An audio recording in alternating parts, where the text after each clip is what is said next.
Hello and welcome to Trial TV Live. I am the Squeegee of Justice. Thank you so much for joining us today as we continue our coverage of Arizona versus Lori Daybell. We are into jury instructions and then closing arguments and then probably a verdict watch. We'll be in a verdict watch, I think, before the end of the day. Just want to let you know my paralegal is sitting here, cleansing herself, getting a little bath, getting ready for today's activities. How are you today? Super Ball, are you okay? Boop. Boop the nose. So Super Ball is ready for today. All right, who is with us? Let's see, who is first in chat? I always like to go back to first in chat. Baca. Baca was number one. Shore Life Creations, Apple Treasure, Butterfly Dana and Willow Johnson, Barbara Farthing, Brett, good morning to you all. Mike Morrow, good to see you. Shirley Roth, thank you so much for joining us. Kathy Davis and Pammy, Alice, Wendy, good morning to you. Hazel, good to see you guys. Lily Wayne, awesome. Tammy and KS, good. Angelique, Vice, Charmaine, good to see you. Fala, Mel Stiller, greetings from British Columbia. Let's see, Debbie Blair, Mel Stiller, and let's see, Willow 29 minutes. That's different than our other Willow. We have two Willows. Interesting. Therapist you know. RTB, Baca. Let's see. Lots of familiar faces. Sherry M is asking any neighbors in here from Oklahoma. I'm sure you guys have already answered that question. Missy Russell, DMB Secondus, Laura Olson, Bice, great. Good to see you guys. Joanne Jedi Platypus. Good morning, Chris Kell. Yes, I got my Kell on today. Golden Girl, Queen Olive Ruth Ann. Always good to see you guys. Carol, Lena Ray. Hi all from Georgia. Lacey's coming in. Momo Shark, good to see you. Lady Bird, Cajun Butterfly, Pinky Lemonade, good morning from Dallas. Awesome, thank you guys so much. Mel, it's great to see you too. And Little Super Ball. So, because live court doesn't start until 11 Pacific, which would be 2 Eastern, and then they're on a half-hour delay, so that's going to be 11:30 Pacific, 2:30 Eastern. We thought we would we'd show you guys some other stuff. So, we've got 4 things we're going to watch. I know you guys wanted to see opening statements again, so I'm going to play that last, so we'll roll that right into jury instructions, and we can kind of compare what Lori said she would, and Trina for that matter, what they said in openings and then what they're going to say in closings. Hey, Jenny. Good morning from Tulsa. Terry R., good morning to you. Jennifer Thomas. I always listen during the day for the most part and then get caught up before bed. Don't have access to chat on my tablet, but I am here in the background. Love this channel. Aw, thank you so much for that. Joni, Oklahoma in the house. There's another Oklahoma. Clairview, good to see you. Selena K. So, so we have, I've got 4 things to play for you guys. So let's kick it off with, this is the first thing we're going to hear is Lori's first hearing in Hawaii, right? So this is right after she got arrested. And then we're going to play, this is only about 15 minutes, then we're going to play a phone call from Melanie Gibb. And we saw her interview with police last week. We played that. Now we're going to show you her phone call, which she did not know was being recorded. So she's going to say some good stuff.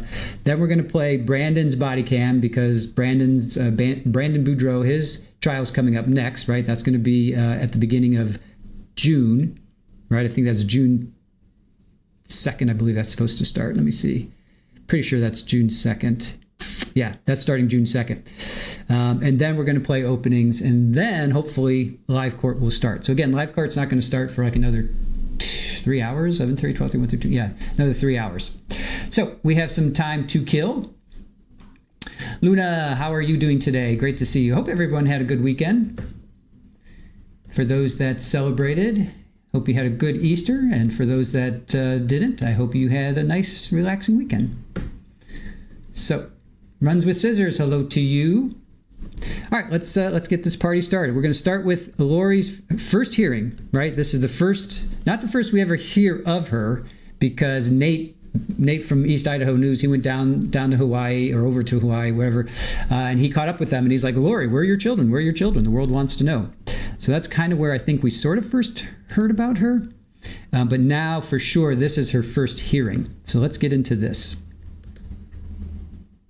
All right, so this is Lori's first hearing here. I'll put it up here. Let's see. Lori's hearing from Hawaii. Hearing from Hawaii. And I'll pin that so those that are coming in can see what we're playing first. All right. So here we go. So this is like from, gosh, when was this from? That's a good question. I think this was from, well, her trial was last year. So this was probably 2023. When was this? So this is 5 years ago. 2020. Oh, yeah, that's right. Yeah, she was arrested.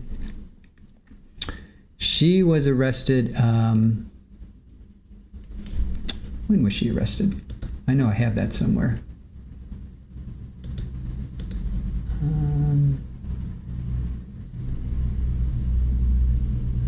All right. Let me play this and we'll figure it out from there. All right. So Lori's first hearing, 2020. As to that effect. Thank you very much. And the cameras may go on. All right. We're now on the state's notice of intent. So anything more to be said other than what's been filed, Mr. Kohler? No, Mr. Hempy's been provided with copies of the notice of intent as well as the warrant in the case. Okay. All right. Then let me address Ms. Vallow. First of all, Ms. Vallow, do you understand that a demand has been made for your surrender by the state of Idaho? Yes. And do you know that you have been charged in the state of Idaho with a number of charges, which I'm going to refer to now for the record. And these include the following. 2 counts of desertion and non-support of dependent child under 18 years of age, arrests and seizures, resisting or obstructing officers, criminal solicitation to commit a crime, and contempt of court, criminal willful disobedience, or court process or order. Are you aware of that? She's aware of the charges. Okay. And Ms. Vallow, I understand that you have standing next to you Mr. Hempy and Ms. Primo. For the record, you understand that you have a right to counsel. Yes. And I'm going to ask you to speak up so we can get this all recorded. Yes. Okay. And you understand that you have the right to test the legality of the warrant. Yes. Yes. And you understand that you have a right to apply for a writ of habeas corpus. Yes. And do you understand what a writ of habeas corpus is? We got that covered, and we do, so through us she does. Okay. So basically you understand that the purpose of the writ of habeas corpus is to test the legality of the governor's warrant and basically the legality of this extradition process. Yes. And unless you are charged with an offense that's punishable by death or life imprisonment, that you have the right to post a bond. Yes. And you understand that this court cannot hold you in jail for more than 90 days after you have been identified. And further, do you understand, Ms. Vallow, that, as I said, you and your attorneys have the right to test the legality of the arrest. You understand basically that you have a right to have an extradition hearing. Yes. And you understand that you have a right to have this extradition hearing, and this is to determine whether or not you are the person, in fact, that is named in the warrant that has been requested by the state of Idaho. Yes. And at this time, let me address either yourself or your attorney. Will Ms. Vallow be waiving her right to extradition? No, Your Honor. She is exercising her right to an extradition hearing. And when are you requesting that we have this hearing? Your Honor, I'd like to be heard on bail, and that will determine the answer. But the short answer is, if the court keeps bail as it is, we'd like it to be as Monday, as soon as possible. If the court is going to lower bail, then it can go further out, such that she can actually make it. And so this leads into your request to lower bail? It leads to my request for bail. Your Honor, my understanding is this is a warrant from an Idaho court. It's not a governor's warrant. The application from the state says that they intend to seek a governor's warrant, or they might seek a governor's warrant, I think, but they don't have one yet. This is issued by Judge Eddings. Right. So as such, Hawaii law governs bail, not Idaho law, and that's HRS 832-14 and 832-15. So I would ask to be heard as to bail, because we are sitting here with a couple felonies and misdemeanors and a $500,000 bail. And the points I want to make, they just track the bail statute. But the points I want to make is, first of all, Lori has a residence on Kauai. Her husband lives on Kauai. She remained in Kauai since Mr. DaCosta made contact with the police in January. They've known she was here. Mr. DaCosta's been in touch with them. I have the emails. Police knew she was represented by counsel on Kauai since January 30th of this year as well. She made a trip to Maui on vacation, but she left. She informed Mr. DaCosta, and he remained willing to produce her as soon as the police wanted her. He's been in contact with the police throughout this, again, offering to produce her.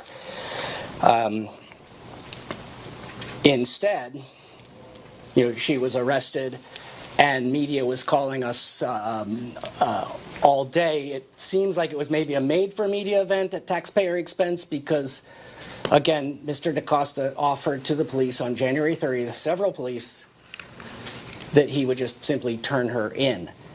She doesn't even have a passport. And as to the charges, as the court noted, a couple of things the court noted today that were I guess, prescient and related. First of all, there's no life in prison or death penalty in this case. So she has a right to bail. And again, that should be set by this court under this court's bail standards. The last case, I just heard the court affirm a $1,000 bail on a misdemeanor. We've got 2 misdemeanors here and a couple of felonies. Under the Idaho statute, it appears that the maximum penalty for any of those felonies is like 13, 14 years. So they're basically like bees in Hawaii. And typically, that would be typically more in the neighborhood of $10,000 bail here, or $20,000. And again, given her residency here, she hasn't fled. They didn't even need to arrest her, and Mr. DaCosta has been in touch with them the whole time. We would request that bail be reduced until the hearing to a constitutional amount, an amount, in other words, that will ensure her appearance, as opposed to ensuring that she can't make bail, which is the current state of things. So what specific amount are you asking? I'm asking for $10,000. I think that's how the court we'd typically see a bail like that in a case like this if it were here. Okay, thank you. Mr. Kohler, your response. Judge, the charge, at least one of the charges that Ms. Vallow is facing in Idaho, felony abandonment or non-support of wife or children, is punishable by imprisonment of up to 14 years in prison. And that makes it at least the equivalent of a Class B in Hawaii, which does qualify as a serious crime under HRS 804-3A. We are asking that Ms. Vallow be remanded without bail. She checks every single box under 804-3 in that any person charged with criminal offense shall be bailable by sufficient sureties, provided that bail may be denied where the charge is for a serious crime, which this is, and 1, there is a risk that the person will flee, which certainly is indicated in this case. She has already absconded from the jurisdiction where the underlying crime is alleged to have taken place. 2, there is a serious risk that the person will obstruct or attempt to obstruct justice. Indeed, one of the charges she's facing in Idaho is precisely that she has interfered with an investigation. 3, there is a serious risk that the person poses a danger to any person or the community. Certainly, the charges she's facing indicate that risk, and there is a serious risk that the person will engage in illegal activity. Your Honor, she has no ties to this island other than a rented condominium in Princeville.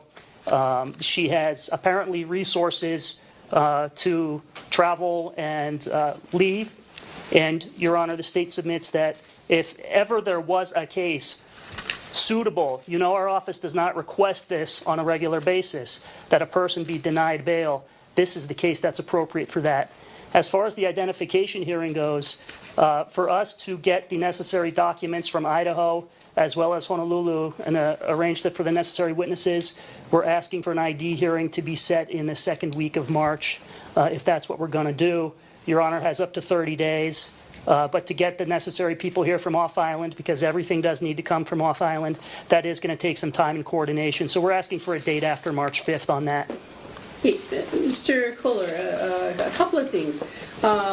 Let's begin with a statement made by Mr. Hempy a few minutes ago.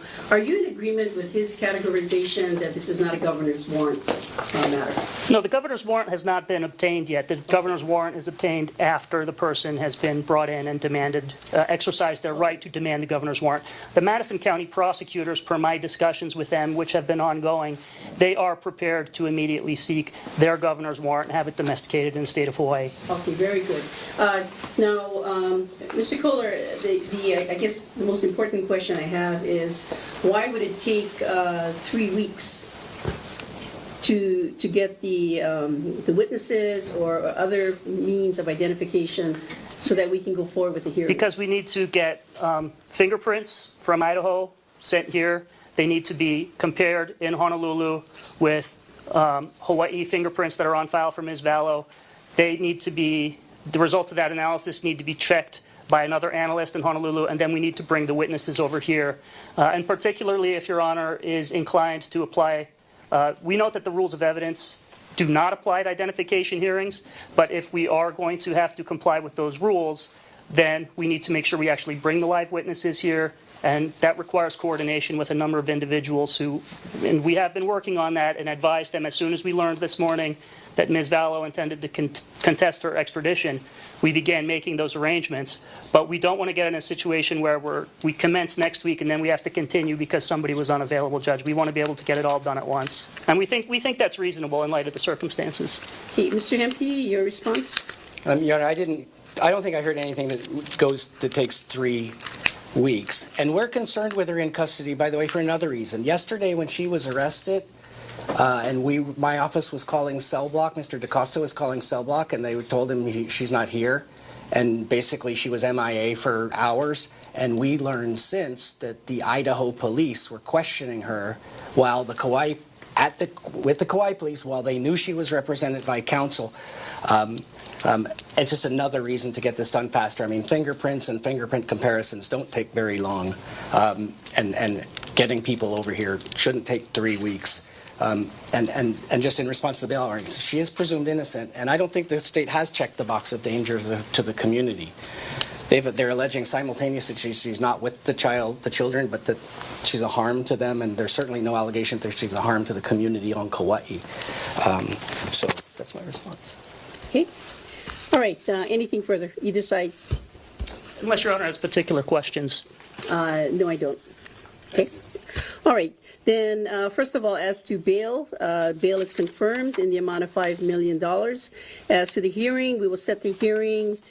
Let me just confirm that.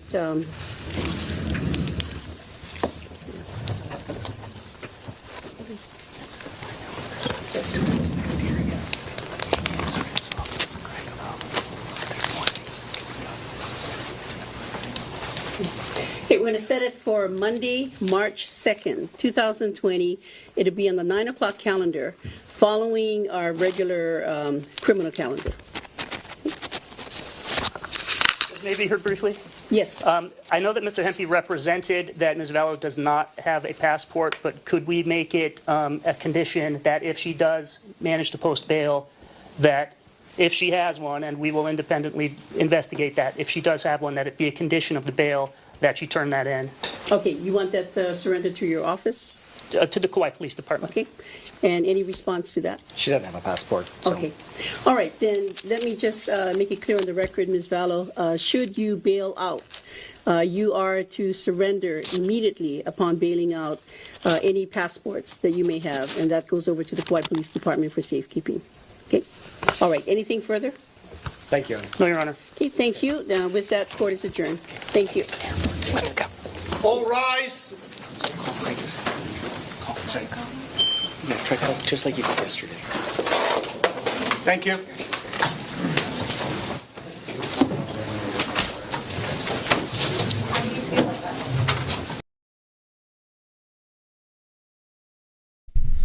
All right, so that was her.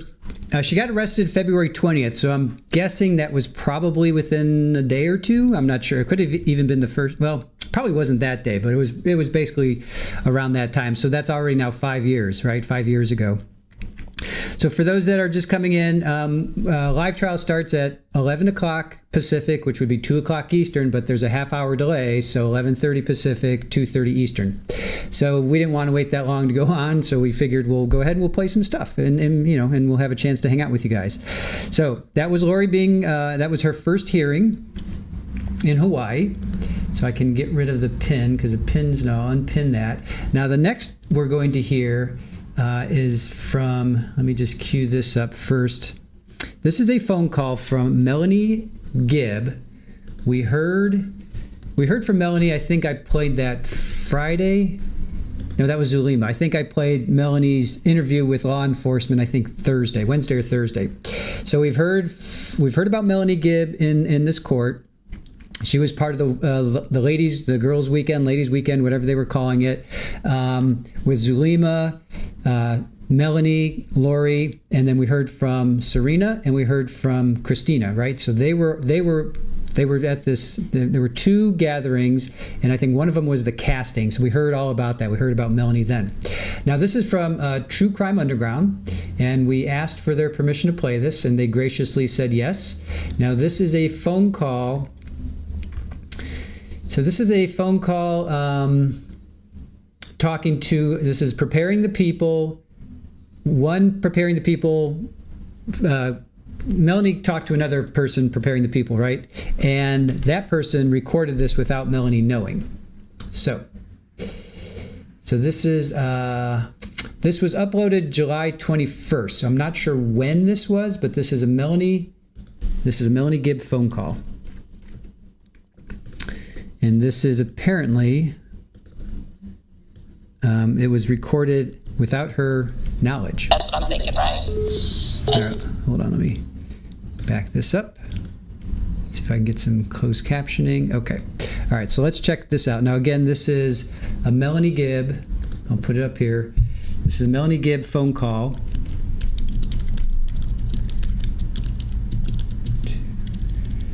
To another Preparing the People.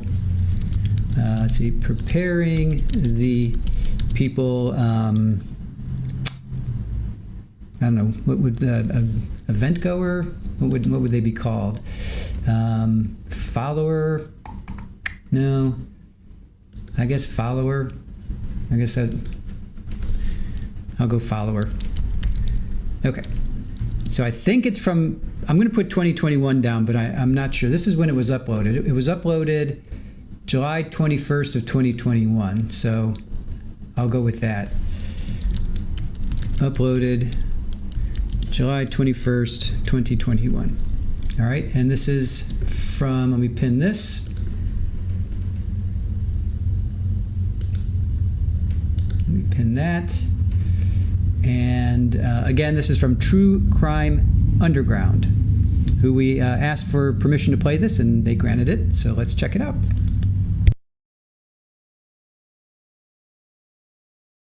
Anyway, it takes months and months and months for them to figure out how to come up with a plan, basically. And I guess it comes down to it is she's frustrated him to every level. She's left. She says she puts it in your mind like, oh, look how he's behaving. He's so different now. He's this and that and this and that. Well, Charles is upset because she just tried to destroy his life. She told him he was out of town when she found out, and he was in another state. And when she flew back home, she took his truck and hid it, took all the keys and took them from him, emptied all his clothes in the house. I mean, tried to destroy his work, his life, everything. Goodness. And I was like, hey, do you think that's a bit extreme? Like, are you sure you're supposed to do that? She goes, Melanie, the Spirit is telling me exactly what I'm supposed to do. And I'm like, oh, okay, what am I to say, And so, anyway, she tells him, which is stupid. She says, I'm going to destroy you. She's like, you are not Charles anymore. You are Ned, I forgot his last name, Snyder. You're Ned Snyder, and you're not going to, you are, I am, she told him, I think she told him prior to this, but she was translated. She was married to Moroni before. Oh, my gosh. Already felt, so, yeah, she's already telling him this stuff, which is not smart. Oh, my goodness. And, yeah, not smart. She should have kept that information to herself. So he gets me to come over to his house. He breaks into the house, and she's picking up the kids. He steals the key. It's a lot of drama in that. But anyway, he says to me, and I thought it was Lori, but he had her cell phone, so he was trying to get me to come over. So I talked to him, so it freaked me out. And I get there, and it's him, and I'm like, oh, my gosh. So I talked to him, and he's like, Melanie, Lori's crazy. Like, she thinks that I'm this guy named Ned, and that she's trying to destroy my life. And I'm like, I just don't know what to say. Oh, my goodness. Just like freaking out. Yeah, because I think my friends are good. She's seen Jesus. I'm really believing that she really saw these things, Right. And I'm just gullible as gullible gets. And she stuck on me like Velcro. She was such a good friend to me. You know what I mean? Like, she was close to me. Right. And so I just stood there and didn't know what to say to him. And then he hugged me and he was crying. And I was like, I look back now and go, oh, my gosh. Anyway. So basically, she sets it up where he sets it up. He's going to come into town, when he passes away, and they have a shoot down, and he dies, and out of self-defense. But the police officer told me that it was not the guy Alex that shot him, he didn't even really get hit that hard in the head. So, and Alex, bless his heart, who passed away, he just thought he was doing a favor to his sister. He didn't really care so much, about Charles or this or that, but he just thought he was helping her. Did she ask him to kill him? Well, to self-defense, yes. Well, they planned it. I mean, like, so she knew that Charles was coming to town, and then she invited Alex over that night to spend the night to protect her. She said they're going to kill her. She told me they're going to come and try to kill her. Oh, my goodness. I said, well, why are they we're going to try to kill you? And she says, well, because I have a $3 million policy on my head, and my brother and my husband and my nephew are all zombies now, and they all want me dead. Oh, my goodness. Oh, yeah, it gets crazy. So anyway, they have the shoot down and everything, and she grabs his phone, and they fight over that, and then Tylee, her daughter, picks up the bat and tries to defend herself or hit him or whatever. She doesn't like him anyway, and she doesn't like anybody. And so anyway, they shoot him. And so I talked to the police officer. He goes, she was really happy for somebody that just had her husband shot dead. She was like, oh, how are you? Da-da-da. She's real positive and upbeat. And I was like, oh, that's not normal behavior to somebody that gets blown away in your front room. Yeah, exactly. And I mean, that would traumatize me. But anyway, so she's told to move up to Rexburg. The Lord tells her, move up to Rexburg now. She takes Tylee and JJ with her. Tylee and JJ are up there. I know she's up there with both of them because I can hear them on the phone in the background while she's packing and moving in. And then she tells me, I don't know, within a week or two, that Tylee is now at BYU. He's up there. She's up there at school. Huh. So I go up to visit her, and I see that Tylee is not there, and I said, hey, Tylee's, I mentioned again, like, Tylee went to BYU, and she goes, yeah, but she gave me this really creepy look. Oh. Yeah, it was creepy. It was like, yes, she's dead, really, and, that kind of look. Yeah. Like, Yeah, almost that kind of look. But then I didn't know what to think about it at the time. I was like, why do I feel creepy when she looks at me like that, you know? Yeah. And so anyway, then she tells me I get there in September 23rd weekend, and JJ's missing. No, JJ's not missing, sorry. JJ's there, and she tells me he's a zombie now. Oh my goodness. And so was Tylee. Oh no. And so, yeah, so people that are zombies, they don't end up staying alive. But you probably see the pattern here. Right. And so, anyway, so I say, okay, she says, I'm just going to give him back to Kay, the grandmother. And I said, well, that sounds like a good idea. Then you guys can move on with your missions. Just tell her to take Kay. You think she'll take JJ? I mean, he's a lot of work. Do you think she'll take, no, yeah, I'm hoping so. I'll just have to make something up. I said, well, tell her you're sick or something and that you just have some illness and that you're not able to watch after him. So, she said, hey, he's a handful. And so, and plus it's not her kid anyway, right? And so... It's not her kid because she adopted him, right? Right, she adopted him from Kay's family. Oh, she did? Yeah. Oh. As a baby. She had him as a baby. Yeah, he was a drug baby, and so they adopted him as a baby. Yeah. Oh, wow. And she was a really good mom to him. She was. She was really patient with him and very loving. I saw her. She's very loving to him. Wow. And, she was, hands down, she was a great mom, very patient with that kid. Wow. And so, anyway, so she told me, she's like, yeah, JJ is at Grandma's house. Yeah, she went. So after I left, and I saw JJ right before I left, and she said within a week or so, that he had gone to Kay's house, and that, that's where he was. So then Tammy dies, and then she's in Hawaii when it happens, and I call her in Hawaii, and I say, hey, guess what? Tammy just died. Do you know this? And she goes, no, I haven't heard it yet. And oh my goodness. And I said, well, what happened? What happened to Tammy? And she goes, well, she was a zombie 2 weeks before she died. And I was like, really? She goes, yeah, she was starting to question our relationship. She was wondering if he was having an affair. I said, oh. And so, and I said, well, how did she die? She goes, well, we just had to do what we could to take her out of her spirit. Something like that. Uh-huh. And I was like, okay. So I'm thinking she said a prayer and her spirit went home. That's what I'm thinking, right? And so, maybe she did some kind of, blessing or something, people can do that, I guess. I don't know. And so anyway, then this is where it all changes for me. This was hard. You're going to just try not to react. Okay. Okay, no, it's okay. Put your seatbelt on. Okay. And so then I get a call from Chad 2 days before Thanksgiving. Hey, Melanie, Rexburg Police is going to call you. Don't answer. And I went, what? And my stomach just dropped, Oh, man. And I said, what happened? Well, the police are over at Lori's house, and they're looking for JJ.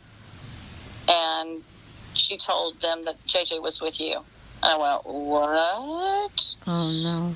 And I'm like, well, I thought JJ was at Grandma's house. He's not there, is he? And he's like, no, he's not.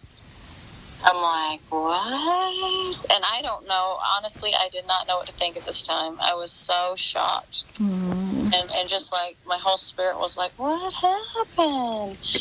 I was freaking out inside. And then I get a phone call from the police. Of course, I ignore it. And then Lori calls me, and she's like, oh, no, everything's fine. I just told the police with you and that you're going to take them down to Arizona. And I'm like, why? What happened? And she's like, well, JJ was, we thought that JJ was going to get kidnapped by Kay, and so we're protecting him, and which is a lie, and which I believe is a lie, personally. Right. And I'm like, okay. And she's like, well, I got to go. And I just didn't know what to say. I was just so dumbfounded by it all. And anyway, so I go down to Arizona, and her brother's down there, just down the street from me, because he's marrying my friend who's in my ward. Her name's Sulema. And so I said, hey, are you around? And so anyway, I said, hey, let's meet. We need to talk. So I said, hey, Alex, I said, do I want to know what happened to JJ? And he says, no, you don't want to know. I went, what? Oh, my goodness. And she goes, I told Lori she should have never got you involved in this. And I'm like, yeah, she should have never got me involved. That was not smart. And And then he said, yeah, the police ransacked my house, took my guns. And I'm like, I wonder why they did that. I couldn't figure that out at the time. And I just figured, they kept telling me that, they had a lot of bad people working for them, that now the cops are zombies, that kind of stuff. Oh, my goodness. And so, anyway, I'm starting to get, like, really creepy feelings. And then, so anyway, one of my friends, he was with me. He goes home, and he calls me up, and I'm like, he's like, Melanie, I'm really worried about your testimony. I'm like, what? Why are you worried about my testimony? And I'm like, okay, I need you to be a friend. Let's talk. I said, okay, I'm not sure how I'm feeling about the zombie thing. What do you think? And he knew what was going on and stuff. And I said, I don't have a testimony of it. Like, I'm not sure what to think about all this stuff. And he goes, oh my gosh, me too. He goes, I just never have a testimony of Chad and Lori. And so all of a sudden this heaviness that was on him was leaving him. Just the heaviness of he'd been trying to pray about if they were really who they were. Yeah. And he was not getting an answer about it. And anyway, the heaviness leaves him.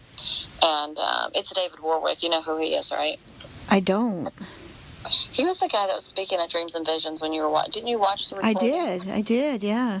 Yeah, he was the one that was speaking, the guy with the brown hair. Okay. And he's speaking about his visions. Anyway, Yeah. him and I are dating. But Oh, my gosh.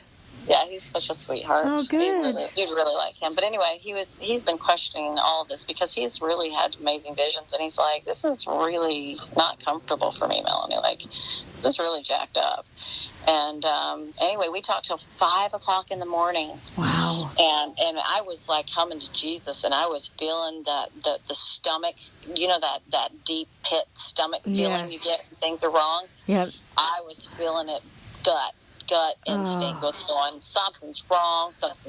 So I call Sulema, and I'm like, hey, Sulema, like, what did Alex say? I'm getting a bad feeling. I'm not sure what to think about this. And she goes, well, I don't. She was telling me what her testimony was of Chad and how he gave her a blessing, made her also part of the 144,000, and said she was translated too, and then said, she basically started having visions after this. Okay. Yeah. So she had a testimony of Chad that he was a real visionary. Oh, and so, anyway, so I said, well, what did Alex tell you? What happened? And she said, well, all he said to me was,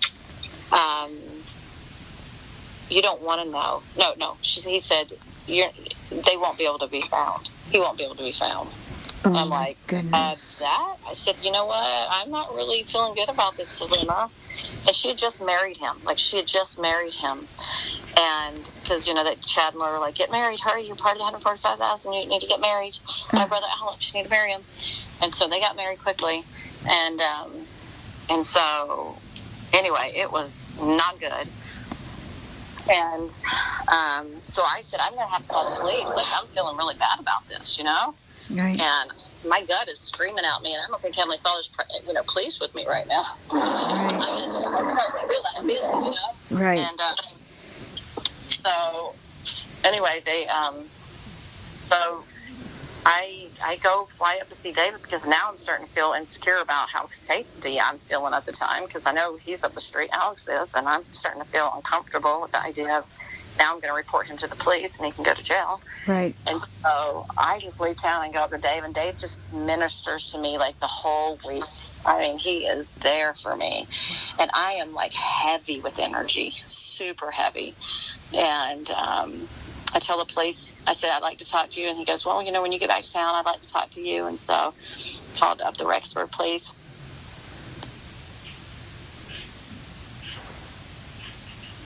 Now, do you live in Rexburg?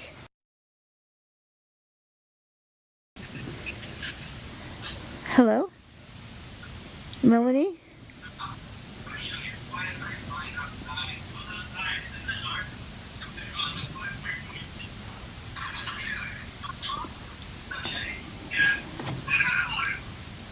Melanie, are you there? Hello? Melanie? Hey, Melanie, are you okay? Hello?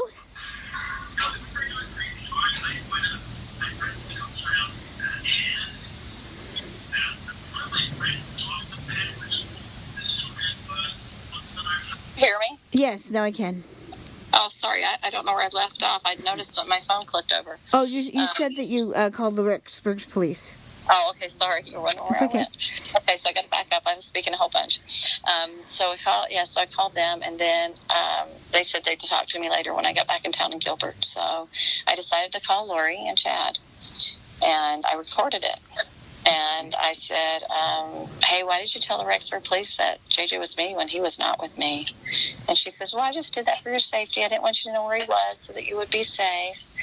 And, because, this the situation's really uncomfortable and that, we're trying to take JJ and da-da-da-da. And I'm like, well, you told me he was going to Kay's house. And she said, well, we did that for your safety. And I said, you know what? I believe that you and Chad are being deceived. And I said, you're a core whore. Exactly. And they said, well, you call me a core whore? And I said, yeah, this is like a core whore. And I said, this is like a core whore. And, carnal desires. That's why I did this, because of the carnal desires. And I said, she goes, you saying I did this because of carnal desires? I said, yes, you and me know both, hun, that you are very carnal. Because she has a very high libido, so I knew she was carnal. Oh, boy. And, And so, and I said, the scriptures say that the Lord said in Doctrine and Covenants section 3 that if you would have followed him, he would have protected you against all the fiery darts. I said, if you guys would have been obedient, you would have been protected from all the fiery darts. The Lord does not work in darkness. Exactly. I said, the Lord would have had your back.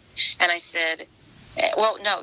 And she's like, well, she compared herself to Ether that hid in a rock, Alma that fled, and Moroni at the end of his life fled. She compared herself to them. Oh, brother. I said, okay. I said, they were prophets. And she's like, exactly. I'm like, oh, boy. And she was not happy with it. I said, you are wresting the scriptures. I read the scriptures. You think I'm wresting them? I said, you are wresting them. You know what that means, right? Right. Yeah. And I was like, and you are. That's what you're doing. And I said, I am concerned. She goes, you know how much I love you. And I said, I am concerned for your soul and your salvation. Amen. Yeah, and I did not hold back. It was like a 20-minute conversation. Wow. I recorded it and I sent it to the police. And I was like, you just know for my record, I didn't have the kid. You know what I mean? But and but her goal is that she thought that the big earthquake was going to happen every month last year. Oh, my goodness. And she was told by Moroni that it was going to happen, and so therefore it didn't matter what happened to anybody or everything, because life was just going to change. It's going to be fine. Oh, my goodness. Mm-hmm. And so anyway, so the police, I've talked to them, and they're basically, Chad is like texting people and calling people still. Oh, my so goodness. yeah, they can track him and stuff. So they just a matter of getting evidence on him, I guess now. But Good. yeah, and so I hope that I don't have to go and testify. I'm hoping that won't happen. But anyway, so what have I learned? I've learned so many things. This is one thing that I've learned. I started thinking about the scripture from James where he talked about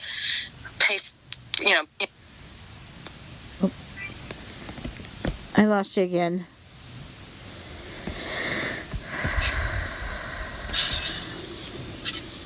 Melanie, I lost you again. Hello? Hello? I lost you again. Hello, Melanie? Melanie, I lost you again.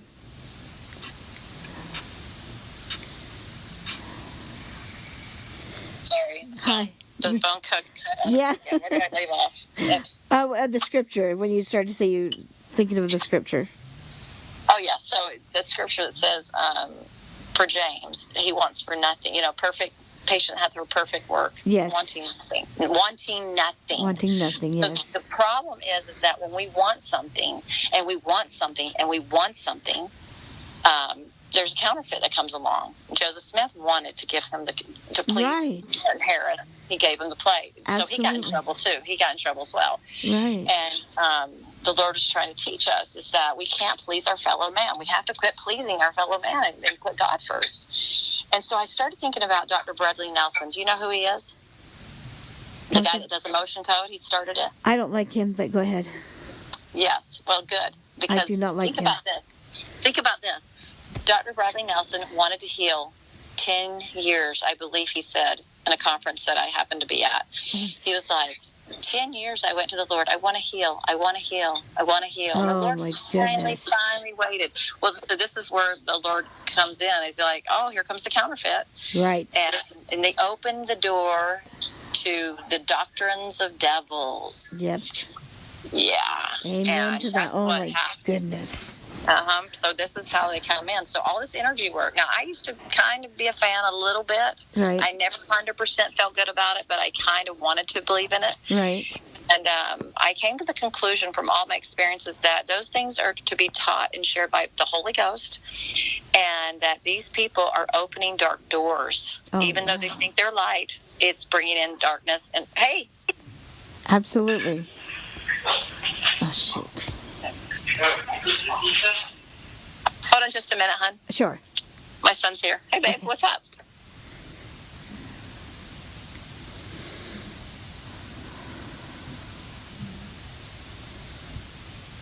I love you, sweetheart. Have fun. Make some good. I hope it goes well for you, babe. Okay, so I started really thinking about how this was affecting many people. Julie Rowe got really out of control. Yep. And then he didn't even like her at the end. He was like, didn't like her. So anyway, she's now put a podcast out about him and Lori. And it's most disgusting. It is disgusting. No. She's angry. She even says she's angry on it. And she not only says he's angry, she's like, no, Chad and me are friends. We've been friends for a long time. And I know that my angels have told me that the kids are safe and they're playing on the beach and everything's fine. Oh, my gosh. She's not going to look good when they show up dead. You know what I'm saying? Oh, my goodness.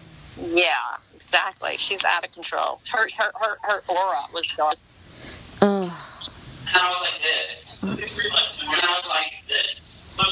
My stupid earphones off. I keep going back to my earphone mode. My Bluetooth is picking them up. Oh, my goodness.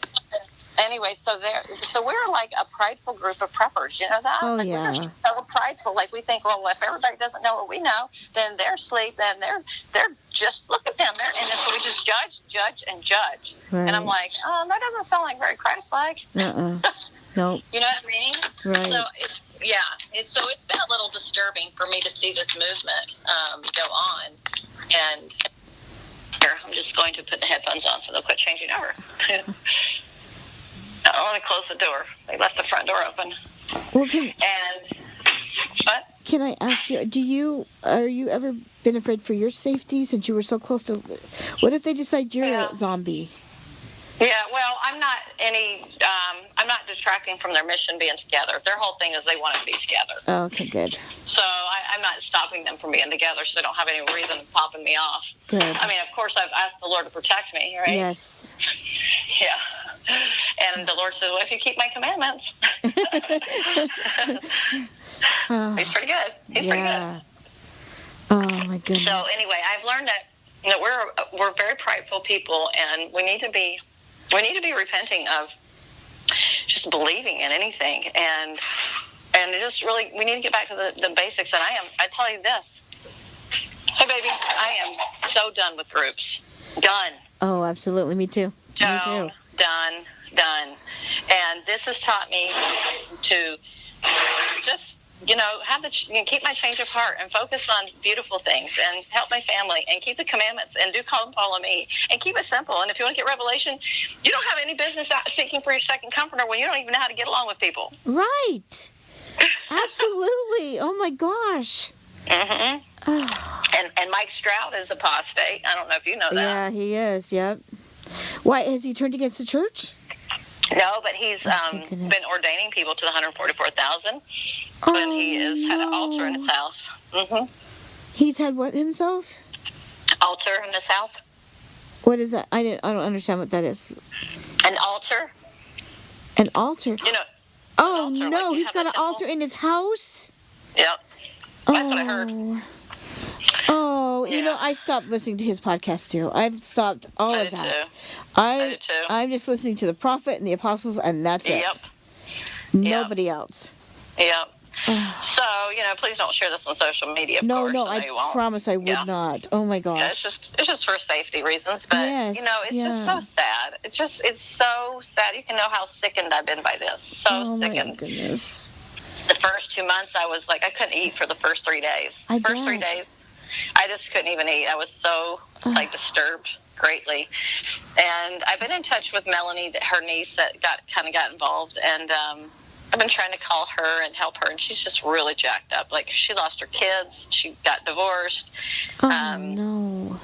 And she's up in Rexburg alone. Everybody else abandoned her. I mean, it's so sad. Yeah, it's so sad. Yeah, it's really sad. So did they exhume? I know they exhumed his wife's body. Did they find out it was foul play with her too? I don't know that information yet. Okay. Yeah, he didn't tell me. I try not to ask. I mean, I'm not a super nosy person, so I try not to ask him too many questions that might be uncomfortable. But I could have asked. I should have, but I didn't. But I just told him. I said, that he's talking to like people on the phone every day, right? Like, he's talking to those people in LDS Valley. He goes, "Oh yeah, we're very aware of it." So. Wow. Yeah. So he's around. If he's calling people, he's around. I mean, they didn't leave the country or anything, right? They could have gone to Hawaii. Hawaii, oh brother, yeah. Because she loves Hawaii, so they could be in Hawaii. Wow. Did the police know that? Oh, yeah. Oh, good. Yeah. Yeah. Well, first off, and foremost, nobody gets revelation through somebody else. Anybody that's ordaining anybody anything, that's baloney. Yeah, exactly. I mean, you're way off base if you're letting somebody say that you're, oh my gosh, that just makes me want to vomit. I know. It's sad, everybody, Chad was such a nice guy. And he did have a hard time looking people in the eyes, though. That's a big telltale, isn't it? Huge. Oof. Yeah, I can't look somebody in the eyes. There's a reason. Yep. They don't want you to see what's in you and in them. Oh man. Wow. Wow.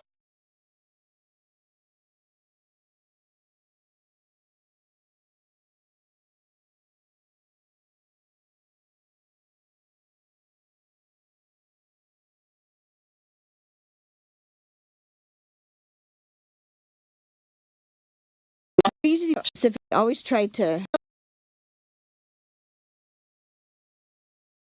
So I felt like the adversaries always tried. Always had it in with me. Always tried to. I know. But I've learned from it. It's if you somebody needs to write a book about this, not specifically specifics, but to let people know they're all deceived, man. They're all deceived. Deception. Yeah. Yeah. So much deception. Oh, and it's so easy to be taken off. That's why. Because you're trusting. They usually go after people that are very trusting. Exactly. Yeah. Because like, if we just stick, they think that the basics is so boring, but that's the safety is in the basics. It is, and the Lord will teach you Himself. Exactly. Oh my goodness. Exactly. I've learned how to understand and get knowledge for myself, and I thought it is the most neatest thing in the world to start being able to receive knowledge for myself. And I thought, Mike Stroud was trying so bad to force feed people with spiritualism, and I thought it was really cool at first until he was excommunicated. I thought, wow, and he's like, the general authorities don't know why they don't talk about these things and all this stuff. I know why. Look at what happens. That is just like, oh, man. I know. It's so much. I've been telling people, as I've been sharing a lot with my friends and telling them, they've been shocked, because they know Chad. A lot of them know Chad personally. And I said, and Mike Stroud said it's just prideful. It's all prideful. We want. I said, and that's when the adversary comes after us. So we have to be so careful. And, the Lord is teaching me, like, all about pride through all of this and how just anyway, I did have a dream that warned me about deceptions, and it was a lion chasing me in my dreams. Wow. And I came to understand it through other people. So my weakness is that I love because I have such a love for people, and I want to help people. It's my nature. I help people too much. I get to the point where I'd leave the tree of life to partake of the fruit, and I'd leave it and go try to get people to come back to the tree of life. And that's where my sin is I'm leaving the tree of life to go help people that are off and down the ditches, Right. And Lehi never left the tree. Exactly. Exactly. Yes. Mm-hmm. So the Lord gave me this cool dream about this lion coming after me, and every time it was going to eat me, and I'd always wake up with screaming. Well, I didn't scream when I woke up, but I'd go, ah, and then I wake up. So I started to figure out it was about helping people. And so it's a long story how I figured that out, but I know it's true. And when this last portion happened where I cut my friends off and just said, you can't be a part of my life anymore, just by the way I handled them, I had a dream that night about the lions again. This time the lion came after me. Instead of screaming and turning around, I turned and I said, just believe in him, just believe in him, just believe in him. And then I see Jesus Christ. And he is standing there, and I walk towards him, and then he goes to the cave. And then I walk through the cave to where he was, and then he goes to the exit where the door is, and it opens up, and it's light coming out of it, just white light. And I wake up, and I go, oh my gosh, I finally believed in Jesus Christ enough to cut these people off of my life, and this is what the dream was about. Well, time goes by, and I'm now realizing I am in the cave now. He was showing me the future of this cave now, and this is a cave, but the good news is there's light at the end of the tunnel, or the end of the cave. Absolutely. Yeah, and so I'm like, I can't believe he showed me already that. And it was, but the thing what troubles me, or I don't understand, is he led me through the cave. Like, I followed him. Right. I followed him into the cave. Wow. He didn't follow me. I followed him. I'm like, did you want me to go through this to help other people? Absolutely, Melanie. No doubt. Absolutely. Oh. Everything we go through is everything turns for good. Everything is turned for good. Yeah. I believe you will help people. I bet you'll write another book because you will be able to help people. Because there's going to be people are just, they're going to be deceived in droves, Oh, yeah. Oh, it's bad. And so it's getting so bad. And I've told everybody, no more groups. Right. No more groups. No more groups. And all my friends, I'm telling you, everybody that I talk to are like, oh my gosh, I feel so sick. I need to repent. Everybody's repenting. Wow. Everybody's repenting. That's good. It's so beautiful. It's good. So beautiful. Oh, that's so good. And I was like, well, at least I went through this because they would have never repented had it not got to this level. Right. If there was no deaths involved and it didn't get crazy like this, nobody would have ever known. Right. It leads to bad things. Right. And so in a way, Chad and Lori were they were a blessing to many people to help them see how jacked up this is and how off they are. And I hope that Julie Rowe at some point will come to the conclusion that she's off. I would love to talk to her. I have friends that know her personally, but I don't feel inclined to talk to her at all. Right. Just don't feel that. She's very strong-willed. And to another strong person like me, being a female, I don't think she'd like me very much, Right. And so, anyway, I'm good friends with one of her really close friends, and him and I are close friends, but I haven't talked to her since he's been really involved with her. I've kind of cut ties with him because he tells her everything, so I didn't want him to know what's going on in my life. Yeah, so anyway, I've been humbled. I've been broken down. Holy cow. Just not been fun, but anyway, I feel peace now. The Lord, I did receive a blessing from a man who's a good man here locally. Good. His wife is amazing, and his children are just a beautiful family, and he's a really good man. And I just said, hey, I need a blessing. I've got some heavy stuff going on in my life. I said, I don't have time to talk to you about it because you got a kid that's sick right now, and I can't, Right. we just didn't have a chance to talk. Right. And he gave me a blessing, and he said, he didn't even know what was going on. He said, the Lord is telling you to go back to your core beliefs. I was like, oh, interesting. Perfect. Yeah. And he said, there were people that are going to be criticizing you, but you should not listen to them. You need to turn the cheek and go forward. Absolutely. And he said, you need to take a step back. And you need to heal, rest, and take care of your family. and you need to go read First Vision. And, I read the whole Joseph Smith history in the temple. And you know what Joseph Smith did? He said there was a great excitement in the land, and he did not engage in the great excitement. He decided to go to the Lord and ask the Lord himself. Oh, isn't that neat? See, I've never put that two and two. I know that, but I've never put. That's fantastic. It's fantastic. He did not get carried away with the excitement. He decided to go to the Lord himself. I'm like, way to go, Joseph. You were true to us, Joseph. You were true. Exactly. Oh, my goodness. You were true. I'm so thankful for little his boy, trueness. such a young little boy, and he knew. 14-year-old little kid. Oh, my goodness. Oh, that's so fantastic. It's beautiful. Wow. It's so beautiful. Yeah, so anyway, the guy finished the blessing, and he goes, I'm so sorry, and it's not me. I'm so sorry, but I feel like the Lord was chastening you. And I said, yes, he has been. You're right. No, it's not you. It's me. And he goes, I'm so sorry. I'm like, no, you're fine. I know you're right. He goes, the Lord is very aware of the situation. I said, oh, yeah, he's very aware. Oh, that's so good.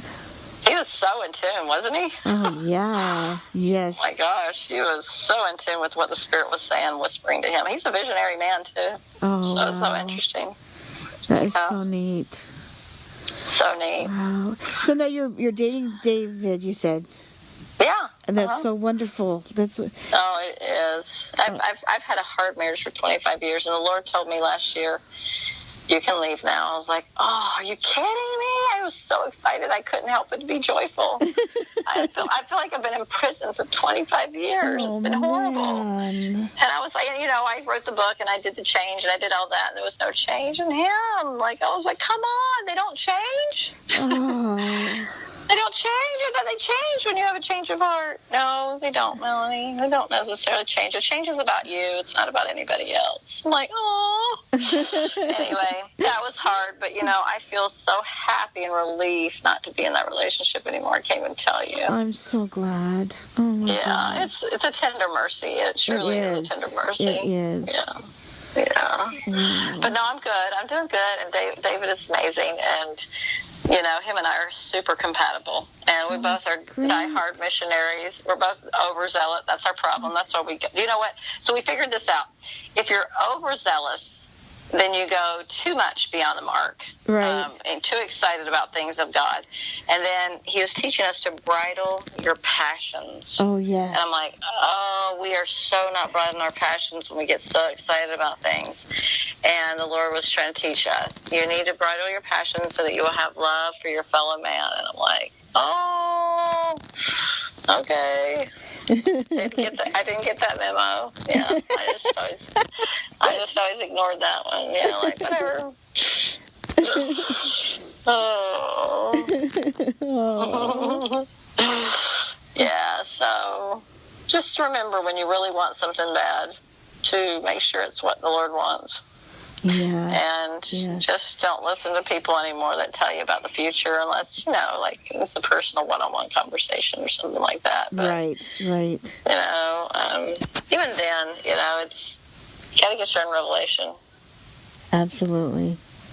And I'm done. I threw Chad's books away. I just chucked them in the garbage can. Yeah, I never bought any of them, so. Oh, good. Yeah. I said to the police officer, I said, for being a visionary, ma'am, he sure didn't see this coming, did he? He goes, no, you're right. He didn't see this coming. I'm like, yeah, exactly. Well, I read, too, that he was excommunicated from the church, too, that he said he was a prophet and he was excommunicated from the church. Is that true? I don't know about that. I don't know. Oh, I don't know. That was along with all the police stuff. It said that he was... Yeah, I don't know. Okay. Huh. Yeah, I tried to talk to his bishop. Wow. And but he just moved wards when he married Lori, so he moved so quickly that the bishop never met him. Yeah, he never met him. So yeah, it's sad. I don't think the kids are alive. It's sad. Well, if they're not, then they're okay. You know what I mean? The Lord's the Savior took them. Yes, He took them up because the the little children that were sacrificed. The Savior's right there taking them. He's right there. Oh, yeah, I do believe that. Yeah. I do believe that. So they're okay. They're okay. Yeah, they are. It's just sad, you know. And I think, well, the next life they got repenting to do. Oh, true. And they got to make it right. They got to get everybody to forgive them on the other side of the veil. Oh, it is so hard. And it is hard. Yeah. Oh yeah. I mean, you end a life. I mean, that's like they didn't get a chance to live here, and that takes their mortal probation, and it lessens it, and that's why it's so serious, you know. Exactly.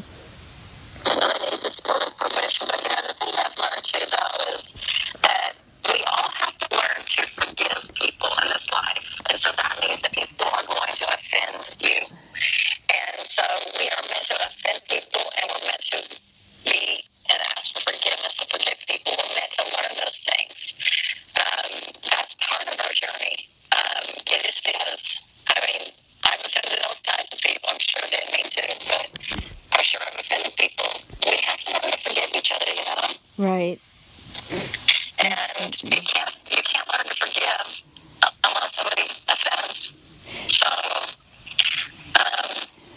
maybe that family wanted to learn some things about something that was really hard. You know. Absolutely. Yeah. Because we're put here to learn, and I think of like.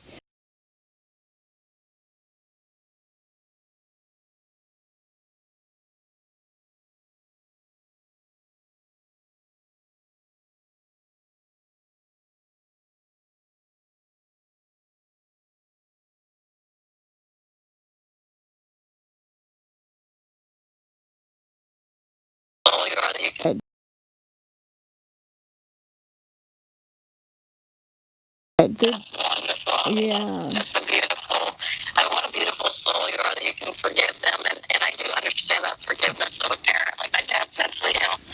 And he is just crazy, you know. And he beat up somebody at church before. He's got kind of a push fight in the temple. Like he's just really difficult individual. And yeah, I love him. I just love him. I can't even get mad at him. Yeah. And most people cannot handle my dad. Like they cannot. My siblings, they couldn't handle him for a long time. But I'm just like, he raised me. He did a good job. He did his best. Yeah. We got on time to be upset with people. It's just too much work. Right. Too much work. It's just the problem is when you have they hurt you to the level like they hurt you, or you're at a subconscious level that it just affects you. And so it's beautiful when it's happening to Jesus Christ. I mean, Jesus is so amazing the way he can just heal things with his love. I know. It is, and that's the miracle of the atonement. It's real. It is so real. The love. Yes. Yes. Takes it all away. That love, you cannot get that love from yourself. It comes from him. Exactly. And the ability, and because he gives us the power to forgive. We don't have that power in us. We can't do it. No, we just don't have it. We don't even possess it. We have to be graced. Even to repent, we have to be given grant unto you repentance. Exactly. Repentance. Your heart, the only thing he asks you to do is just to have a broken heart. Exactly. Just Yes. say sorry. That's all. Exactly. And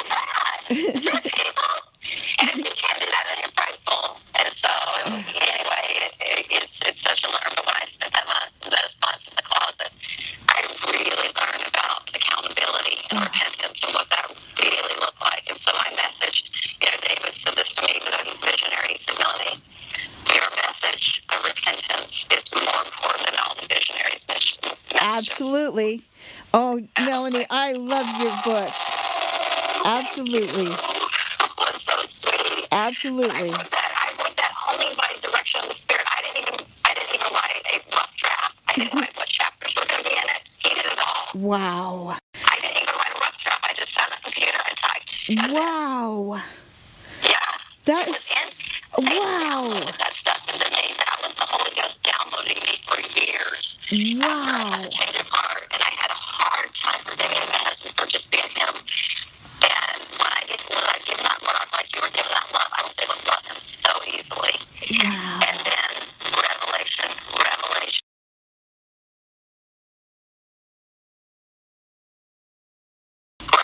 was given to me about how to get along, how to, be in charge of yourself, how to, all the things I talk about in my book. Right. And were downloaded through the years. Wow. And so I have had stories, and I said, God has given me gifts of speaking. When I speak, he just does it, he does that gift in me. And so, I'm going to go ahead and kind of fast forward through this. That was really hard to understand. It's really strange because the woman who's recording this isn't hearing that bad audio on Melanie's side, and yet the recording. So I wonder why she's like, wow, I'm having a hard time hearing you, right? That's really weird. So I'm going to fast forward. Maybe there's only a few minutes left. It's like 6 minutes left. I'm going to fast forward, see if we can hear Melanie a little bit better.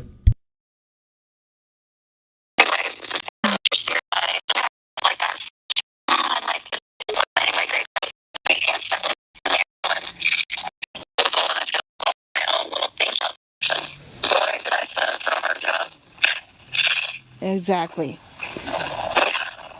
Oh.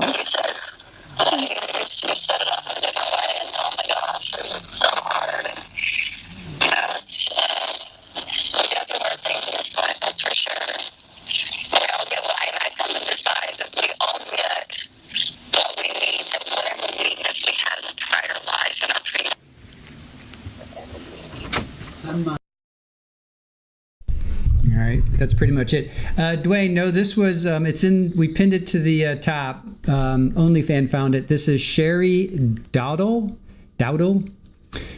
She recorded Melanie in January of 2020. Now, Lori was arrested in February of 2020, so so interesting. And the kids weren't found until July, I think. Oh, June 9th, the kids were found. So that was a friend, preparing the people attendee. That's where they met, I guess. And then this person, meaning Sherry, recorded Melanie, and I guess Melanie didn't know about it. So, all right. There are cleaner recordings of this. Yeah. Thank you, Michelle. I think I've heard enough. I don't know about you guys, but I think I've heard enough. All right, so let's switch gears just a bit, because the next trial coming up is Brandon Boudreaux, right? We've heard if you've been watching, we've heard mention of Brandon's name. He married Lori's niece, Melanie, another Melanie, right? So Brandon married Melanie. Remember, we watched body cam of Melanie getting arrested, I think Friday. We watched that, where she traveled with Alex from Arizona to, I think it was Utah, because Brandon had their 3 kids. And the cops are like, we did a welfare check. They're fine. The kids are fine. And they ended up arresting Melanie. So that's Melanie Boudreaux. They wanted to delete Brandon. They were going to do that. And I think they probably had plans to probably delete those kids too. Because Alex, good old Alex, was there in that truck. What's he doing there? So the next trial after Lori's trial here with Charles will be Brandon Boudreaux. And he got shot at by Alex. So this is a body cam of Brandon right after that happened, and he talks to police. So we thought, and then after this, we're going to show the openings again of state and defense, so we can compare what the evidence will show to Lori, what exactly she said during opening, what she actually provided during the course of the trial, and then of course we'll go into the jury instructions and then live court, which is going to be 2:30. We still have another 2 hours before live court actually starts. So this is Brandon's body cam. So let's check this out of right after he got shot at and he called 911.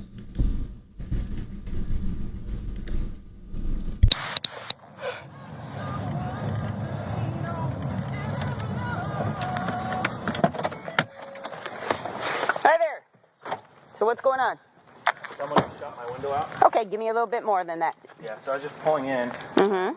I noticed a green Jeep Wrangler. Okay. It's like a pukey green okay. color. had a Texas plate. I just moved in like a week ago, so I thought maybe it was just my neighbor. Okay. So as I was kind of pulling in, they lifted their like back window. Okay. I saw a muzzle. They shot. Are we talking a real gun, a BB gun? It's got to be like a BB gun or an airsoft. Okay, so they shot, then what happened? It hit my window, and instead of turning in, it scared me really bad. Okay. I thought, I'm getting shot at, so I drove straight. So I drove straight really fast. Okay. Pulled around the corner, got my phone out, called 911, sat there, drove a little further up. I watched them come around the corner. What do you mean coming around the corner? Coming around the corner where? So I drove up there. I drove this street. Gotcha. Right, went a little further. Okay. Parked by, there's a park right there. So he went northbound on that street. Turned right, and I watched him turn right down here, and I knew there was only one way out of this neighborhood. Okay. On Pecos and Wrecker, so I told that to the dispatcher. Okay, so he was on Wrecker. He went, but you don't know if he went onto Pecos. You just know Wrecker Road. Well, he didn't get on Wrecker. He stayed on this, and he came out on. He had to have gone out on Pecos because that's the only way. Oh, he stayed in the neighborhood. He did not go out to Wrecker. I got you covered. Okay. And I was nervous, so I was kind of waiting because I didn't want him to follow me. So we don't know where, if he went on Pecos, left, right. I don't. I didn't follow him anymore. I was a little uncomfortable. Okay. 11 Paul 22, just for information on units, left the neighborhood south toward Pecos and unknown from that location. Okay. So it was really loud, so that's why I didn't think BB gun, but it could have been maybe well, let's look. So you were just pulling into the driveway, they were sitting here. Yeah, so I was So were they facing then west? Because if they opened the back? Yeah, he opened the back, and there had to have been two people, I think. Okay. They were parked right here. Right, facing that way. Facing towards this van. Gotcha. And so my window was like perfectly aligned because I was kind of starting to pull in. Okay, so you didn't totally pull in yet. Okay. Yeah, okay. You can see my window.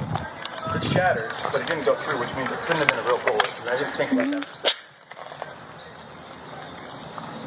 Oh. Whoa, hello. Is that who's?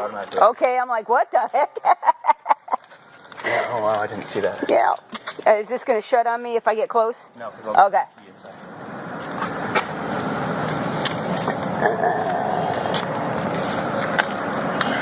Well, I don't think that's a BB gun. One friend calling us, engine 459. It's been holding for over 2 hours. Alright. District 6. Alright, so it looks like they shot up anything. It'd be there. Alright, so you just moved in. Yeah. Okay, you just moved. Okay, so was this a vacant home at the time? Previously, yeah. Okay. It's a rental. Alright. So you're the owner though right now? Or you okay, so you're just renting it. Did the owners of the house, can I open? Yeah. How do you open this door? Go ahead. Right. Oh, look at you. Sorry. That's pretty sweet. 112, Officer Taylor. Anyway, did the owners of the house say anything to you who was renting the house before you or anything? No. Alright. Do you have any enemies? Anybody that you... I just went through a divorce. There was some crazy stuff that happened with her aunt, killed her husband, but I would hope that has nothing to do with this. Okay. Did you live here in the valley before?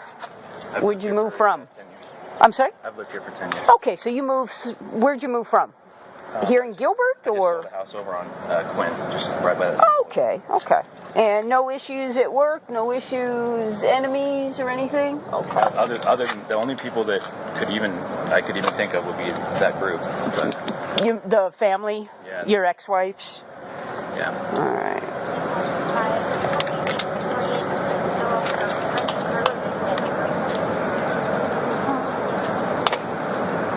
It's kind of weird. All right, let me grab my camera and get some pictures. All right, so you were coming here. Did it look like a long rifle? Did it look like a rifle type? Yeah, it looked like a rifle or something. Like there was a muzzle. There was like some kind of a muzzle thing on it. Mm-hmm. And they just lifted up the back gate and shot. Okay. So they were shooting this way. Okay. Alright.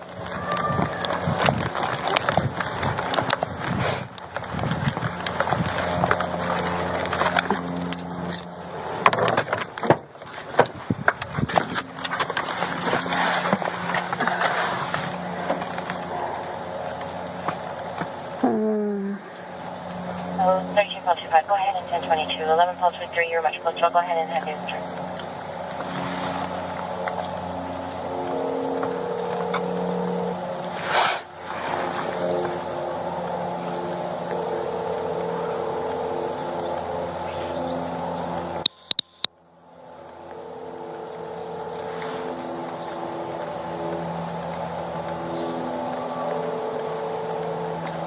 What's up? Hey, head over this way to the house. I want to show you something.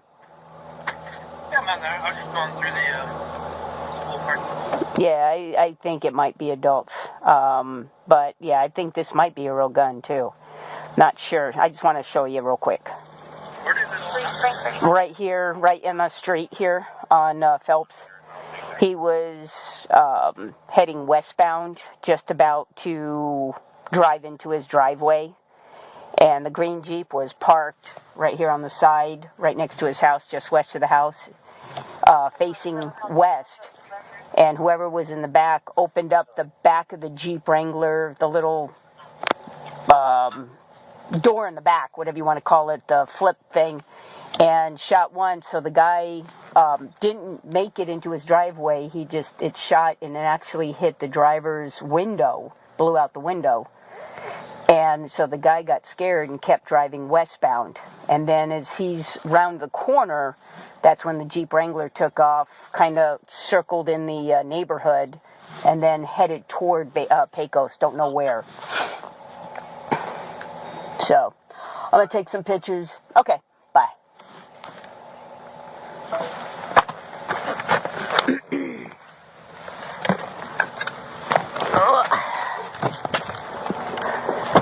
Where was the window? Where did that land? Because I'm assuming you picked that up. It actually stayed on my door. Oh, really? Okay. Yeah, when I drove around. So when you got out of your car right now is where it lays? Because you saw it just opens automatically. As soon as Yeah. it opened, the window fell off, and so That's just weird how that opens. That would freak me out. yeah. Alrighty.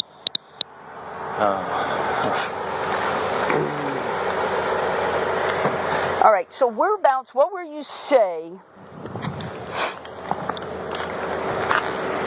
Were you about right here? Right here.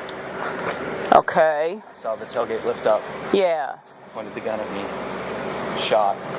Okay, so it would have went... I heard a loud boom. Yeah. My window shattered, and then I just... Right. I'm trying to figure out the trajectory. Okay. Okay. Yeah. So that's what I'm trying to figure out. Okay, there's nothing... It's stuck in there. You think so? Absolutely. That's what I was wondering, but I don't see... It's got to be back in here. I'm not touching. Anyway. Who's pissed off at you?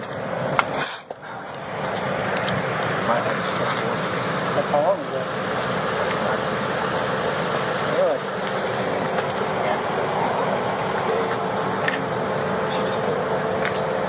Who just killed her husband? They claim self-defense. He died at their house. It wasn't him. They think I'm involved in it. I've nothing to do with it. Make contact at 103 Charles Lobby.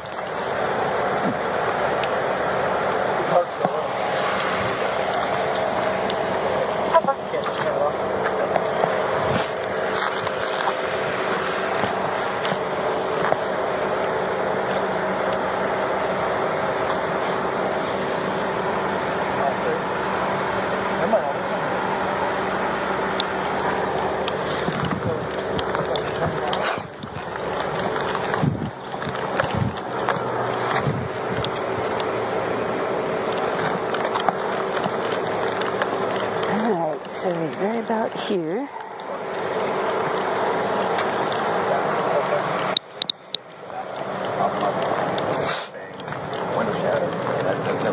Okay, you guys want to go just right over here for just a sec. Let me get some pictures real quick. Where were you when the car? No, I put in the street where we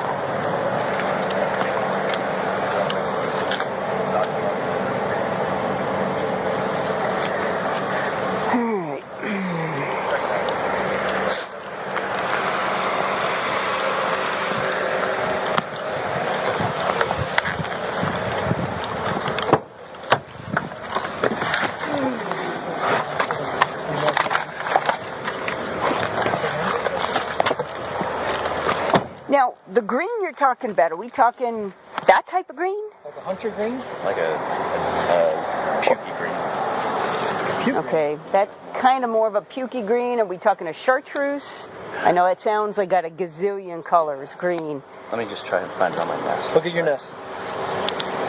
He's got a nest. Oh, fantastic.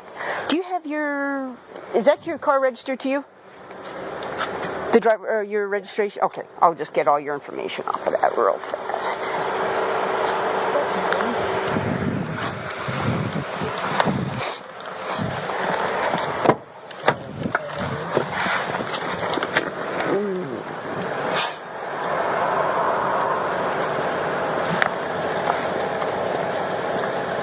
Here you go. Camel green. Oh, camel green. Okay. You're good, dude. Are they sending a detective up? This definitely. I don't know. The detective Is I'm assuming. Well, still recording. Oh, I am too. Scott's coming out. Walk up.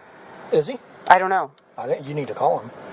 Well, I thought he was coming. Well, you just said about Scott coming out. No, I said I would call him. Oh, well, of course. I thought he was coming out. Let's just get him on the radio and say, "Come on out." There goes a gray. Now, is it a? I gotta find out 2-door, 4-door. But anyway, get him out here. I thought he was already on the way. I'm gonna walk up and down these streets. Yeah, see if we have any more cameras. I'm gonna walk up this one and then back down. Cool, thanks.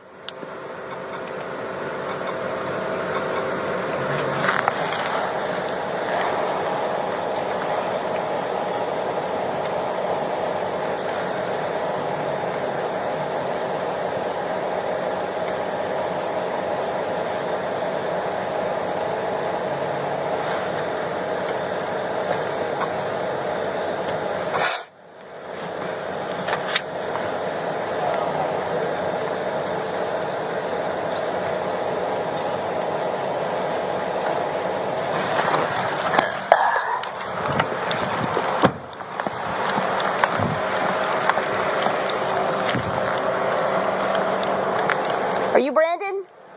All right, cool.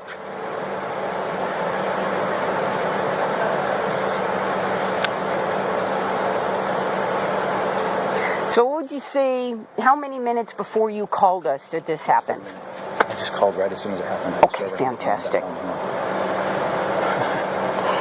Now, were you able to, because you're coming in, they're facing that way, so you're not going to be able to see.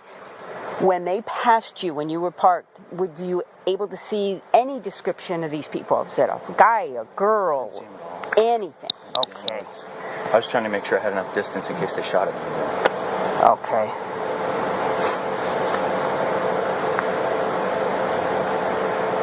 And you said you saw, when you saw, you could see the barrel. You think it was a long rifle, not a handgun? Yeah, and it had like some kind of like a silencer or something on it. Okay. That's why it's like maybe it wasn't a gun but it was so loud. Okay. Can I sit down? Sure. Do you have I was going to say, do you have a chair or something that we can get you? I have some chairs. I just want to sit down. Okay, sure, no problem at all. It's kind of hit me, you know. Is there anybody else here? Are you the only person that lives here? Is there anybody here that? My kids live here with me. Okay. No other adults? Okay, is there somebody we can call to come here to be with you? Yeah, in a minute. Okay, you go ahead and you take your time, whatever you need, okay? Can I get you a bottle of water?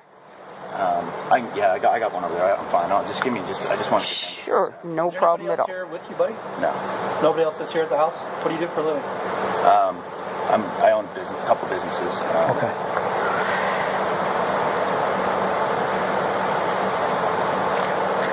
I know I have a lot of questions. I apologize. Is it a 2-door or a 4-door Jeep Wrangler? Looks like a 2-door.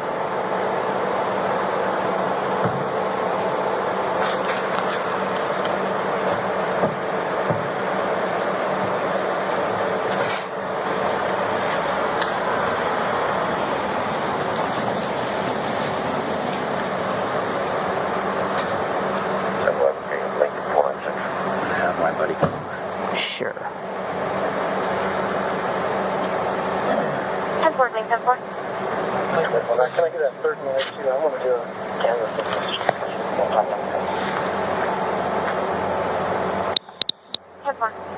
11, or correction, Lincoln Park.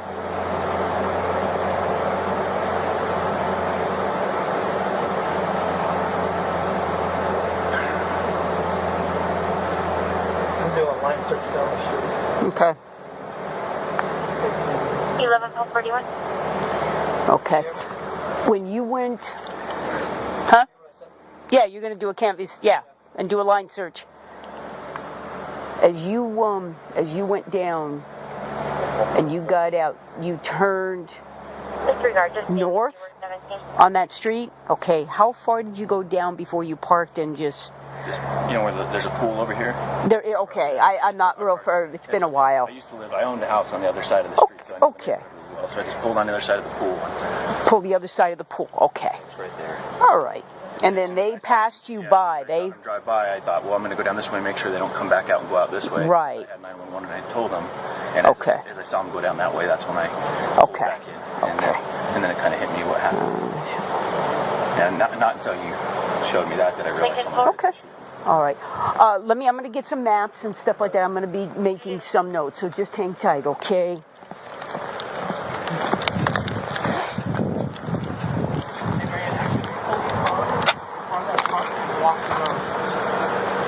The GMC? Yeah. Okay, got it.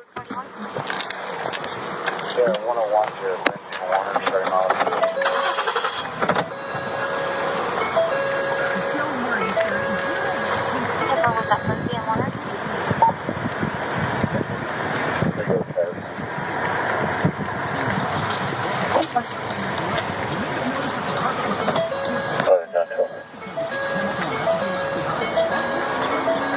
Joshua.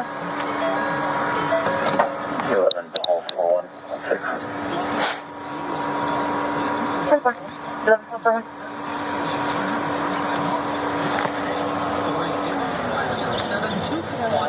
Or book your cleaning online at ZeroRestPhoenix.com. Spell the same forwards or backwards.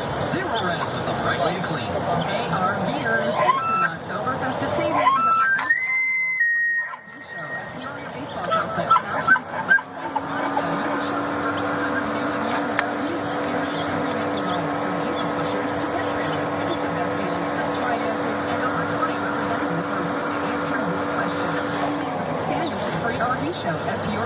Complex at 83rd Avenue in Dallas. Show info and a chance to win a 7-day RV vacation and a $1,000 gift card at easyrvshow.com. We'll see you there. Things that keep you up at night. Let's see. Work stress, crying babies, your laundry list. I'm going to shut off for now.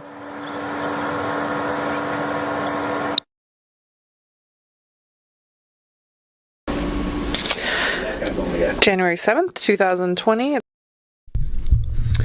All right, so that was Brandon Boudreaux's 911 call, police coming out to hear him. He had just gotten shot at by Alex. And if you guys remember, there's video of Lori and Chad taking the tire out of their Jeep and putting it into a storage unit.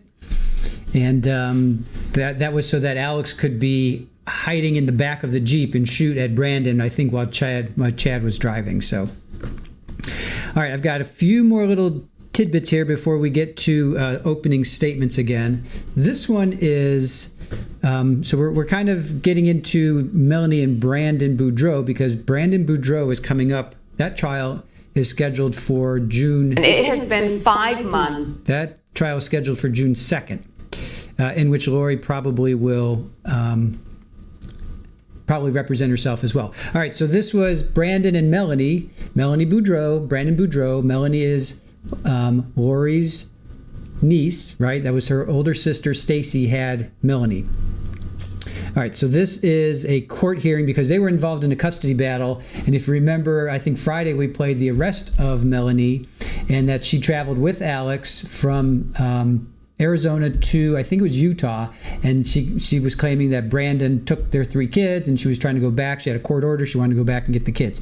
So this is just kind of part of their ongoing battle. And Melanie Boudreaux definitely was connected with Lori. Remember in testimony we heard that Melanie was supposed to go to a wedding, but then she was faking sick so that because Brandon was a part of the conspiracy to have a intervention with Adam Cox, and they were going to do an intervention on Lori. Okay, so let's check this out. It has been 5 months since JJ Vallow and Tylee Ryan were found gruesomely buried in Idaho, as their mother, Lori Vallow Daybell, and her husband, Chad, await trial connected to their deaths.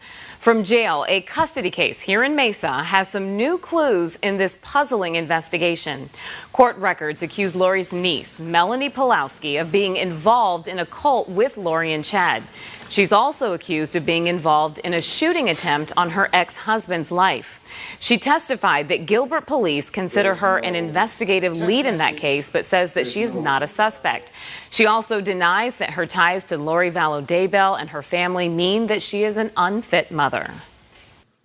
You're not in a cult. You don't believe in zombies. You don't believe in dark spirits. You don't believe in doing harm to someone to exorcise a dark spirit. Do you think it was reasonable for Brandon to accuse you of being in a cult just because you're Lori Vallow's niece? Absolutely not.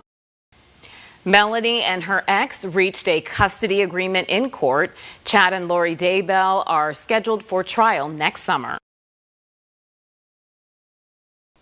The person in All right, so that was interesting. So those two are involved in this custody battle. Brandon's trial is scheduled to start June 2nd, and we did hear about Melanie Boudreaux in Lori's trial. All right, so here is one last thing I'm going to play before we get to the opening statements, because we were talking about it. Oh, and then, okay, so 228 votes. Should charges be brought against Melanie Gibb? 58% of you said yes, 32% said not sure, and 9% said no. I mean, we all want her. Something has to happen, right? But they don't have evidence. So, as much as that stinks, they don't have the evidence. They can't really do, right? They can't do anything. All right. So this is when police confront Chad and Lori in Hawaii. So let's check this out.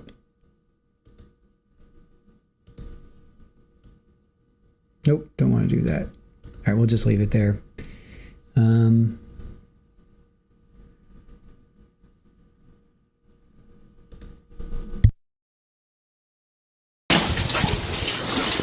it going? Are you Chad and Lori? Mr. Vallow, you can serve. Do you have any questions regarding that?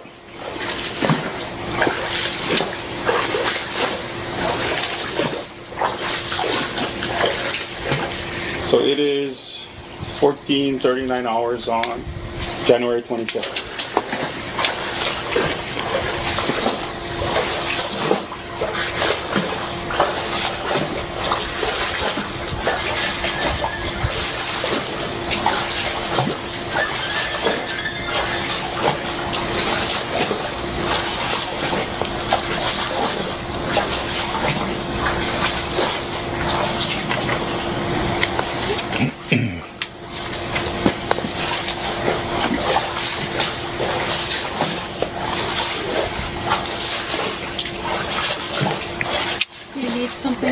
Any questions? You have any questions for that? No? Okay. All right, have a nice day. Have a nice day.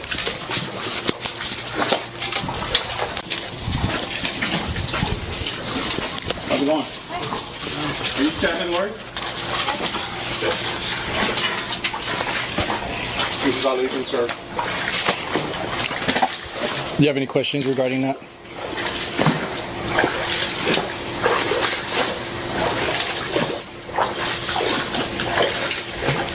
So it is 14:39 hours on January 25th.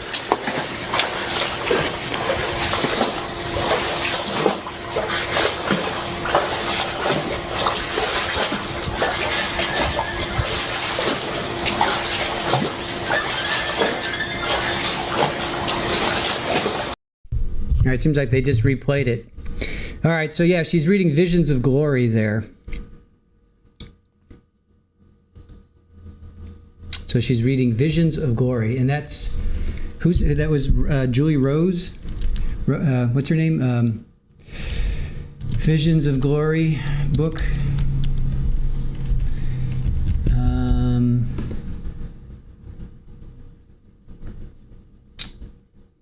This is Visions of Glory, one man's John Patias?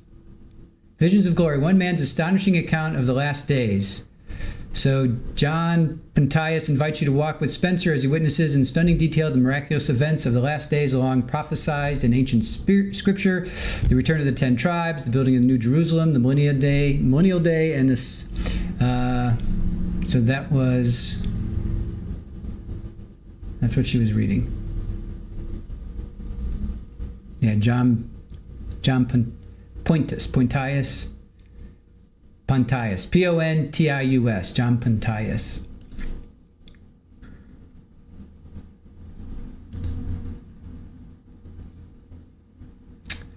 So he is a now deceased LDS author. LDSbookstore.com. Wow. Visions of Glory. In this true account of near-death experiences, we learn about the miracles of the millennium, the return of the 10 tribes, the building of the New Jerusalem and Temple, and many other astonishing events long prophesied in Scripture, but never before described in such vivid detail. Visions of Glory is a mesmerizing and fascinating read that you will not be able to put down. So, that's what she was reading. Right. No, I'm not gonna read it. Pontius, like in Pontius Pilate.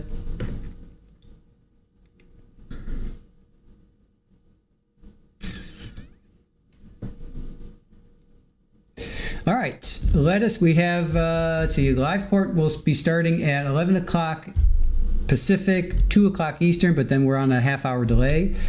Pontius, okay. Not going on my reading list, yeah. All right, so now let's get to the actual openings. So these were the openings from day 1. Well, it was like day 2 if you count jury selection. But all right, let's get to. Let me pull this up.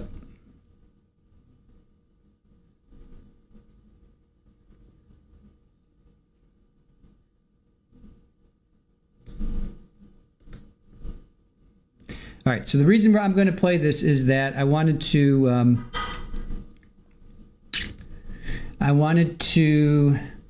compare, I want to compare what Lori said, what Trina said too, Trina K, what she said, what she said they were going to tell us, what actually happened in the trial, and then we're going to go into, hopefully,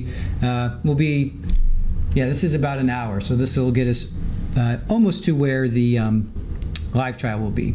All right, so this is opening statements. Opening statements rewatch.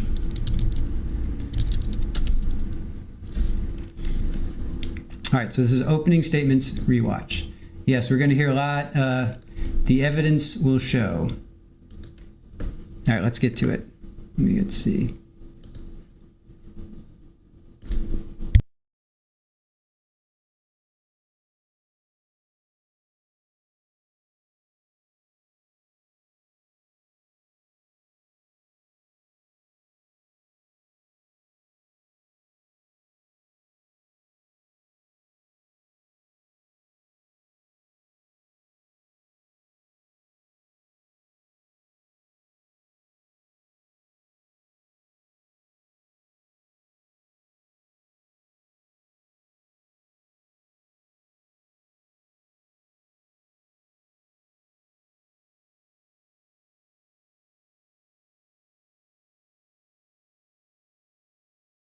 Both the prosecution testified to by a witness who has been sworn in and is answering questions from the witness stand. Therefore, it is important to remember that what is said by both the prosecutor and the defendant in opening statements and later in closing arguments is not evidence. The purpose of an opening statement is to help you prepare for anticipated evidence. The state can proceed. Thank you, Your Honor. Are you going to use, yeah, put a mic over there.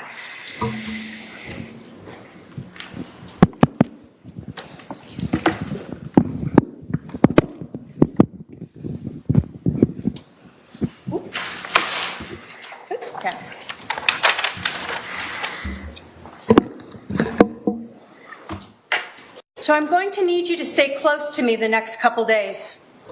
Mel, too. She can't go to Utah. They're planking some kind of intervention, but want Mel out of the way, so I'm left alone. I need to come get the stuff at your house tomorrow and secure it. Lots to do. Thanks for standing by me. It's all coming to a head this week. I will be like Nephi, I am told, and so will you.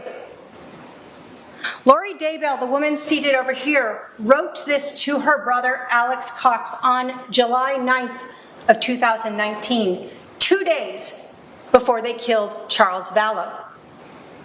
But to understand why this is so meaningful, why this is relevant, you have to understand the context. So let's talk about it. In July of 2019, Lori Vallow was married to Charles Vallow. Lori Vallow lived here in Arizona, Chandler. Charles Vallow lived in Texas. In July of 2019, Lori Daybell was Lori Vallow, married to Charles Vallow. In July of 2019, Lori Vallow wanted to be Lori Daybell, wife of Chad Daybell. And in July of 2019, Lori Vallow wanted to keep the same lifestyle that she had with Charles. And she could get all of this if Charles was dead. She could marry Chad Daybell and become Lori Daybell. She would get a $1 million life insurance policy from Charles Vallow. She would get Social Security for herself and their son, JJ, as a child of a dead spouse. And all of this would be true if Charles Vallow was dead. So what about Nephi? Well, Lori Vallow, Chad Daybell, and Alex Cox all believed that those who disagreed with them were dark, possessed by evil spirits, sometimes called Z's or zombies. Sometimes they had names for these evil spirits like Ned. Lori, Chad, and Alex used religion, the Church of Jesus Christ of Latter-day Saints, and a story of Nephi, a prophet, who was directed by the Holy Spirit to kill Laban, to obtain brass plates and secure the long-term prosperity of Nephi's descendants. Lori used this religion and the story of Nephi as justification to kill Charles Vallow, just like Nephi killed Laban. On July 9th of 2019, Lori Vallow invoked Nephi when she messaged Alex to provide them with that religious authority to kill Charles. After months of trying to get rid of him, they were finally ready to be like Nephi. So how did this begin? We go back to 2018. Lori Vallow met Chad Daybell. You will learn that in November of 2018, that Chad Daybell came to Arizona for a Preparing the People conference. And he and others stayed at Lori and Chad's house. Charles was actually out of town with JJ. Lori and Chad acted as if there was nothing between them, but nothing could be further from the truth. By January of 2019, Lori Vallow claimed that Charles Vallow was possessed by an evil spirit that she called Ned. you will see text messages where Lori and Alex refer to him as Ned. During this trial, you're going to hear from some women who initially were close in Lori's circle. These women will tell you they met her through the Preparing the People conference. They are spiritual women within the LDS church. And initially they found Lori's spirituality infectious. But the more they listened to Lori, the more they started to find concern with what she was saying. One of them called it red flags. Lori began saying things like she didn't need to repent, that she was beyond that. And you'll hear from these women that that goes against everything that their religion follows. Everyone must repent. You will hear from Serena Sharp that in March of 2019, she attended a girls' weekend with Lori and some other women. They went to the temple, they had lunch, they did volunteer activities, and then Lori asked them to do something a little unusual. She told them that her husband was possessed by an evil spirit, and she referred to that as Ned. She told them that Charles was no longer in his body. She asked them to come together and try to cast out this evil spirit. Serena will tell you that she didn't ask Lori what would happen to Charles if that evil spirit went. She only knew that she had said Charles was already gone. She didn't know if he would come back or his body would just die. Later that month, on March 26th of 2019, Alex Cox texted his sister, Lori Vallow, and said, quote, "Ned is still alive, just confirmed." Lori responded, "It's not Ned. It's a new one. Ned is gone. No one has seen him, right? Just talk to him, question mark." Alex said, "Correct. Charles' body is alive." "What did you learn, question mark?" And Lori responded, "A lot. Still working on it. We'll call you later."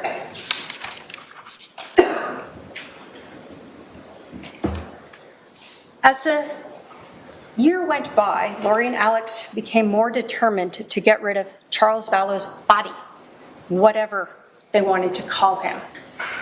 You will hear from Christina Atwood that she attended a gathering on June 9th of 2019. Again with Lori and some close friends, but this time Alex Cox attended. This was the first time she had met him. Christina will tell you that she heard Alex say that he just wanted to kill Charles. In fact, she heard him say this a couple times. And she heard Lori say, in response, that she had been drugging Charles, crushing up JJ's pills and putting them in Charles's protein drinks. Christina will tell you she was so disturbed by this that she actually went and confronted Lori the next day and told her that if Charles ended up dead, she would have to go to the police. That's how disturbed she was. Now, Lori, of course, said it was all a joke. What else could she say? But 1 month later, Alex and Lori created that situation to be like Nephi and killed Charles. What about Charles? You're going to learn that Charles and Lori had been together for a long time. They had adopted one of Charles's family members' children, JJ. JJ was everything to Charles. JJ was the reason Charles and Lori were still together. You'll learn that Charles knew about Lori's beliefs, that he was called Nick or Ned or some name. You will learn that Charles told a lot of people about this. And on February 26th of 2019, Charles made a big decision.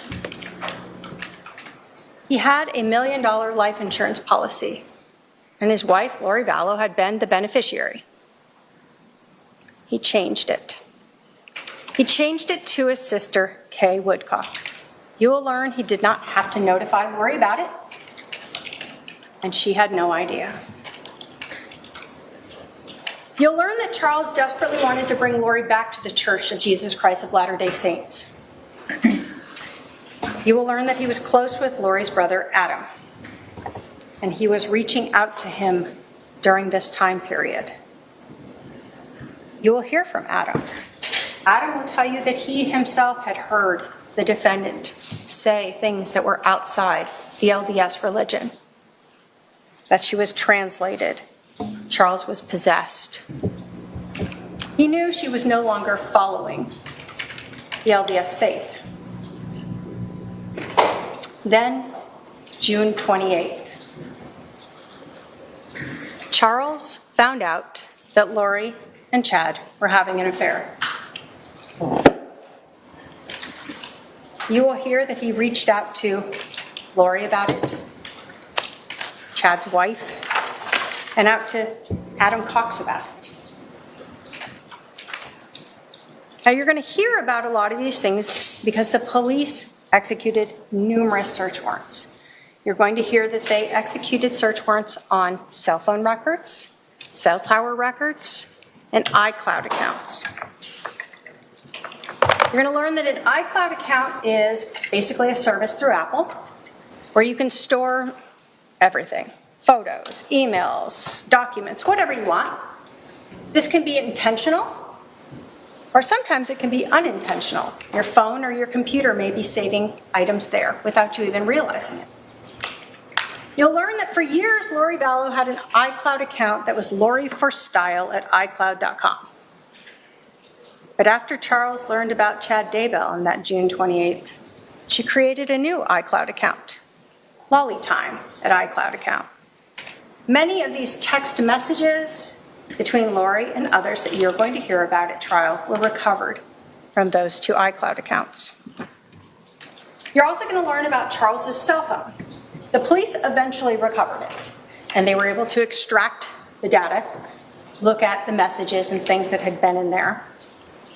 And you're going to learn about those text messages with Adam Cox from July 9th through the 11th.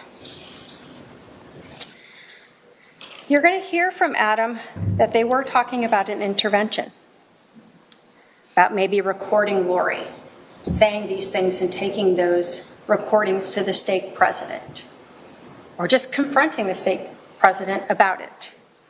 They didn't have an exact plan, but on July 9th, Adam agreed to fly to Phoenix to help try to talk to his sister, talk to the stake president, get her back into this faith. Ultimately, Adam flew to Phoenix on the 10th, as did Charles. Adam will tell you that he actually, when he got his reservation on the 9th from Charles, reached out to his brother, Alex.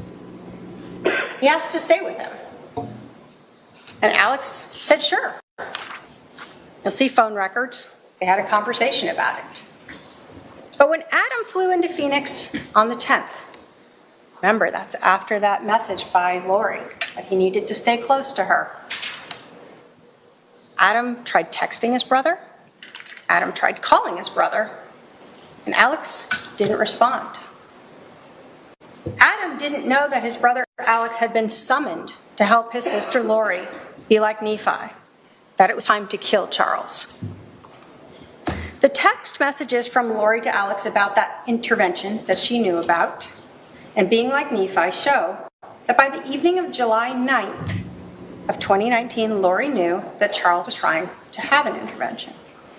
An intervention. In that text message, remember, she said they are trying to have an intervention. She knew it was Charles and others.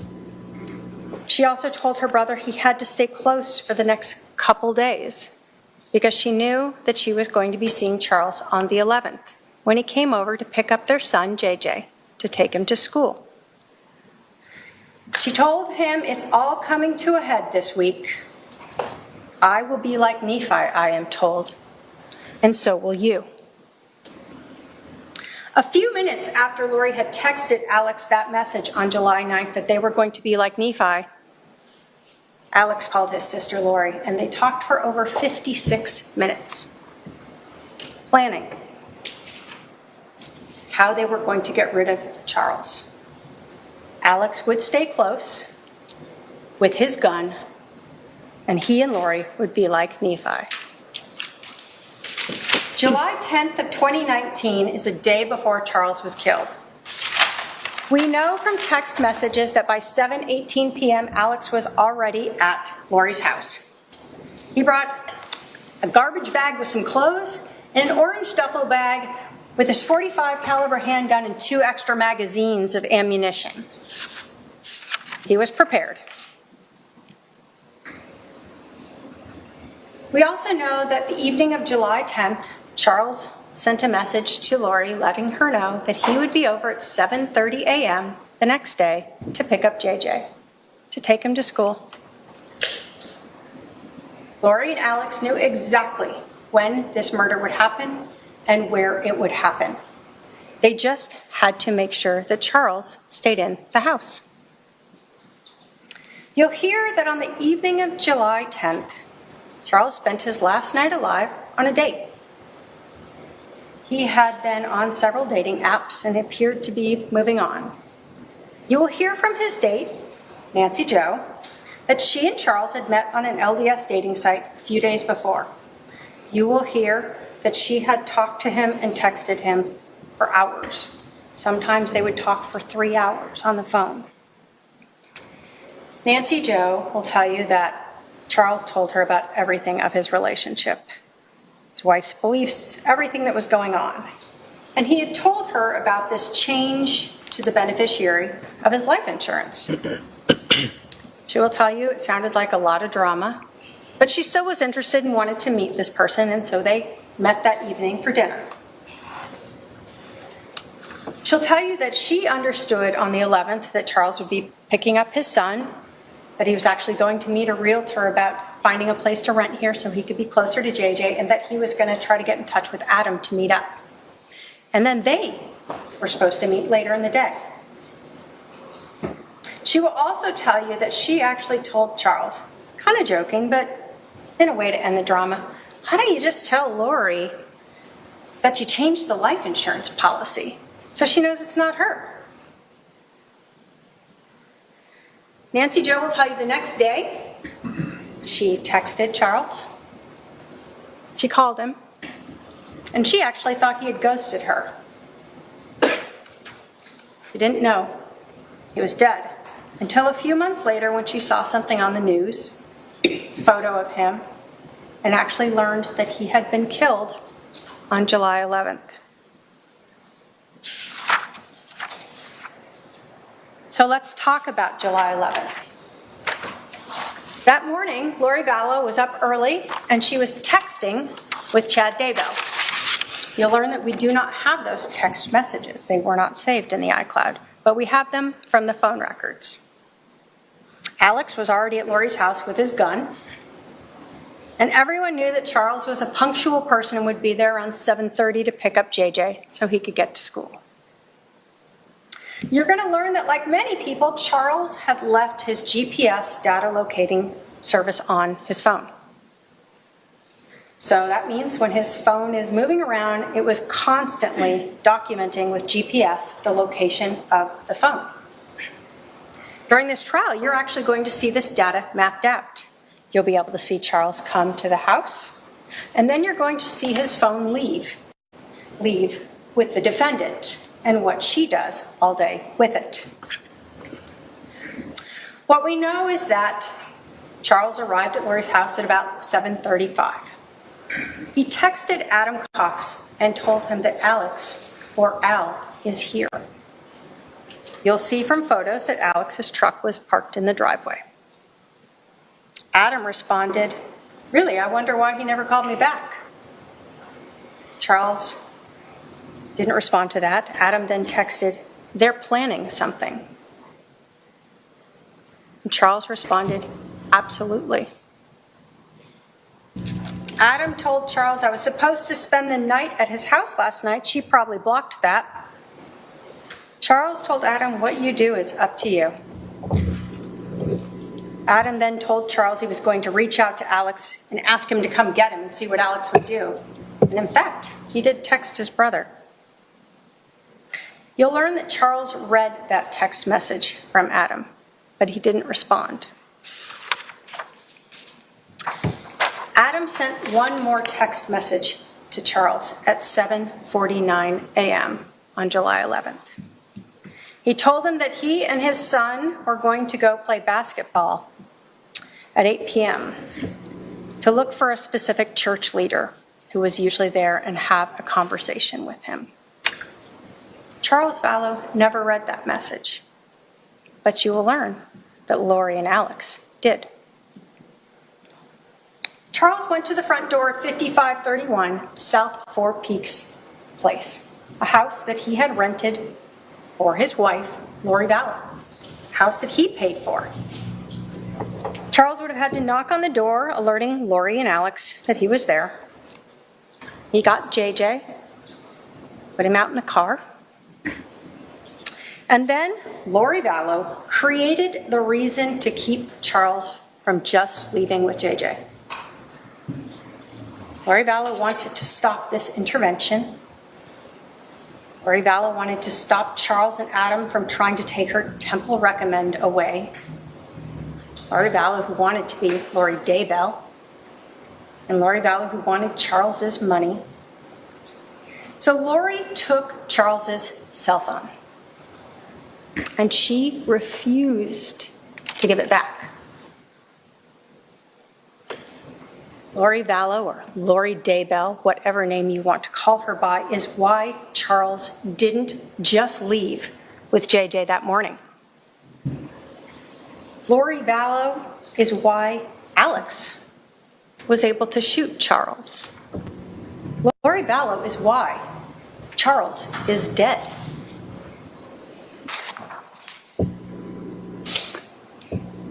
I want to tell you a little bit about the scene, this house, so you can understand what's happening here. When you walk in the front door, there's a big room. It was empty, no furniture. There were mirrors on 2 of the walls, windows on a 3rd wall, and the 4th wall had doorways going into the kitchen and a hallway off to the bedrooms. This is where Charles Vallow was killed. This is where Alex Cox shot him 2 times. The first shot to Charles Vallow was to his chest. It exited out his back. Charles Vallow fell to the ground. He put his left hand to this wound, and blood transferred onto it. You will hear from the medical examiner that this shot went through his heart, and that a person can take seconds to up to 2 minutes to die from that type of wound. You will hear that a person can still talk and move after they're shot in the heart. And we know Charles was able to move since he put his dominant left hand on his chest and transferred that blood to his hand. You will see that. As Charles lay on the floor of 5531 South Four Peaks Place, Alex Cox stood at his feet and fired a second shot. That shot entered his abdomen, and it exited his left shoulder. The angle was significantly upward. Dr. Baumgartner, who is the medical examiner, will tell you that this wound was shored. You will learn that shored means that there was something hard behind that wound. So when the bullet exited it, it caused a different tearing pattern than the other wound that exited Charles's back. It is this shored wound, this exit on Charles's left shoulder, that shows us that there was nothing accidental about this second shot. You will learn from the cell phone that at 7:49, Lori left Charles's house, or left her house with Charles's cell phone, his wallet, his rental car, and JJ and Tylee. She drove to Burger King, Walgreens, dropped JJ off at school before she and her daughter Tylee drove back to the house. During this time, while Lori is driving around in Charles's car with his phone, she spoke with her brother Alex twice. The first call was at 7:52 a.m., 3 minutes after she left. The second call was at 8:06 a.m., 17 minutes after she left. You will hear that when Alex and Lori are talking, neither of them had called 911 yet. In fact, you will hear that Alex didn't call 911 until 47 minutes after Lori left.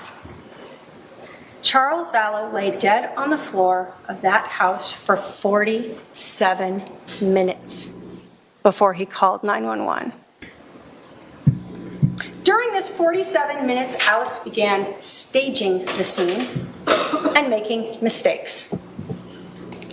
You're going to learn that the police found a bat that was located on the right side of Charles to the north of his head.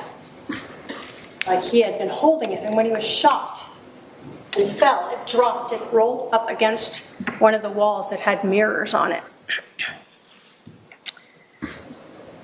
What you're going to learn that is, Alex forgot that Charles was left-handed. In fact, you're going to learn that Charles was a semi-professional baseball player. He pitched and he batted left-handed.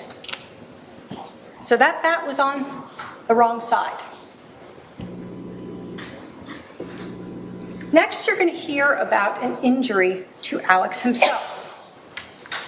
Lori had told police that Charles hit Alex in the head with this bat before Alex shot Charles. Classic self-defense.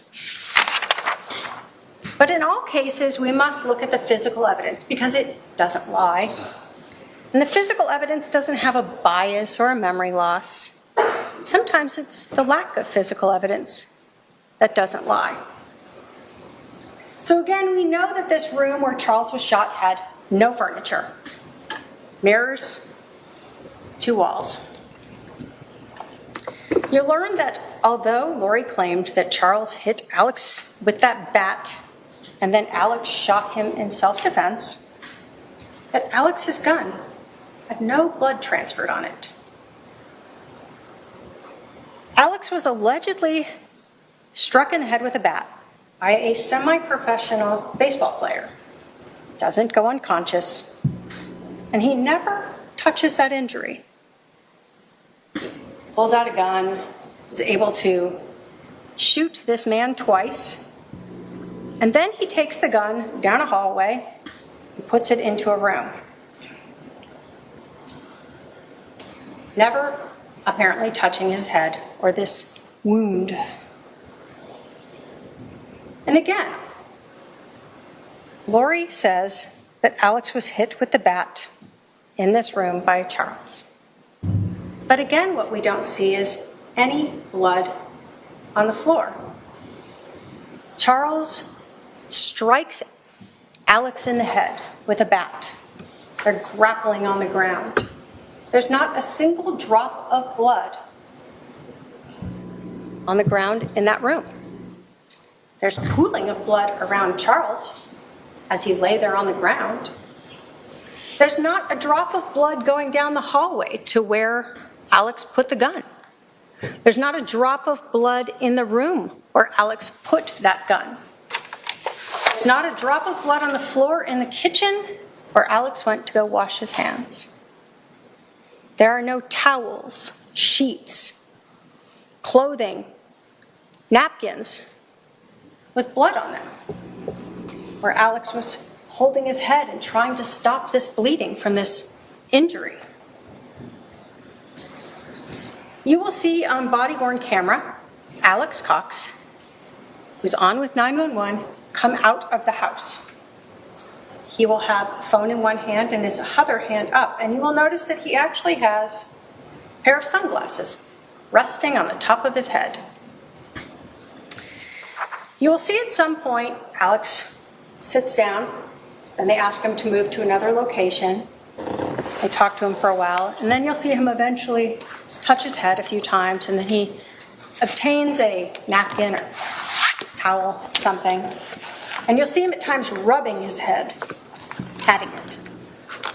That is the only bloody item you will see. Those sunglasses on Alex's head. He is struck in the head by a baseball player while grappling on the ground. He then pulls out a gun and shoots his brother, puts away this gun, deals with his injury, and yet those sunglasses are still right there on the top of his head. No blood on the floors, no blood on the gun, no damage to the mirrors, that on the wrong side. The lack of physical evidence to help support this self-defense claim. Next, trajectory. The medical examiner will talk to you about the trajectory through Charles's body. The detectives are going to talk to you about the trajectory through the room. Dr. Baumgartner will tell you that the trajectory of that first shot to Charles, the one that went through his chest, through his heart, and out his back, was front to back and slightly downward. It will be less than an inch downward. The detectives will tell you that the bullet from that shot, actually, as it exited Charles's back, ended up across the room in the baseboard. They pulled it out and recovered it. Both of them will say that this shot is consistent with Charles being standing upright with a person in front of him.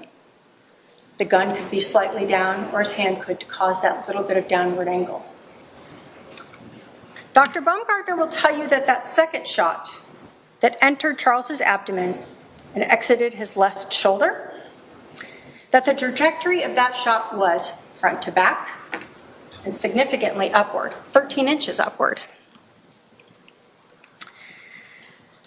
Dr. Baumgartner is also the one who will tell you about that shored wound.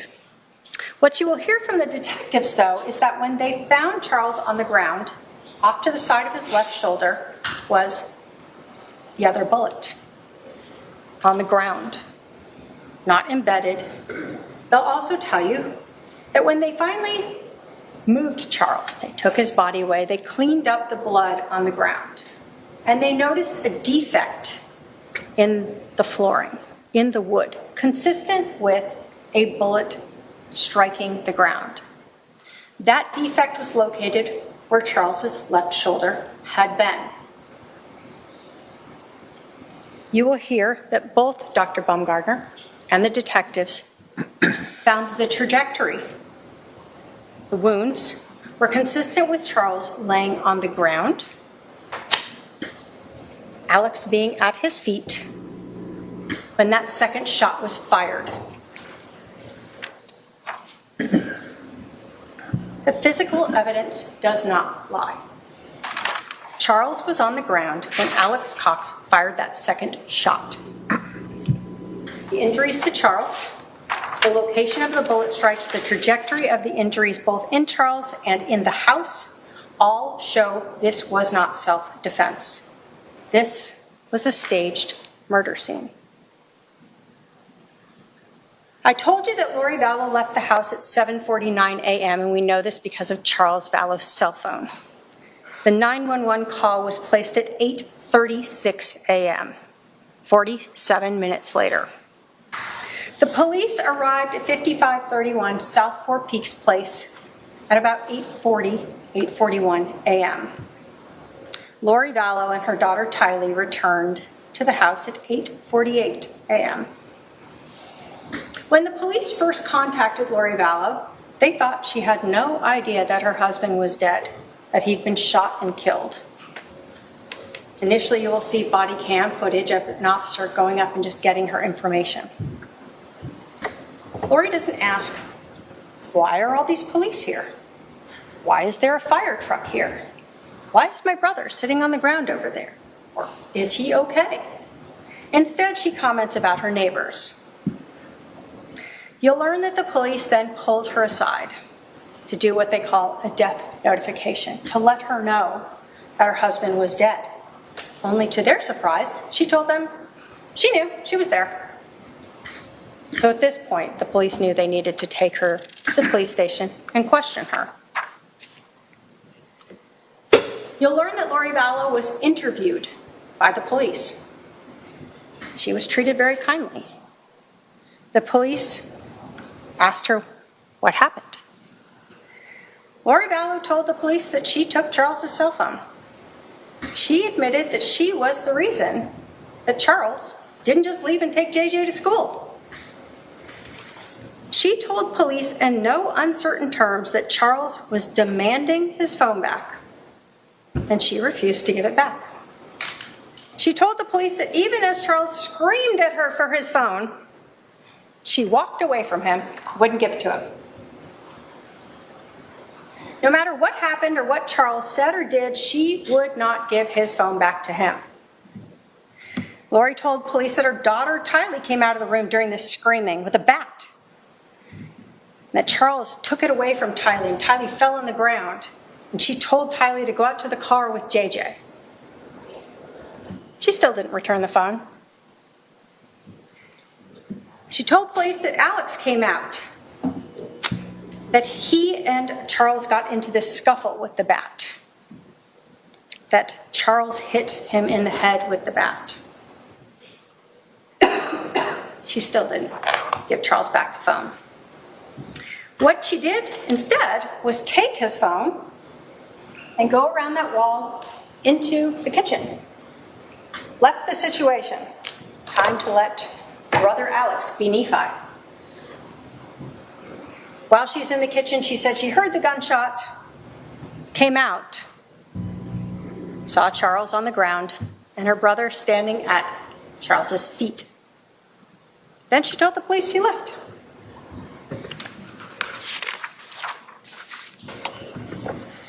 You'll learn that the police actually had no idea that Lori still had Charles's phone. Even when they're interviewing her, she still had it. Police are processing the house, looking for it. Where is it? I can't find it. Later in the afternoon, you'll hear that the police actually called Lori and Alex and asked them to come back to the scene. And when Lori arrived, they told her they couldn't find Charles's phone. And she told the detective that she found the phone in the car. Found it in the car. She gave Charles's phone to Detective Enclan and then provided her with Charles's PIN number to get into the phone. You'll learn that after those interviews in the morning, Lori and Alex went back to Alex's house in Santan. And there they went through Charles's phone. You'll learn that Alex actually took photos of some of the messages between Charles and Adam, including Adam's flight reservations. And he later sent those to his sister, Lori. July 11th. Lori didn't tell any of Charles's family he was dead. She didn't tell Adam that Charles was dead. She certainly knows they'd been talking. The next day, Lori texted Charles's sons from his prior marriage and told them, "Your dad is dead." Charles's sons reached out to their Aunt Kay about this, and you'll learn that Kay and her husband had to Google this, see if it was true. They found out that Charles had been shot.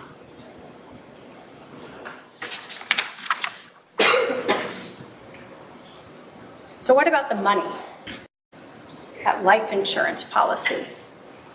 Charles Vallow had $1 million life insurance policy. When he got it, his wife, Lori Vallow, was the beneficiary. We know that Charles died on a Thursday, July 11th. That next Monday, July 15th, Lori Vallow called Banner Life Insurance. The call was recorded and you will hear it. She told the agent that Charles had been accidentally shot. It was an accident. And that she was the beneficiary. Both of those statements are not correct. There was nothing accidental about that shooting, and she was not the beneficiary. 3 days later, on July 18th, Lori Vallow learned that she was not the beneficiary. Banner Life Insurance could not and would not tell her who Charles had changed it to. But Lori was angry about it. And you're going to learn that on July 18th of 2019, there's another very important text message in this case. The first one on July 9th between Lori and Alex when they discussed being like Nephi. And on July 18th, 7 days after Lori and Alex killed Charles and Lori learned she is not getting a $1 million life insurance policy, she sends a message to Chad Daybell. Quote, "So I talked to the insurance company. He changed it in March. So it was probably Ned before we got rid of him. You can't tell me who, of course, but it's done. I'll still get $4,000 a month from SS." In this text message, Lori tells Chad that it was probably Ned, that evil spirit inhabiting Charles's body, that changed the life insurance policy before they got rid of him, before they killed him. After Lori found out that she was not the beneficiary, she was so angry that she actually went through Charles's laptop, found the beneficiary change form, sent photos of that to Chad, and she also confronted Kay about it. The $1 million she had expected to get was gone, but as Lori told Chad on the 18th, she was still going to get money from the death of Charles. Lori knew already that a month before going to see Social Security, how much money she would get for JJ and for herself as a caregiver as a result of Charles being killed. $4,000 a month. Ladies and gentlemen, the evidence in this case is going to show you that Lori Vallow Daybell conspired with her brother Alex Cox to kill her husband, Charles Vallow. When Charles let Lori know he was coming into town, she quickly got the pieces into place. Alex came to her house with a gun. Lori created the way to keep Charles inside the house so that Alex and she could be like Nephi, to kill Charles Vallow to better at least her life so she could be with Chad and she could live off that life insurance policy. As we go through this trial, you will see photos of Charles's injury, photos of the crime scene, and hear testimony that will prove that this was not self-defense. As we go through this trial, you'll be provided with phone calls, emails, text messages, and hear testimony that lays out the motive for this murder, money, and Chad Daybell. You will see text messages and hear from people who Lori trusted and who were later pushed away, people who really don't want to be part of this trial, but were pulled into it by this defendant and her desire to get rid of Charles to be with Chad. People who heard Lori for months saying Charles was gone, possessed. People who will establish that this murder was premeditated. You will hear text messages from July 9th by Lori to her brother Alex Cox that he had to stay near her, that it was all coming to a head, and she would be like Nephi, and so would he. A justified killing, just like the prophet. And later, the text message to Chad where she told him that Charles changed the life insurance policy before they got rid of Ned. A confession by Lori of how religion and money were twisted to justify Charles's murder. At the end of this trial, the state will come to you and ask you to hold the defendant responsible for the death of Charles Vallow and find her guilty of conspiracy to commit first-degree murder. Thank you.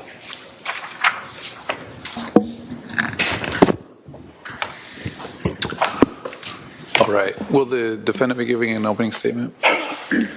Okay. Because of the lunch hour, your opening statement will start after lunch.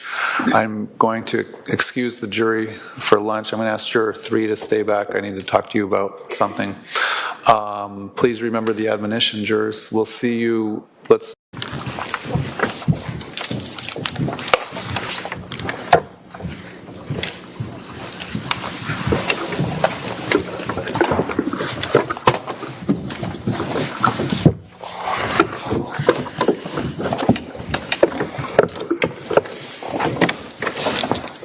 All right, the jury is now present.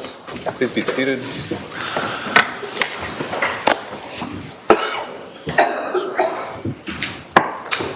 All right, the defendant can proceed with her opening statement.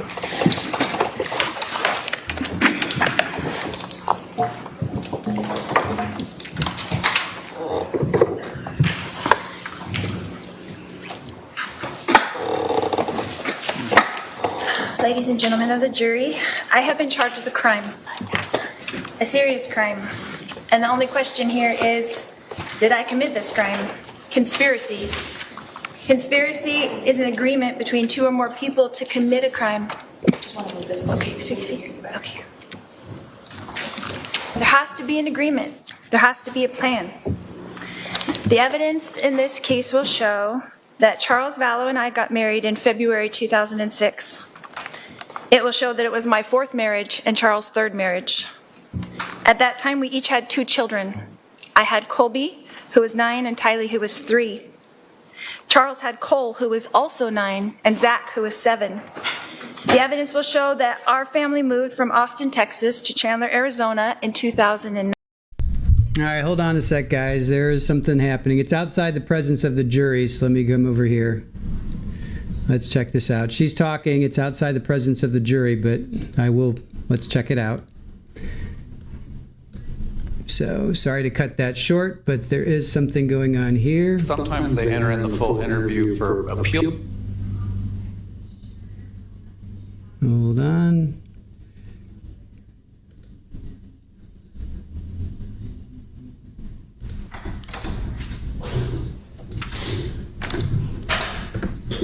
All right, we're on the record, State of Arizona versus Lori Daybell, CR 2021-001704. Why don't I have the state announce? And the defendant? Lori Daybell? All right, we met on Thursday and went over jury instructions. In the meantime, since Thursday, there was a few modifications sent out.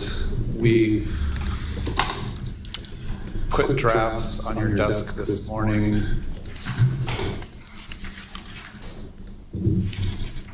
Last week, you just pull up that email.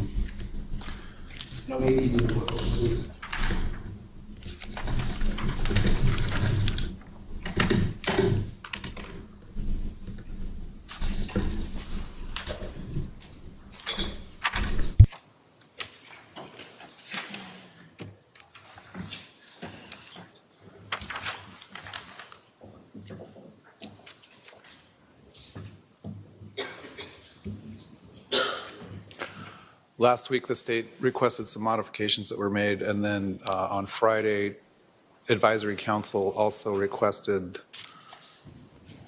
a correction to the presumption of innocence, which I did do, as well as a mere presence instruction. Does anyone want to make a record on any of those changes that have occurred since we met Thursday? I forgot, I don't know if my staff told you, I did add, I realized standard number 9 was not added, which is defendant need not produce evidence, so I added that this morning as well. Have you had a chance to review the latest draft, or do you need more time? We told the jurors to be here at 11, so we have time if you need more time.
Any other record you want to make on mere presence? There you All right, has the defendant had a chance to review the final instructions? Yes, Your Honor. Any additions or corrections? No, Your Honor. All right, we're still waiting for a few jurors to show up. The plan this morning, well, let me ask the defendant, you still plan on resting? I do. Okay, so when the jury comes in, I'll remind them that the state rested last Wednesday, and then I'll turn to you and you'll presumably say the defense rests. I'll read the jury instructions and we will break after I read the jury instructions. Depending on what time we break, I'll tell them what time to come back for the closing arguments, approximately an hour later, or around 1 p.m.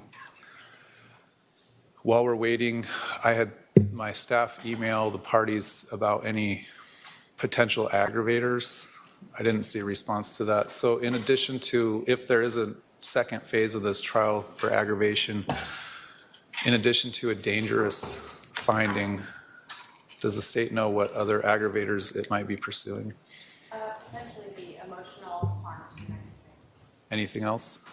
The presence of an accomplice. Okay. That should be it. And in the event that happens, would you be producing testimony or evidence, or would it just be argument? Potentially testimony from the next victim. Okay. All right. So how many jurors? You can go ahead and print out. Your Honor, I have 2 issues I'd like to bring up real quick. Go ahead. The jury process of the jury alternate selection.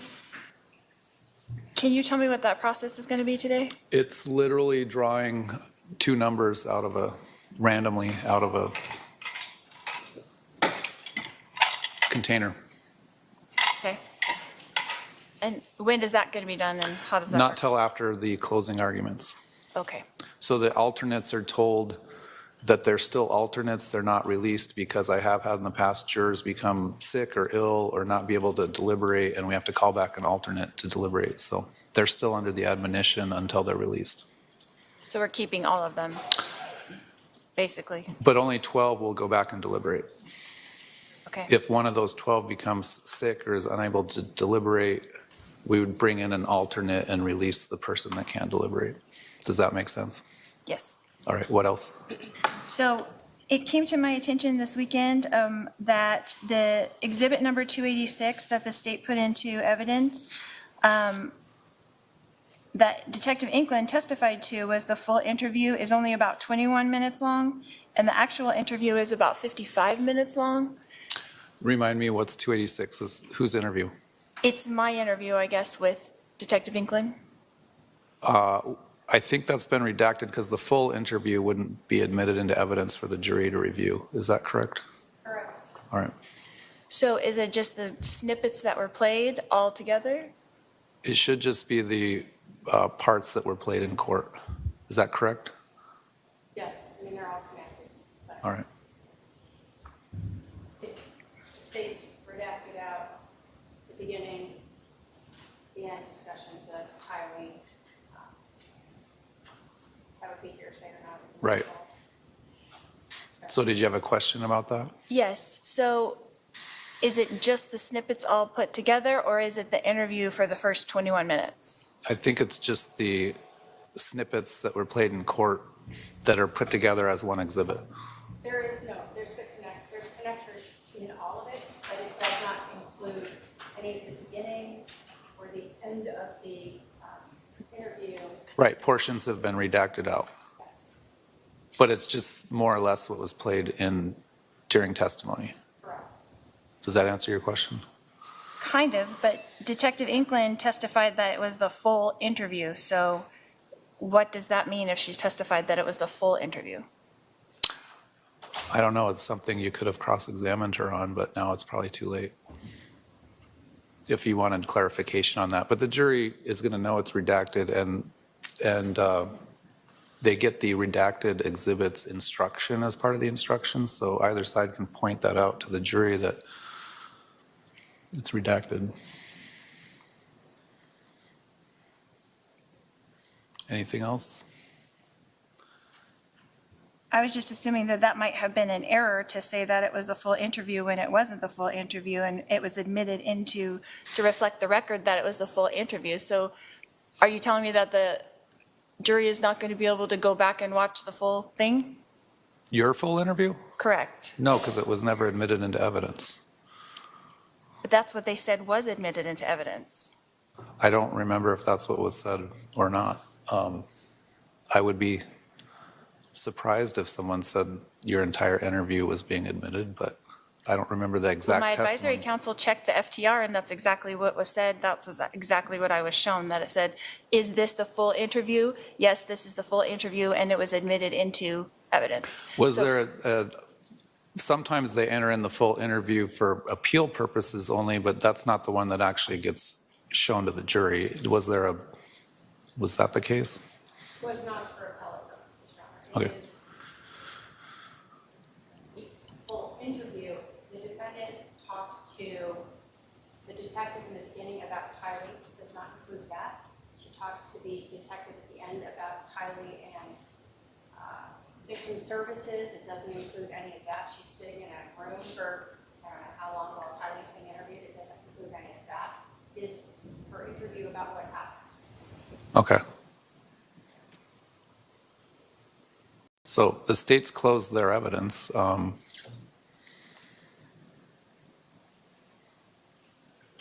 just trying to find out what the jury is going to be seeing. They have all that evidence in the evidence when they deliberate. Is that correct? Whatever They have was, access to that. whatever was admitted into evidence, which portions of your interview were not admitted into evidence, it sounds like. Okay, but from what I'm understanding from the state, just correct me if I'm wrong, it's not just the snippets that were played, but it's a partial part of the interview and some of it was redacted. Is that correct? That's what I'm understanding. The parts regarding what Tylee said or did or didn't happen, the hearsay parts were, the start and the end were redacted out. And then what was meant by the testimony that this is the full interview? I don't know. I guess that's something that someone could have asked that witness. Maybe it was the full interview of your version of what happened. So we have our Exhibit 20, the defense's proposed Exhibit 20, is the full interview. Can we replace that one with the full interview since it was entered into evidence as the full interview? No. Why not?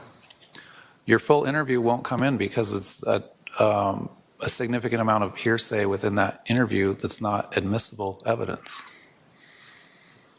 It was admitted as the full interview. Well, if a witness testified that it was a full interview, either side could have clarified that with that witness. I don't know what that witness meant when they said that.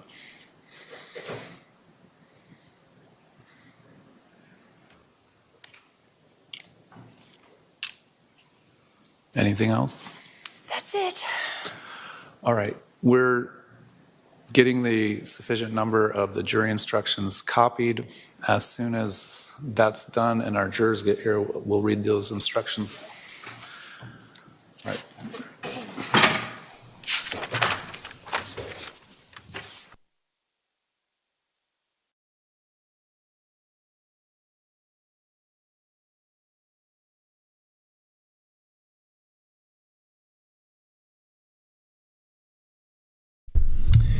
All right, so that was interesting.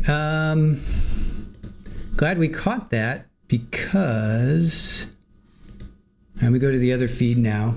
So now we're on a 30-minute delay. But let me pull this up, and we can just chat.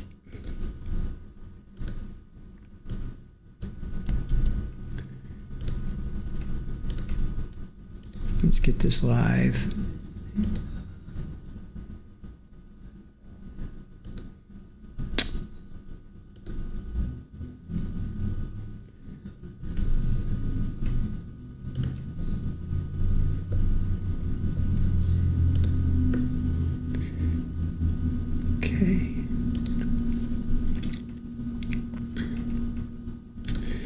All right, so if you guys haven't voted yet, we have a poll going. How many times will the state object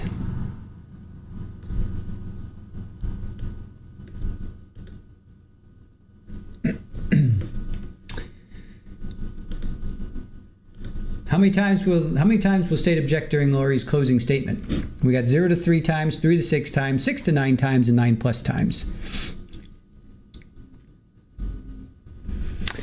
So what we just heard.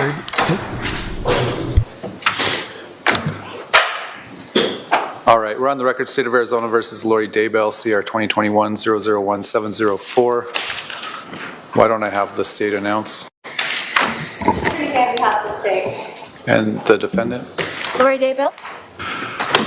All right, we met on Thursday and went over jury instructions. In the meantime, since Thursday, there was a few modifications sent out. We put drafts on your desk.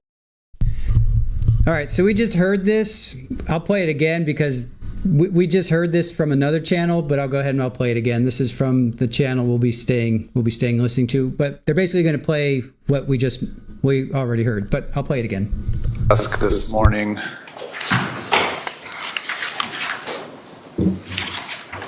Last week, let me just pull up that email. No eating in the courtroom, please.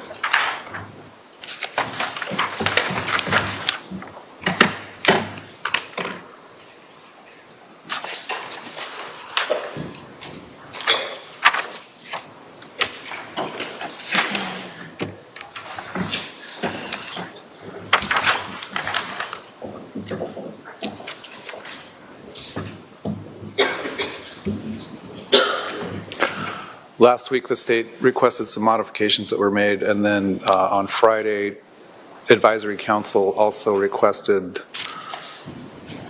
a correction to the presumption of innocence, which I did do, as well as a mere presence instruction.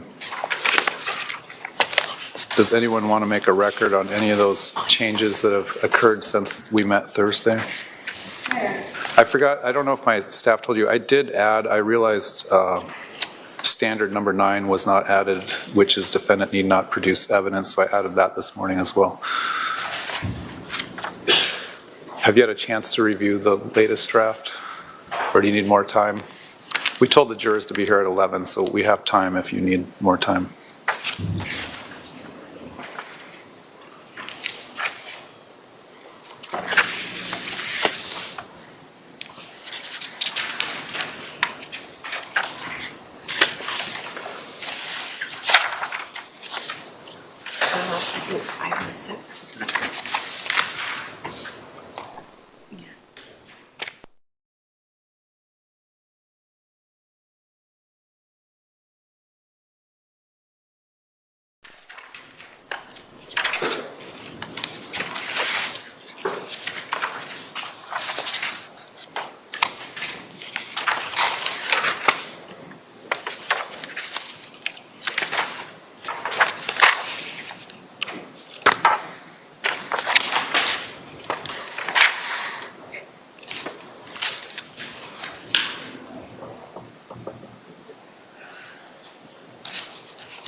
Any other record you want to make on mere presence? Oh, yeah. All right, has the defendant had a chance to review the final instructions? Yes, Your Honor. Any additions or corrections? No, Your Honor. All right, we're still waiting for a few jurors to show up. The plan this morning, well, let me ask the defendant, you still plan on resting? I do. Okay, so when the jury comes in, I'll remind them that the state rested last Wednesday, and then I'll turn to you and you'll presumably say the defense rests. I'll read the jury instructions, and we will break after I read the jury instructions. Depending on what time we break, I'll tell them what time to come back for the closing arguments, approximately an hour later, or around 1 p.m. While we're waiting, I had my staff email the parties about any potential aggravators. I didn't see a response to that. So in addition to, if there is a second phase of this trial for aggravation, in addition to a dangerous finding, does the state know what other aggravators it might be pursuing? Potentially the emotional harm to the next victim. Anything else? The presence of an accomplice. Okay. That should be it. And in the event that happens, would you be producing testimony or evidence, or would it just be argument? Potentially testimony from next offender. Okay. All right. So, how many jurors? You can go ahead and print out. Your Honor, I have 2 issues I'd like to bring up real quick. Go ahead. The jury process of the jury alternate selection, can you tell me what that process is going to be today? It's literally drawing 2 numbers randomly out of a container. Okay. And when is that going to be done, and how does that Not work? till after the closing arguments. Okay. So the alternates are told that they're still alternates, they're not released, because I have had in the past jurors become sick or ill or not be able to deliberate, and we have to call back an alternate to deliberate. So they're still under the admonition until they're released. So we're keeping all of them, basically. But only 12 will go back and deliberate. Okay. If one of those 12 becomes sick or is unable to deliberate, we would bring in an alternate and release the person that can't deliberate. Does that make sense? Yes. All right, what else? So it came to my attention this weekend that the exhibit number 286 that the state put into evidence, that Detective Inkland testified to was the full interview is only about 21 minutes long, and the actual interview is about 55 minutes long. Remind me, what's 286? Whose interview? It's my interview, I guess, with Detective Inkland. I think that's been redacted because the full interview wouldn't be admitted into evidence for the jury to review. Is that correct? Correct. All right. So is it just the snippets that were played all together? It should just be the parts that were played in court. Is that correct? Yes, I mean, they're all connected. But All right. the state redacted out the beginning, the end discussions of Tylee. That would be hearsay or not. Right.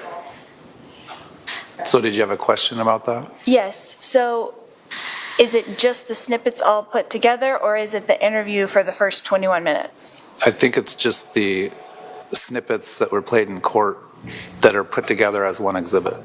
There's connectors in all of it, but it does not include any at the beginning or the end of the interview. Right, portions have been redacted out. Yes. But it's just more or less what was played during testimony. Correct.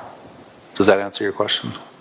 Kind of, but Detective Inkland testified that it was the full interview. So what does that mean if she's testified that it was the full interview? I don't know. It's something you could have cross-examined her on, but now it's probably too late if you wanted clarification on that. But the jury is going to know it's redacted, and they get the redacted exhibits instruction as part of the instructions, so either side can point that out to the jury that it's redacted. Anything else? I was just assuming that that might have been an error to say that it was the full interview when it wasn't the full interview, and it was admitted into to reflect the record that it was the full interview. So are you telling me that the jury is not going to be able to go back and watch the full thing? Your full interview? Correct. No, because it was never admitted into evidence. But that's what they said was admitted into evidence. I don't remember if that's what was said or not. I would be surprised if someone said your entire interview was being admitted, but I don't remember the exact My testimony. advisory council checked the FTR, and that's exactly what was said. That was exactly what I was shown, that it said, is this the full interview? Yes, this is the full interview, and it was admitted into evidence. Was there sometimes they enter in the full interview for appeal purposes only, but that's not the one that actually gets shown to the jury. Was that the case? Was not for appellate purposes, Your Honor. Okay. It is the full interview. The defendant talks to the detective in the beginning about Tylee, does not include that. She talks to the detective at the end about Tylee and victim services. It doesn't include any of that. She's sitting in a room for I don't know how long while Tylee's being interviewed. It doesn't include any of that. It is her interview about what happened. Okay. So the state's closed their evidence.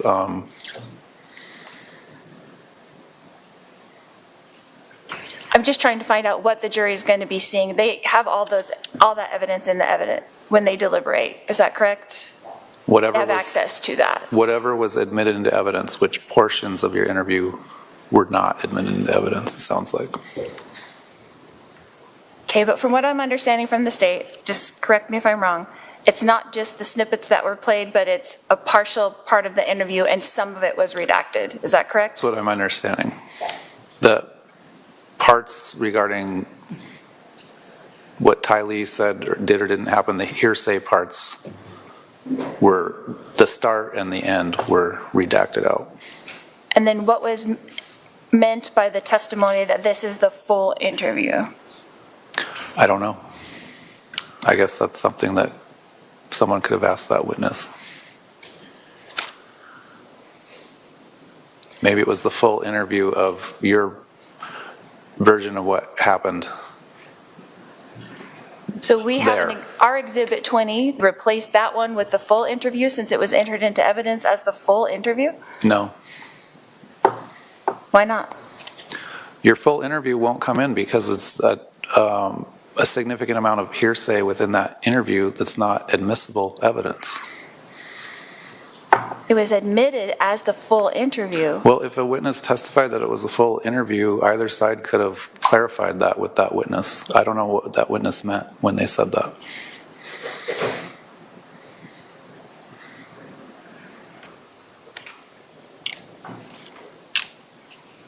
Anything else? That's it. All right. We're getting the sufficient number of the jury instructions copied. As soon as that's done and our jurors get here, we'll read those instructions. All right.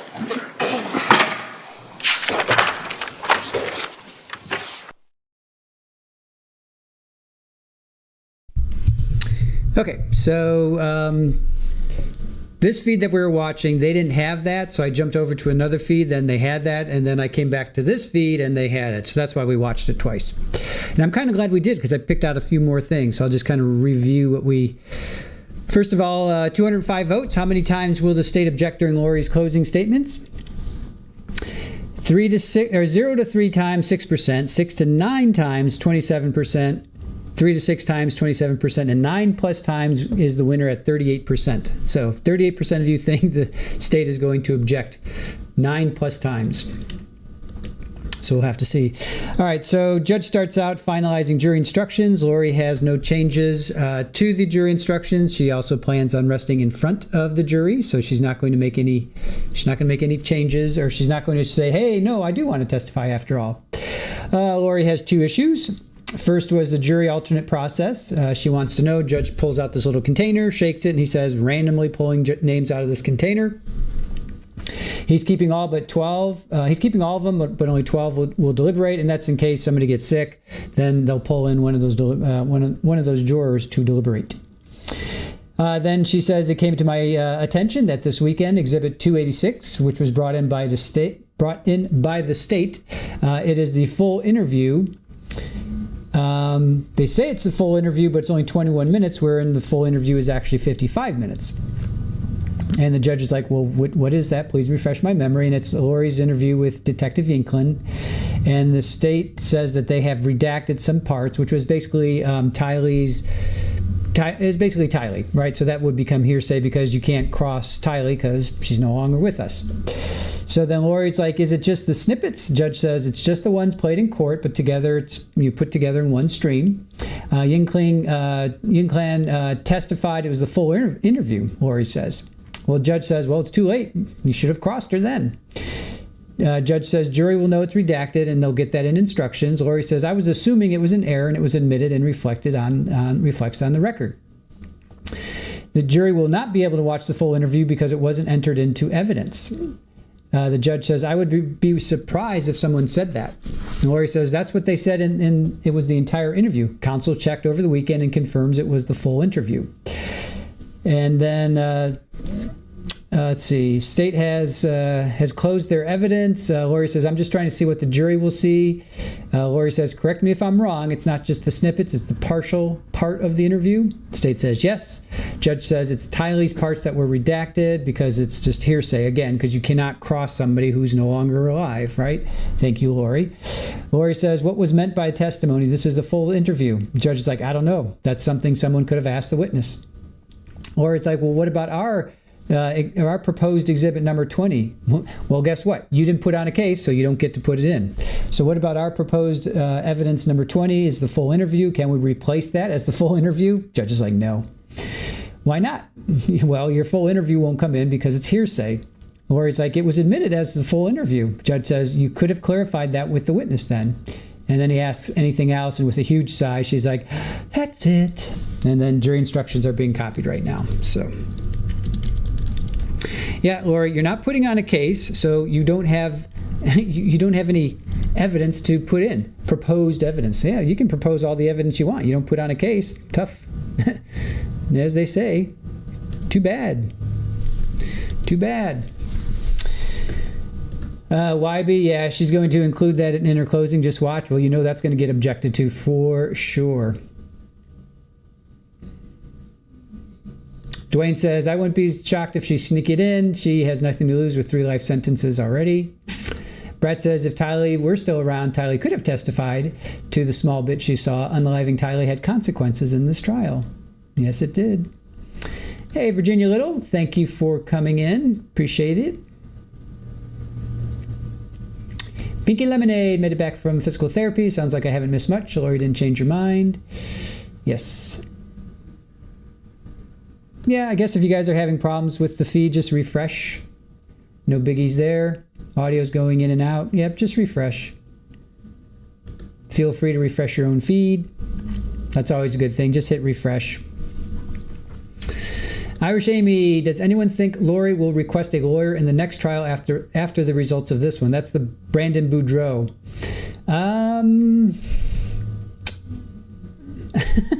Well, she's already serving 3 life sentences. If she gets found guilty for this one, what's the point of hiring a lawyer at that point? Just say, I don't know, right? What's the point of hiring a lawyer?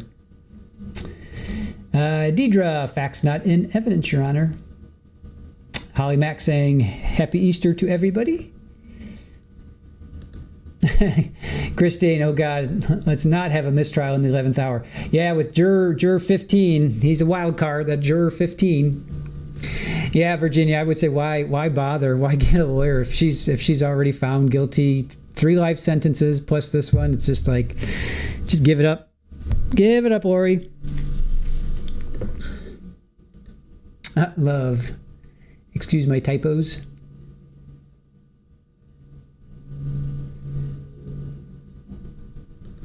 Virginia says she has entertained herself by playing lawyer.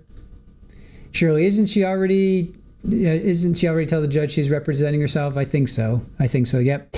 Ken says, I think bringing on a lawyer would mess up the image she's trying to create for herself. Yeah, she's and you're right, Shirley. She's already said she's going to represent herself. So, yeah.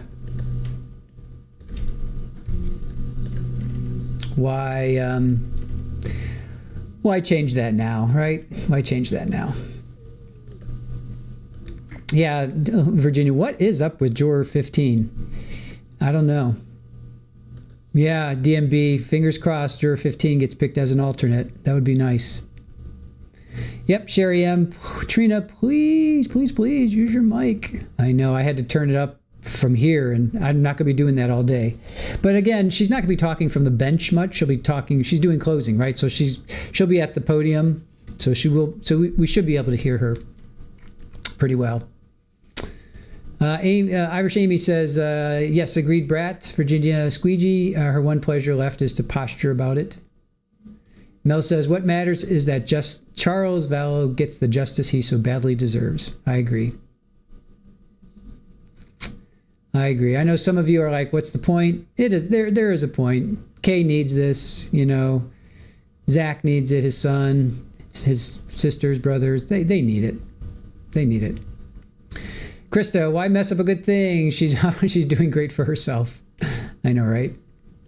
Elizabeth says, no, she thinks she's doing a great job, although I think she's leaned pretty heavily on her advisors in this one. Yeah, oh, absolutely. Hey, Lorianne, thank you for joining us. I am so curious about her closing. I know, so are we. We can't wait. They should be doing it right now. We just, because that delay, that stupid delay. Let me see.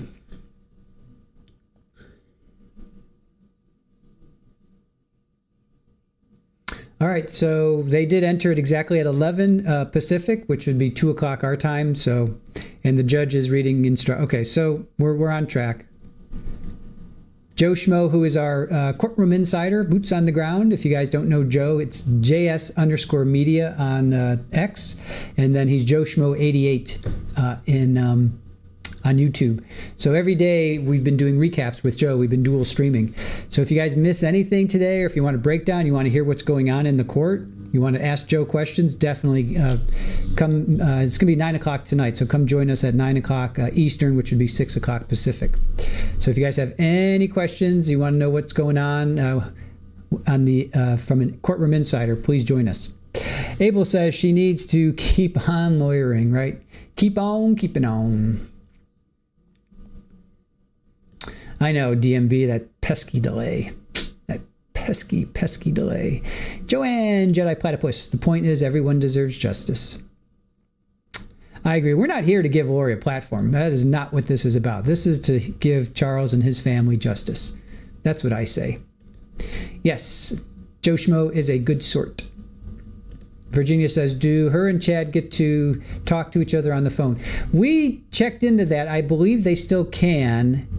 They still have the ability to talk, but I'm whatever they do, it's like heavily recorded. If they're sending mail back and forth, of course they're looking at it, meaning the jail is looking at it. But I think they still are able to, but I'm not sure if they actually are. Somebody, maybe Northwest, did you tell us what happened with that? Sinbad, Charles's family especially needs justice for Charles. If only the cops had investigated when Charles went to the police with his worries. I know. Lorianne, cool. Looking forward to that. I will be there. Fantastic. Thank you. Yeah, Joe's great. Joe goes through. We'll go through and he'll recap, and then we ask him questions and how did the jury do this? I mean, this is going to be a great day. And then, of course, for the verdict, we definitely want to hear Joe's perspective. Kathy says her closing will be the evidence didn't show. Oh my God, yeah. She was twos. She was all about the evidence will show. Twos. I hashtagged that. Capri Law saying amen. Brett says if you show up for Joe Schmo's recap and ask about Juror 15, he can tell you the whole story. Yeah, Juror 15 has had 3 now? Yeah, 3 occasions. Day 1, there was something like maybe day 5, and then there was another one day 7. We're up to day 9. Yeah, there definitely have been some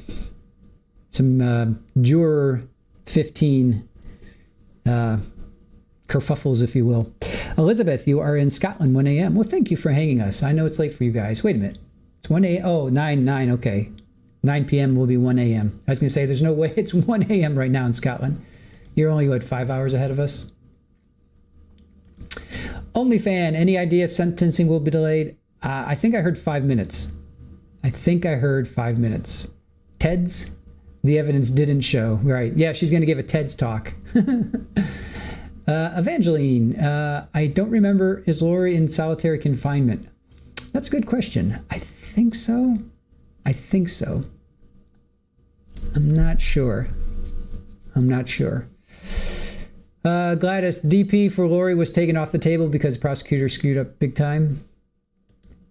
I didn't know about that. Irish Amy, it would be awesome if Joe can get an interview with Juror 15. I can't imagine anyone saying no to Joe if he asked them.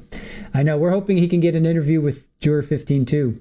We've been putting it in our descriptions. Jurors, if you want to come talk to us afterwards, please. We will talk to you for free. We're not going to pay you. We don't have any money to pay you. But if you want to come on and tell us your story, please come on. Peace through strength. Wonder what lies Lori will tell today. Yep. Charmaine, I will say that I have enjoyed having the trial starting on the West Coast so that we could do some cramming and chatting in the morning before it begins. Yeah, that was fun. Yeah, we started at 11 and watched, what, about four things? That's true. Nanar, Virginia Little, Juror 15 has been on his phone a couple of times. Once I think he tried to charge it with the audio system. Texted his daughter, yep, or was Googling and listening to folks at lunch, yep. All of that, all three of that. Pammy, Joe looks really snazzy today. Oh, I haven't seen him. Is there a picture of him on his Twitters? On his twits? I didn't see a picture of him. If you saw a picture of him, cool. I did not see a picture of him.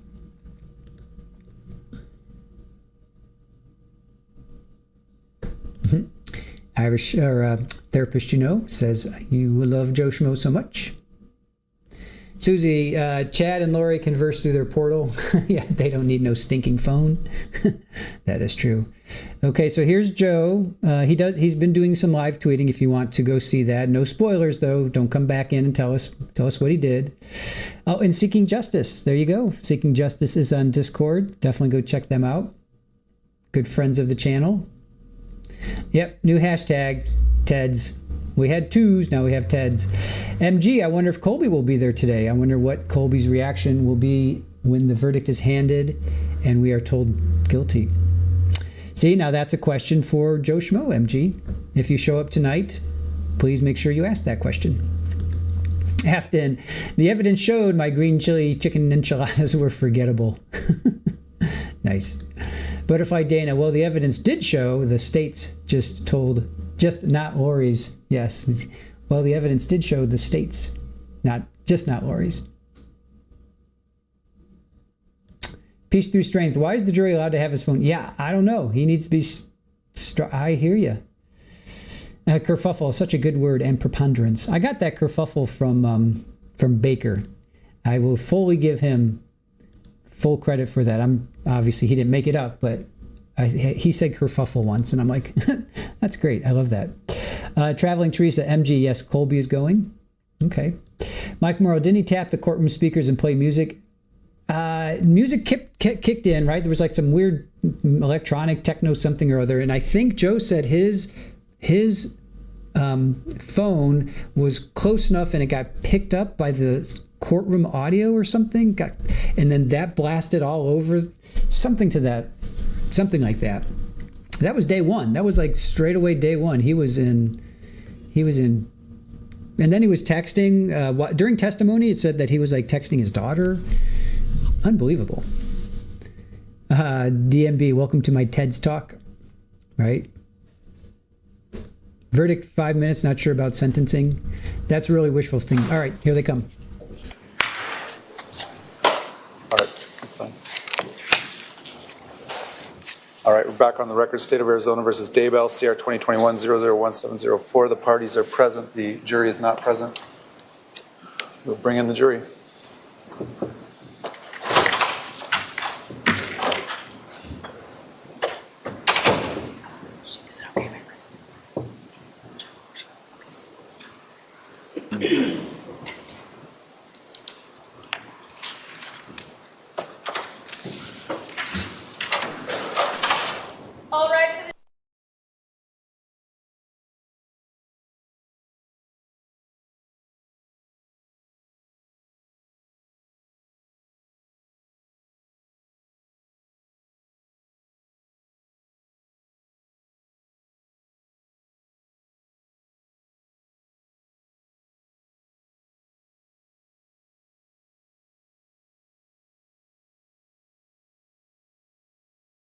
All right, please be seated. The jury is present.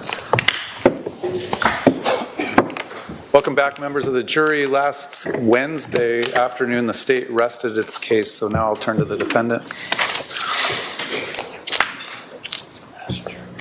The defense also rests, Your Honor.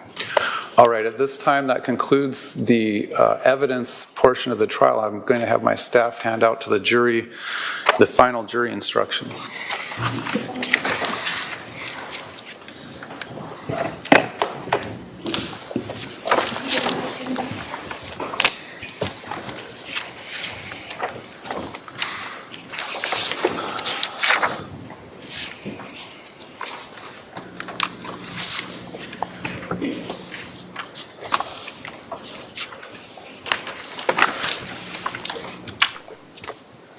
Are we one? Oh, nope, we got it. Okay. The jurors have the instructions. Much like the preliminary instructions, you can either follow along with me or just listen. I need to read these into the record. Duty of jury. It is your duty as a juror to decide the case by applying these jury instructions to the facts as you determine them. You must follow these jury instructions. They are the rules you should use to decide this case. It is your duty to determine what the facts are in the case by determining what actually happened. Determine the facts only from the evidence produced in court. When I say evidence, I mean the testimony of witnesses and the exhibits introduced in court. You should not guess about any fact. You must not be influenced by sympathy or prejudice. You must not be concerned with any opinion that you feel I have about the facts. You, as jurors, are the sole judges of what happened. You must consider all these instructions. Do not pick out one instruction or part of one and ignore the others. As you determine the facts, however, you may find that some instructions no longer apply. You must then consider the instructions that do apply together with the facts as you have determined them. Evidence to be considered. You are to determine what the facts in the case are from the evidence produced in court. If the court sustained an objection to a lawyer's question, you must disregard it and any answer given. Any testimony stricken from the court record must not be considered. Rulings of the court. Admission of evidence in court is governed by rules of law. I have applied those rules during the trial and resolved any issues concerning the admission of evidence. If an objection to a question was sustained, you must disregard the question and you must not guess what the answer to the question might have been. If an exhibit was offered into evidence and an objection to it was sustained, you must not consider that exhibit as evidence. If testimony was ordered stricken from the record, you must not consider that testimony for any purpose. If evidence was admitted for a limited purpose, you shall consider that evidence only for that limited purpose. Do not concern yourselves with the reasons for my rulings on the admission of evidence. Do not regard those rulings as any indication from me of the credibility or weight you should give to any evidence that has been admitted. Direct and circumstantial evidence. Evidence may be direct or circumstantial. Direct evidence is the testimony of a witness who saw, heard, or otherwise sensed an event. Circumstantial evidence is the proof of a fact or facts from which you may find another fact. The law makes no distinction between direct and circumstantial evidence. It is for you to determine the importance to be given to the evidence regardless of whether it is direct or circumstantial. Redacted exhibits. Some of the exhibits that have been admitted into evidence have had portions deleted from them for legal reasons. Do not concern yourselves with the reasons why some portions of the exhibits have been deleted. Do not speculate upon what the deleted portions might or might not reveal. Indictment is not evidence. The state has charged the defendant with a crime. A charge is not evidence against the defendant. You must not think a defendant is guilty just because of a charge. The defendant has pled not guilty. This plea of not guilty means that the state must prove each element of the charge beyond a reasonable doubt. Self-represented defendant. The defendant in this case represents herself. All instructions I read to you that include references to lawyers or attorneys apply equally to the defendant's self-representation at trial. The defendant's decision to represent herself should not be considered by you when determining the facts. Comments are not evidence. In their opening statements, the prosecutor and the defendant talk to you about the law and the evidence. In a few minutes, the prosecutor and defendant will give their closing arguments and will talk about the law and the evidence. What they said or say is not evidence because it is not sworn testimony, but it may help you to understand the law and the evidence. Credibility of witnesses. In deciding the facts of this case, you should consider what testimony to accept and what to reject. You may accept everything a witness says, or part of it, or none of it. In evaluating testimony, you should use the tests for truthfulness that people use in determining matters of importance in everyday life, including such factors as the witness's ability to see or hear or know the things the witness testified to, the quality of the witness's memory, the witness's manner while testifying, whether the witness had any motive, bias, or prejudice, whether the witness was contradicted by anything the witness said or wrote before trial or by other evidence, and the reasonableness of the witness's testimony when considered in the light of the other evidence. Consider all of the evidence in the light of reason, common sense, and experience. Testimony of law enforcement officers. The testimony of a law enforcement officer is not entitled to any greater or lesser importance or believability merely because of the fact that the witness is a law enforcement officer. You are to consider the testimony of a police officer just as you would the testimony of any other witness. Expert witness. A witness qualified as an expert by education or experience may state opinions on matters in that witness's field of expertise and may also state reasons for those opinions. Expert opinion testimony should be judged just as any other testimony. You are not bound by it. You may accept it or reject it, in whole or in part, and you should give it as much credibility and weight as you think it deserves, considering the witness's qualifications and experience, the reasons given for the opinions, and all the other evidence in the case. Defendant need not produce evidence. The state must prove guilt beyond a reasonable doubt based on the evidence. The defendant is not required to produce evidence of any kind. The defendant's decision not to produce evidence is not evidence of guilt. Defendant need not testify. The state must prove guilt beyond a reasonable doubt based on the evidence. You must not conclude that the defendant is likely to be guilty because the defendant did not testify. The defendant is not required to testify. The decision on whether or not to testify is left to the defendant. You must not let this choice affect your deliberations in any way. Mere presence.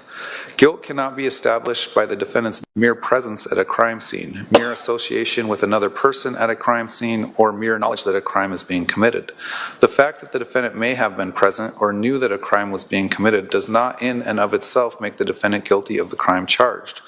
One who is merely present is a passive observer who lacked criminal intent and did not participate in the crime. Voluntariness of defendant's statements. You must not consider any statements made by the defendant to a law enforcement officer unless you determine beyond a reasonable doubt that the defendant made the statements voluntarily. A defendant's statement was not voluntary if it resulted from the defendant's will being overcome by a law enforcement officer's use of any sort of violence, coercion, or threats, or by any direct or implied promise, however slight. You must give such weight to the defendant's statement as you feel it deserves under all the circumstances. Jury not to consider penalty. You must decide whether a defendant is guilty or not guilty by determining what the facts in the case are and applying these jury instructions. You must not consider the possible punishment when deciding on guilt. Punishment is left to the judge. Presumption of innocence, burden of proof. The law does not require a defendant to prove innocence. Every defendant is presumed by law to be innocent. You must start with the presumption that the defendant is innocent. The state has the burden of proving the defendant guilty beyond a reasonable doubt. This means the state must prove each element of each charge beyond a reasonable doubt. In civil cases, it is only necessary to prove that a fact is more likely true than not, or that its truth is highly probable. In criminal cases such as this, the state's proof must be more powerful than that. It must be beyond a reasonable doubt. Proof beyond a reasonable doubt is proof that leaves you firmly convinced of the defendant's guilt. There are very few things in this world that we know with absolute certainty, and in criminal cases, the law does not require proof that overcomes every doubt. If, based on your consideration of the evidence, you are firmly convinced that the defendant is guilty of the crime charged, you must find her guilty. If, on the other hand, you think there is a real possibility that she is not guilty, you must give her the benefit of the doubt and find her not guilty. Evidence of any kind. The state must prove guilt beyond a reasonable doubt on the evidence. The defendant is not required to produce evidence of any kind. The decision on whether to produce evidence is left to the defendant. The defendant's decision not to produce any evidence is not evidence of guilt. Voluntary act. Before you may convict the defendant of the charged crime, you must find that the state proved beyond a reasonable doubt that the defendant committed a voluntary act. A voluntary act means a bodily movement performed consciously and as a result of effort and determination. You must consider all the evidence in deciding whether the defendant committed the act voluntarily. Absence of other participant. The only matter for you to determine is whether the state has proved the defendant guilty beyond a reasonable doubt. The defendant's guilt or innocence is not affected by the fact that another person or persons might have participated or cooperated in the crime and is not on trial now. You should not guess about the reason any other person is absent from the courtroom. Motive. The state need not prove motive, but you may consider motive or lack of motive in reaching your verdict. The charged offense. I will now tell you about the crime with which the defendant is charged. Count 1, conspiracy to commit first-degree murder. The crime of conspiracy to commit first-degree murder requires proof that the defendant, on or about July 11, 2019, with the intent to promote or aid in the commission of first-degree murder, agreed with Alexander Cox that at least one of them or another would engage in conduct constituting the offense of first-degree murder. The crime of first-degree premeditated murder requires proof that a person, 1, caused the death of another person, and 2, intended or knew that he or she would cause the death of another person, and 3, acted with premeditation. Premeditation means that the defendant intended to kill another human being or knew she or a co-conspirator would kill another human being, and that after forming that intent or knowledge, reflected on the decision before killing. It is this reflection, regardless of the length of time in which it occurs, that distinguishes first-degree murder from second-degree murder. An act is not done with premeditation if it is the instant effect of a sudden quarrel or heat of passion. The time needed for reflection is not necessarily prolonged, and the space of time between the intent or knowledge to kill and the act of killing may be very short. Elements of conspiracy. The crime of conspiracy to commit first-degree murder requires proof. 1, the defendant agreed with one or more persons that one of them or another person would engage in certain conduct, and 2, the defendant intended to promote or assist in the commission of such conduct, and 3, the intended conduct would constitute the crime of first-degree murder, and the defendant knew that such conduct was a crime. Scope of proof of conspiracy. To prove a conspiracy, it is not necessary to show a formal meeting or an express agreement. A conspiracy may be inferred from circumstances showing a common criminal objective and does not require proof that all means set forth in the charging document were agreed upon or actually used, nor that every person involved was a member of the conspiracy. Proof of membership in conspiracy. One may become a member of a conspiracy without full knowledge of all the details of the conspiracy. On the other hand, a person who has no knowledge of a conspiracy but happens to act in a way that furthers some object of the conspiracy does not thereby become a conspirator. Before you find that a defendant or any other person was a member of a conspiracy, the evidence must show beyond a reasonable doubt that the conspiracy was knowingly formed and that the defendant or another person knowingly participated in the unlawful plan with the intent to promote or assist the carrying out of the conspiracy.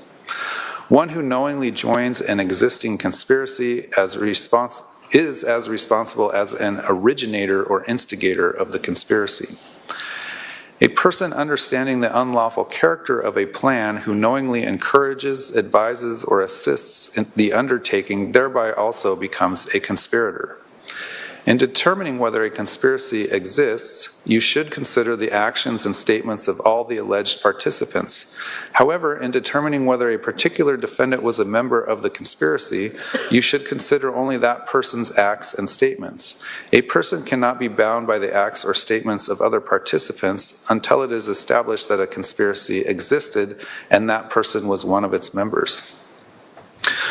Justification for self-defense physical force. A person is justified in using or threatening deadly physical force in self-defense if the following two conditions existed. 1, a reasonable person in the situation would have believed that deadly physical force was immediately necessary to protect against another's use or apparent attempted or threatened use of unlawful deadly physical force, and 2, the person used or threatened no more deadly physical force than would have appeared necessary to a reasonable person in the situation.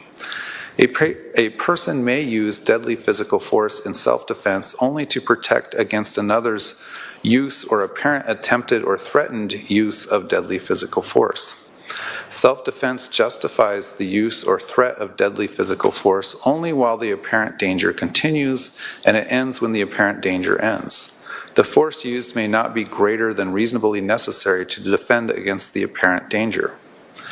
The use of deadly physical force is justified if a reasonable person in the situation would have reasonably believed that immediate deadly physical danger appeared to be present.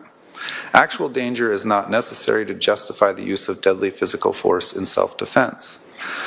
You must decide whether a reasonable person in a similar situation would believe that deadly physical force was immediately necessary to protect against another's use, attempted use, threatened use, apparent attempted use, apparent threatened use of unlawful deadly physical force.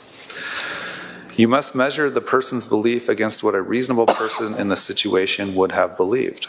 A person has no duty to retreat before threatening or using deadly physical force in self-defense if the person, 1, had a legal right to be in the place where the use or threatened deadly physical force in self-defense occurred, and 2, was not engaged in any unlawful act at the time when the use or threatened deadly physical force in self-defense occurred. If evidence was presented that raised this justification defense for count 1, conspiracy to commit first-degree murder, then the state has the burden of proving beyond a reasonable doubt that the defendant or co-conspirator did not act with such justification. If the state fails to carry this burden, then you must find the defendant not guilty of the charge. Justification for defense of a third person. A person is justified in using or threatening physical force in defense of a third person if the following 2 conditions existed.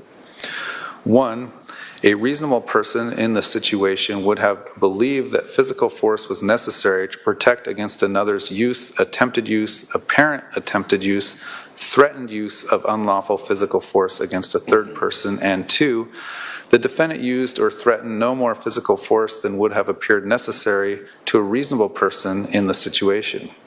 A defendant may use deadly physical force in defense of a third person only to protect against another's use, attempted use, apparent attempted use, threatened use of deadly physical force. Defense of a third person justifies the use of or threat of physical force or deadly physical force only while the danger continues, and it ends when the danger ends. The force used may not be greater than reasonably necessary to defend against the danger. Actual danger is not necessary to justify the use of physical force or deadly physical force in defense of a third person.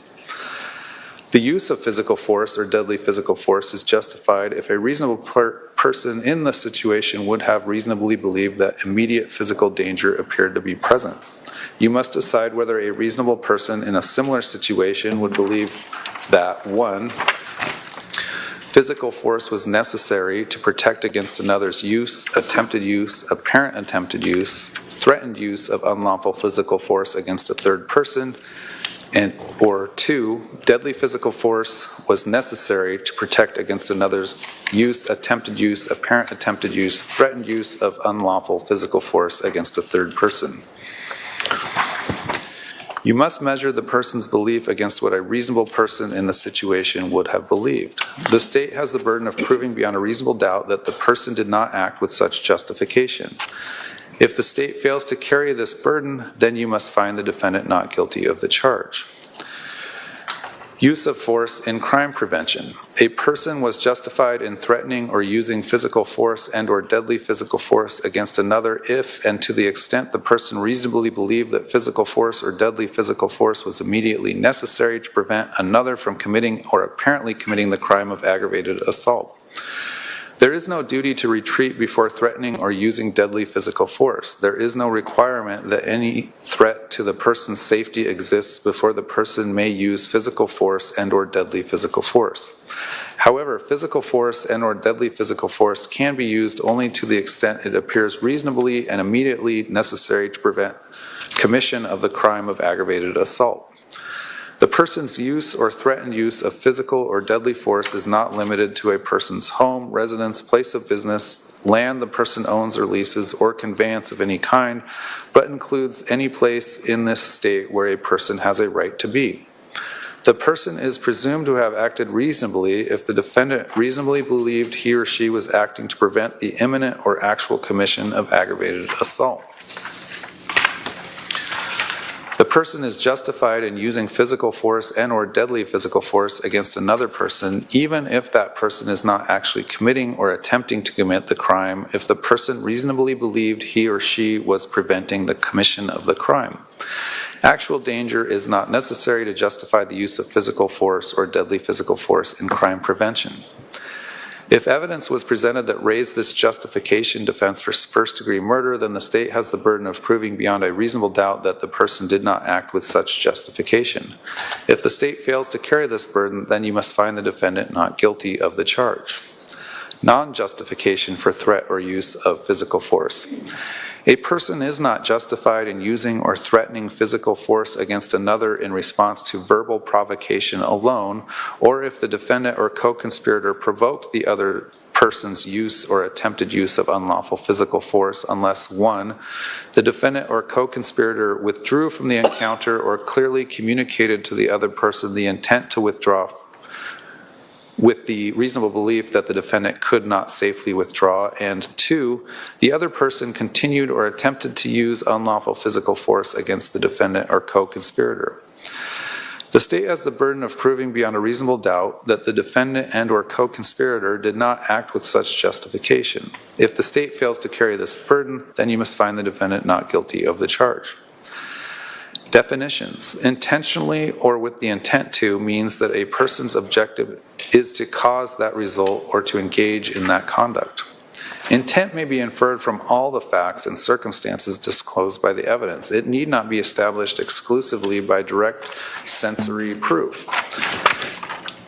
The existence of intent is one of the questions of fact for your determination.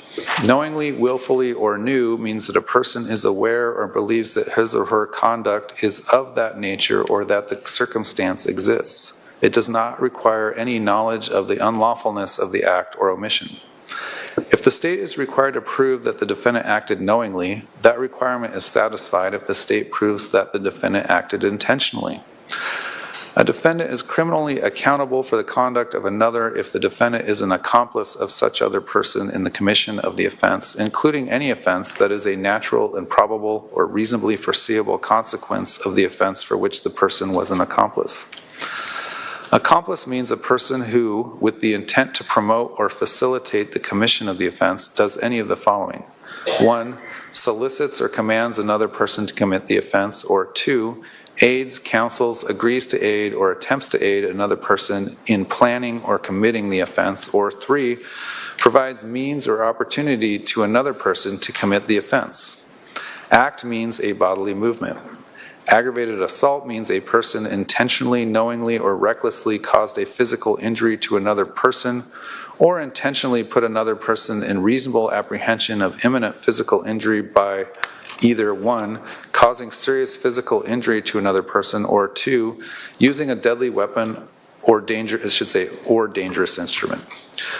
Conduct means an act or omission and its accompanying culpable mental state. Deadly weapon means anything designed for lethal use, including a firearm. Dangerous instrument means anything that is readily capable of causing death or serious physical injury under the circumstances in which it is used, attempted to be used, or threatened to be used. Deadly physical force means either 1, force which is used with the purpose of causing death or serious physical injury, or 2, force which in the manner of its use is capable of creating a substantial risk of causing death or serious physical injury. Unlawful means contrary to law, or where the context so requires, not permitted by law. Jury foreperson. The case will soon be submitted to you for your decision. When you go to the jury room, you will choose a foreperson. The role of jury foreperson is important, but please remember that the foreperson's opinion about the case is not more important than that of the other jurors. The opinions of each juror count equally. The jury foreperson's responsibilities include the following. 1. Make sure every member of the jury is present during all discussions and deliberations. 2. Make sure that the deliberations are conducted respectfully and that all issues are fully discussed. The discussions should be open and free so that every juror may participate. 3. All jurors should be allowed to state their views about the case and what they think the verdict should be and why. 4. All members must agree unanimously on any verdict. Therefore, the foreperson should count the votes to ensure that every juror has voted. 5. If you reach a verdict, fill out the verdict form and then sign the form on behalf of the jury. 6. If the jury reaches a verdict, the foreperson will inform the courtroom assistant. When the jury returns to the courtroom, the foreperson will bring the signed or unsigned verdict form as well as any question forms that may have been used. 7. When you return to the courtroom, the court will ask the foreperson whether the jury has reached any verdict. The foreperson will respond yes or no. The foreperson is not expected to read any verdict to the court. That will be done by the clerk. Closing instruction. In a few minutes, we're probably going to take a lunch break, and then after the lunch break, you will hear the closing arguments in this case. After that, the case will be submitted to you for decision. I suggest that you discuss and then set your deliberation schedule. You are in charge of your schedule and may set and vary it by agreement and the approval of the court. After you have decided on a schedule, please advise the courtroom assistant. You are to discuss the case and deliberate only when all jurors are together in the jury room. You are not to discuss the case with each other or anyone else during breaks or recesses. The admonition I have given you during the trial remains in effect when all of you are not in the jury room deliberating. After setting your schedule, I suggest that you next review the jury instructions and verdict form. It may be helpful for you to discuss the instructions and verdict form to make sure that you understand them. Again, during your deliberations, you must follow the instructions and refer to them to answer any questions about applicable law, procedure, and definitions. Should any of you or the jury as a whole have a question for me during your deliberations or wish to communicate with me on any other matter, please utilize the jury question form that we will provide you. Your question or message must be communicated to me in writing and must be signed by you or the foreperson. I will consider your question or note and consult with counsel before answering it in writing. I will answer it as quickly as possible. Remember that you are not to tell anyone, including me, how you stand numerically or otherwise until after you have reached a verdict or have been discharged. During your deliberations, you must not communicate with or provide any information to anyone by any means about this case. You may not use any electronic device or social media to communicate to anyone any information about this case or to conduct any research about this case until I accept your verdict. All 12 of you must agree on the verdict. You must be unanimous. Once all 12 agree on a verdict, only the foreperson needs sign the verdict form on the line marked jury foreperson. You will be given one form of verdict. The verdict form reads as follows, and there is no significance to the order in which the options of guilty or not guilty are listed on the verdict form. So this is a sample verdict form at the end of your instructions. It indicates this is a sample. An official verdict form will be given to you by the courtroom assistant in the jury room. Verdict, count 1, conspiracy to commit first-degree murder. We, the jury, duly impaneled and sworn in the above entitled action and upon our oaths, do find the defendant, Vallow Daybell, as to the crime of conspiracy to commit first-degree murder occurring on or about July 11, 2019 as follows. Check only 1, and the options are not guilty or guilty. In order to break up the closing arguments as little as possible, we're going to take our lunch recess a little early and start a little early with those closing arguments after you recess. So we'll go ahead and recess for your lunch break. If we could have everyone ready to go in the jury room at 12:45, please remember the admonition. All rise for the jury.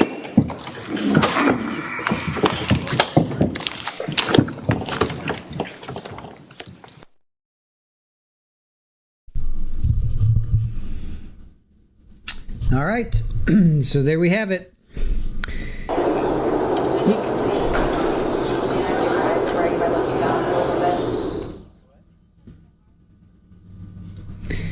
So that was jury instructions, and they're coming back at 12:45, and I guess with another So that's 3:45. Wow, they're only giving them 45 minutes. Oh, wait. No, then there's a half-hour delay. There's a half-hour delay. So 3:45, I guess it's going to be 4:15. Oh, man.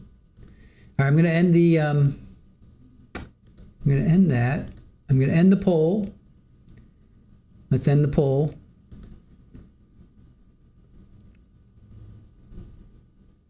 Let's see what... did the state prove their case? And is Lori guilty or not guilty? 165 votes.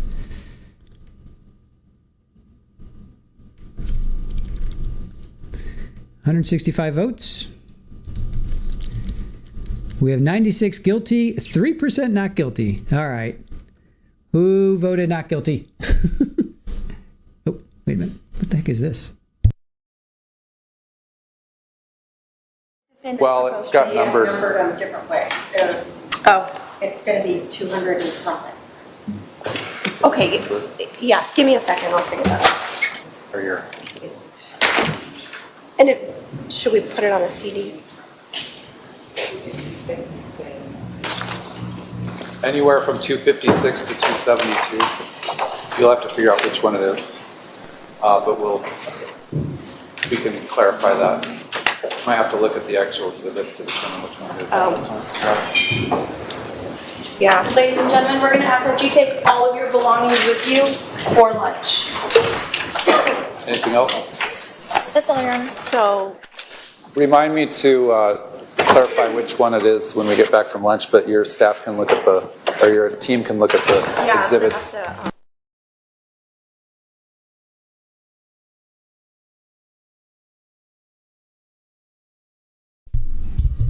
All right, so yeah, it looks like we're not coming back until 4:15. So that's an hour and 15 minutes.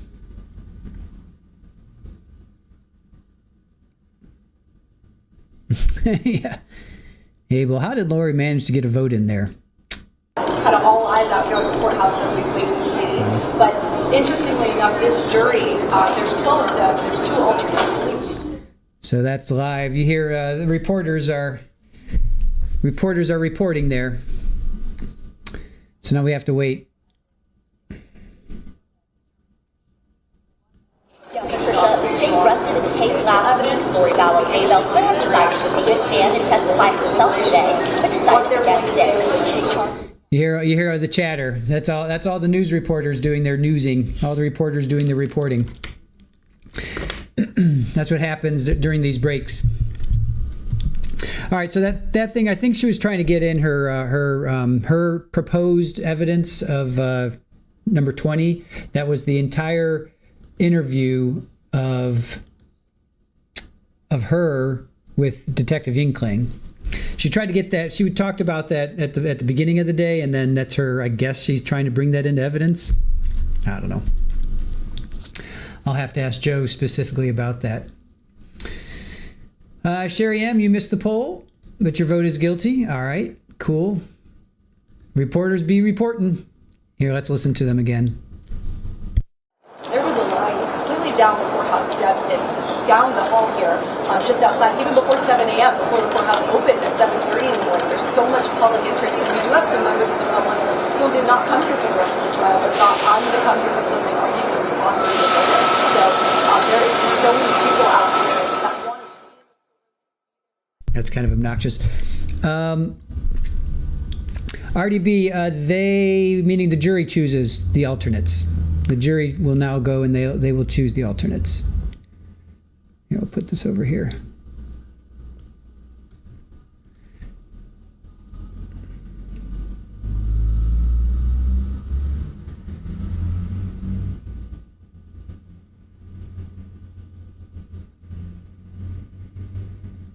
Oh, that's right. We still have to hear the closing.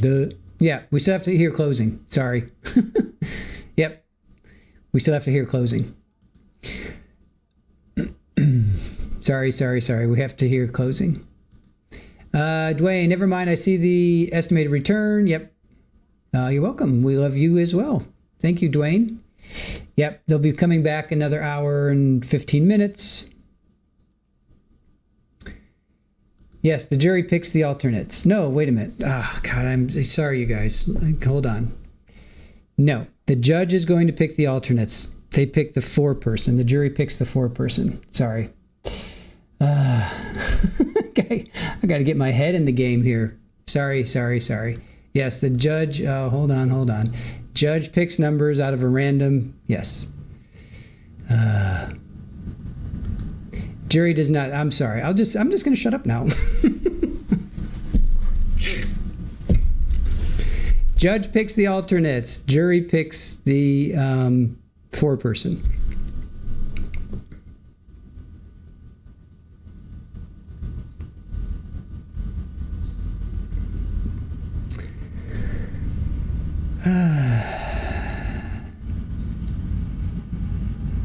Just going to be quiet in case I say something else wrong. Just going to be quiet now. Just whisper before I say something else. I'm just going to sit here.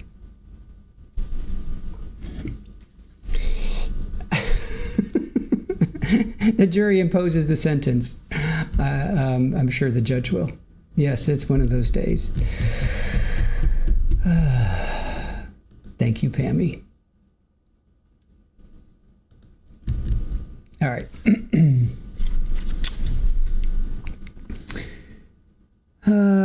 Will 15 be the foreperson? Please draw 15. I don't know. I'm having a moment. All right, what should we talk about?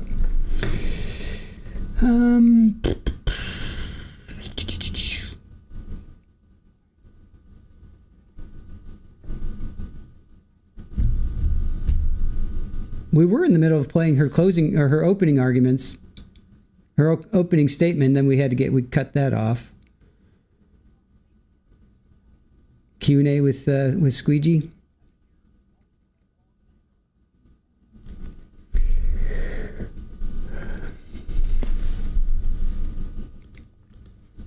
Mike W. Yep, I see Lori standby counsel managed to get a vote in the poll. Oh, let's hear what this guy's saying. All people will decide what they look at. We're fascinating with courts. They really are. No, you're totally right. They really are. I mean, I don't know. Were you here for the Jodi Arias trial? No. That's nuts. I was young. This is a lot milder than that one. No, I know. I'm familiar with the case. Right. But I was in college. Oh, stop it. Was it 2014? Wait, 12? I always say the three words I can say to you is I remember when. Oh, yeah. God, here we go. So. That one, though, is pretty current. Yeah. Like, of all, you know. All right, I'm going to head in, see if I can. So that was fun. That person knew about Jodi Arias, but she was in college. And then clearly that guy is older than her because he's like, the three worst words are I remember when. It's probably the camera person, whoever's operating this camera. And his mic is on. Sandy, I can't understand why they need to break after the instructions. I would not enjoy this as a juror. The judge is wasting their time. He said he didn't want to, they talked about this on Thursday. They didn't want to break up the closing arguments. So state could have gone right now, but it's so close to 12 that it would have her argument would have been broken up. So that's why he wanted to just give them a break now, and then that way the closing arguments are just going to be put together and there's not going to be a break in between. Deidre, I have to admit, I am worried about a hung juror if 15 deliberates. I know, right? It's also for the court staff. That is true. Should we take, what are they saying now?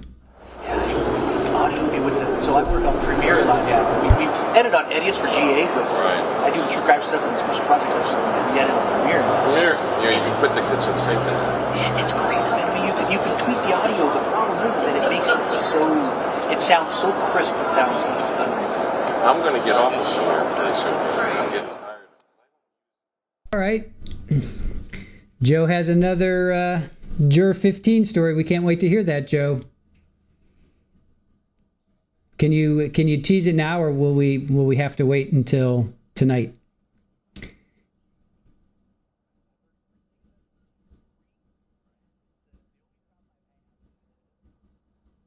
So you guys, tonight, Joe Schmo will be with us doing a recap, as he has been for the last 8 days.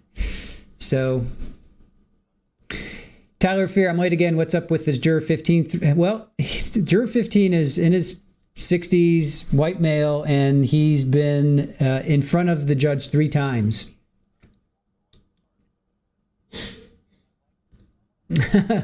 Yeah, Joe, we need a little appetizer. Tease. Do we see Lori's full closing argument? No, Pug's mama has not started yet. They're at lunch right now. Closing arguments will be coming up at 4:15, as you see. 15th juror is the 3%. Oh, is that Joe's voice? I don't think so. Joe doesn't like to get on camera, he says. Zach, breaking news. Juror 15 was promised 72 in heaven for a not guilty version. Let's hear what they're saying. Yeah, you guys are killing yourselves. I talked to Abbott about that. Eventually, now they've got it. Yes. But it's like you're learning as well. I worked for the DVAC for 20 years. Yeah. And we switched to Abbott Premiere. The reason why we don't have. So that guy's talking about Premiere, which is a video editing software that we use. Joe says, you'll have to tune in tonight to catch my Juror 15 story. It happened when Judge Boreski was reading the jury instructions. We were wondering, Joe. We were wondering if the jury was paying attention or if they were nodding off. Cannot wait for that. Very cool. Yeah, so Tyler, Juror 15, day 1, he was sitting next to like the courtroom audio or something, and his phone got picked up by the courtroom audio. So it was like this techno, some kind of house music came on. And then he was texting his daughter in the middle of a testimony. Then he was talking with another juror about Social Security when they were going over the Social Security payments that Lori was scamming on. Two jurors were talking.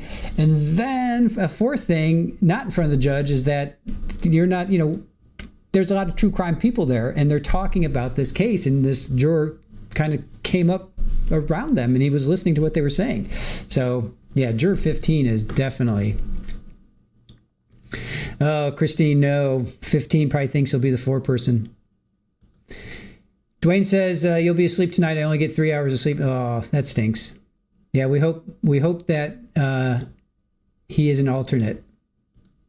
Elizabeth says, Joe, that means I will have to stay awake until at least 1 a.m.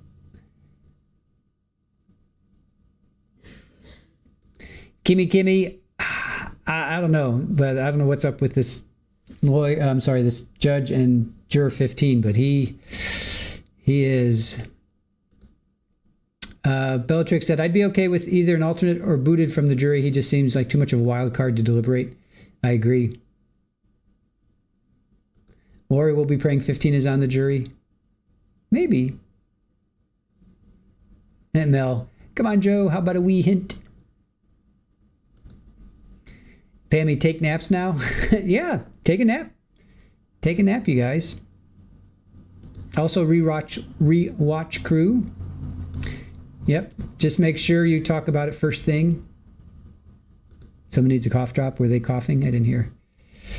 That's a great, I don't know. Let me see what they're saying.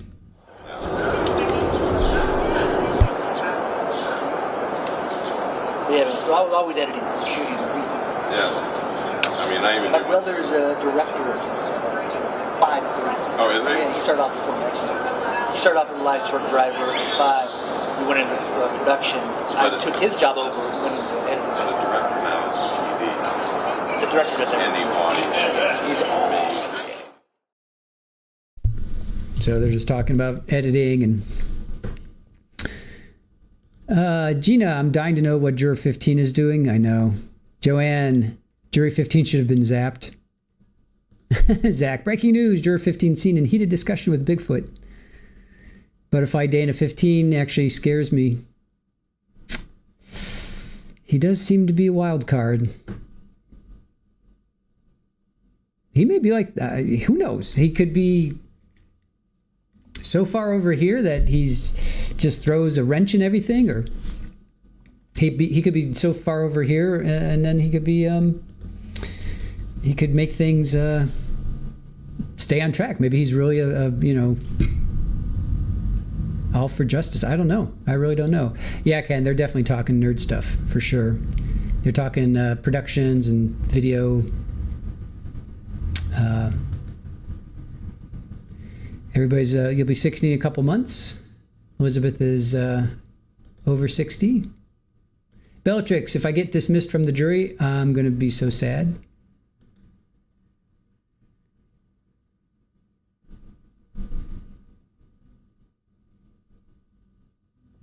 That's true, Deidre. They were dropping like flies. Yeah, I think they didn't excuse 15 because jurors were dropping like flies early. They dropped 2 right off the within the first 2 days. Day 1 they let go. Day 1 they let go 1 juror.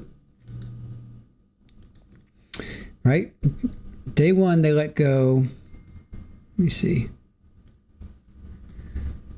Right out of the bat, Juror 3's employer has a problem with being in this trial, not Juror 3. And they were missing 1 juror, but they eventually did come in.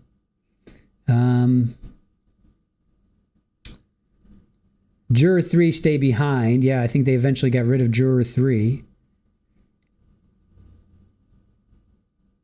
And then Juror 13, is that your phone? I think, yeah. But I guess it ended up being Juror 15. I have 13. Oh, then Juror 16, he saw some body cam of Lori. Juror 4 was excused, so we went, in 2 days, they got rid of 2 in 2 days. So it was 3 females and 13 males, and then now it's 2 females and 12 males. And then Juror, let's see. Juror 15 was looking at a cell phone during testimony. Then he put a question in the box. We had a very detailed question. Do you remember that question? And the judge is like, white hair and glasses. And he's like, yep, let's bring in Juror 15. That's day 2. Juror 15 is just constantly in trouble. And then day 3, I think day 3 was kind of fine. I don't think anything happened in day 3. That was with Nancy Jo. Yeah, that was Nancy Jo and Christina Atwood. See, I don't think anything happened. Day 4, I don't think anything happened in day 4. And I think Joe was telling us that this is when Juror 15 kind of, there was a group of them talking, and Juror 15 kind of came up close enough that he heard them talking, you know? He heard all these true crime podcasters, content creators, and Juror 15 is like, was right there. Yeah, Sinbad, it was creepy. His phone went off. That was weird. That was weird. Mike Morrow, I still think Juror 15 was doing research on phone, which prompted his technical questions. Yeah, those questions were like, you guys remember that? Let me find that. That was what was that? That was after, I think that was after Kent or Dan Coons. I'll find it. Hold on. He was asking about Venus. Hold on. Venus. Pretty much putting something in your veins.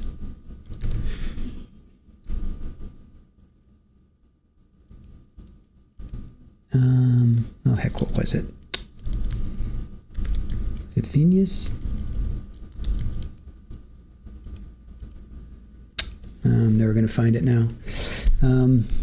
It was a really, really very... Oh, here it is. Was there any attempt to gain Venus, I guess veins, venous access to administer medications to aid the heart and functioning? That is, epinephrine, and if no, why not? If no, I mean, are you kidding? What was ACLS protocol followed? That's advanced cardiac life support. Was there a physician patched in? Are a fire department allowed to call a patient's death? Right? I mean, that was just like some epinephrine, right? Epinephrine. I got to spell it right. That's not even close. There it is. Epinephrine. Epinephrine. Epi, base, yeah. Venus. That's why I have it spelled. I have it spelled like that. But I think it's like veins, right? Venus. I heard him say, yeah, Venus as well. Like the planet. That's what I heard too. Yeah. And then I looked it up, and it's like your veins, I guess. It goes into your veins. So that's why I was thinking it was like Venus. Epinephrine. Yes, short life. Hey, Brad. Yep, Juror 15, we're talking about you. We still want you to come on if you want to come on and give us an interview. Yeah, ACLS protocol caught my attention. That was, yeah, some serious...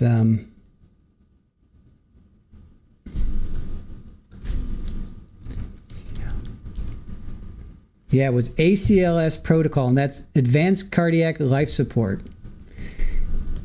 That's what I thought, Pammy. That's what I thought, too. I think that's, yeah. But it sounded like they said Venus, right? It sounded like they said Venus. But it's spelled V-E-N-O-U-S, Venus. It's insertion of a catheter into a vein to enable the administration of fluids, medications, blood products, or for blood sampling. So they're basically accessing your veins, but they call it Venus. So it's a method used to access the bloodstream through the veins. So there you go. Laura, right, ACLS makes me think of baseball. Right, totally. But it's National League, wait, the League Series, ACLS. The American ALCS, the American League Championship, right? Isn't that what it is? ALCS? American League Champion, ALCS. Yeah, it's American League and then the NL. National League, the American League, yeah, it's ALCS and the NLCS. No, I agree, Laura. When I saw that too, I was like, wait a minute. It's very close. Just switch those two around. I couldn't find it like that. It's not spelled that way, hey Mona. It's spelled, no, it's spelled V-E-N-O-U-S, Venus. You would think there would be an I in there, but it is not. It's spelled here. I'll show you. This is the way it's spelled. It's really weird. That's why it's like throwing me off. Like, what? Here. This is the way it's spelled. At least that's what Dr. Google was saying. V-E-N-O-U-S. You would think it would be vein. You think they'd have vein in there. Venous. Yeah. So Brad says, yes, venous is also a word, but with a different meaning. If your nose has prominent veins, it's venous. Venous is the medical term. Yeah, right. Just say an IV. Yep. Just say an IV. Yeah, Capri, the American League Championship, the ALCS, and the NLCS. Mel says venous comes from venal or veins. Isn't ACLS a disease as well? Yeah, isn't it? I think so. ACLS. Disease? That is a rare genetic disorder characterized by a combination of brain abnormalities, facial features, and limb deformities. Yes, it's acrocallosal syndrome, also known as Schnitzel syndrome. So yes, ACLS. You are correct about that. Is that Lou Gehrig's? Yeah. It's a type of cancer. It's Lou Gehrig's disease. All right. Lou Gehrig, yeah. So, acrocallosal syndrome, ACLS, also known as Schnitzel. Schnitzel. In body, it is pronounced venous, like the word in intravenous. Yeah, intravenous. Oh, Trial Junkies, did you come in? Where are you? There you are. Good morning to you. I hope you're doing well. Capri, you got my attention with baseball, as I figured we would. Pinky Lemonade, was Juror 15 nonchalant?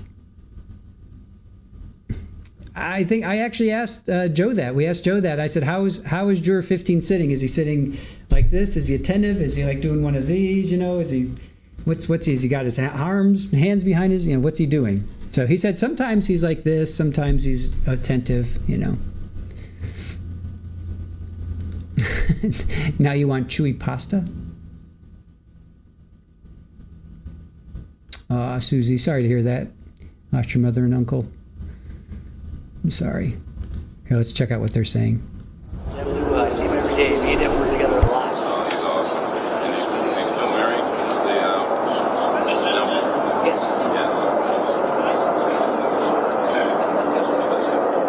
Is her family that way? I know that they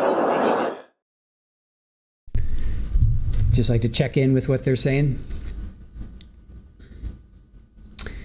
Father's giving Trial Junkies United a big hug there.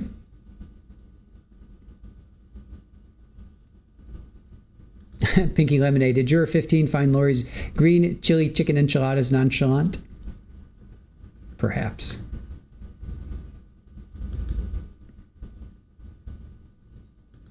Mel says Venus comes from vino. The things that we learn in our court watching. I love it. Afton Ford says, does juror 15 wear a bamboo shirt? He very well may. We know it's a male, we know he's white, and we know he's in his 60s. Well, we think.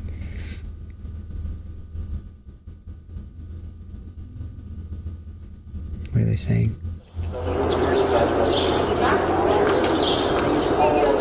Yeah. They're not talking much exciting. Deidre, tune in to Trial TV Live for your complete across-the-board education. Nice. Pammy will be waiting for a girl like you.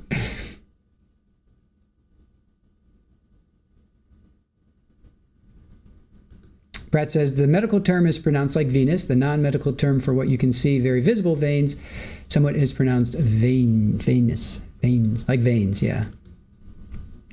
Thank you, guys. Aw, you're drained but happy. I hear you. It's a long weekend, fun weekend, relaxed. Sticks, I've been waiting for a girl like you. Pretty sure that's Sticks.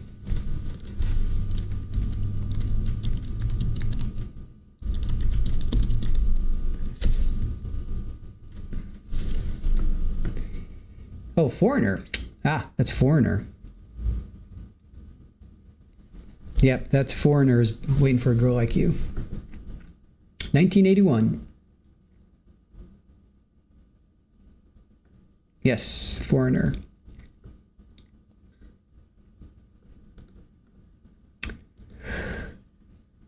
Foreigner.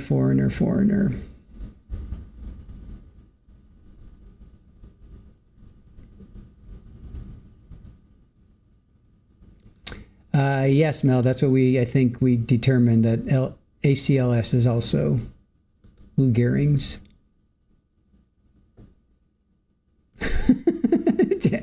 Yeah, you did, Tammy. That's why I didn't pull it up.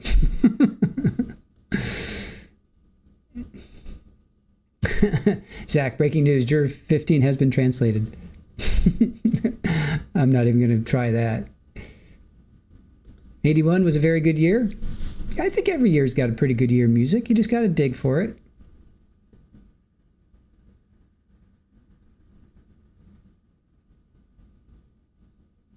No, Lou Graham is one of your favorite singers. Right. Widespread asks, but Zach, is he exalted? Abel, what good is the G in Foreigner? It's one of those silent letters. Darlene says, State was very tasteful, respective how they handled the religion and highlighted Lori's bizarre interpretations. I think so. Well, let's see. Let's come up with a poll. What's our next poll? Well, we already did, has the state proved their case? We already did that. I guess we could do how long will they take to deliberate. Let's do this. Let's do one. Well, We did one how you guys feel if they prove the case. Should we do one with how do you think the jury will vote? Or should we just jump to how long do you think how long will the jury take to come back with a verdict? That's nice. Wait a minute. Hey Mona, it's a postcard picture perfect day here. Wish you all were here with me. Widespread panic. I think the state had to be respectful. LDS is very common in the area. Rachel B, you're in a hotel chilling, catching up here. Just ordered snacks from room service. Very nice. Real G's move in silence like lasagna. Not to be confused, Lil Wayne, not to be confused with Lily Wayne. Pammy's asking if it's a vacation.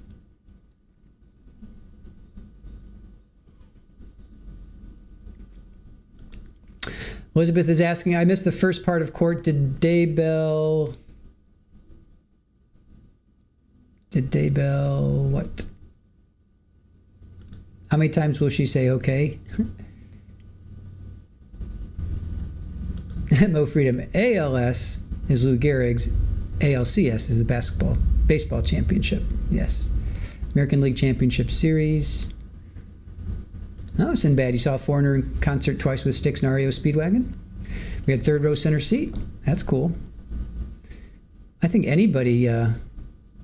anybody third row center seat is going to be fun.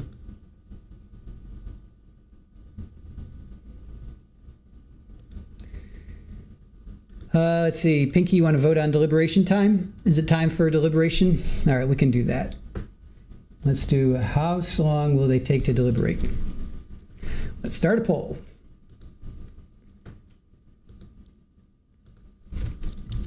How long will the jury take to deliberate? Actually, we should wait until they actually start to deliberate. All right, I want to wait until they actually start to deliberate because there may be another poll in between. So let's do another poll. We'll save that until they actually start to deliberate. Well, should we do how will they? Let's see. We already did how many times the state's going to object. We did the state prove their case? How many times will the state object? We did that one. Did the state prove their case? We did that. I want to save the how long they're going to deliberate until they actually start to deliberate. Will juror 15 make it onto the jury? All right, we can do that. That's fun. Will juror 15 make it to the jury? Does that make sense? Will juror 15 make it to the jury? All right, we'll do that one. Okay, that's a 50-50 toss-up. All right, new poll. New poll for you, chat. Will juror 15 make it to the jury?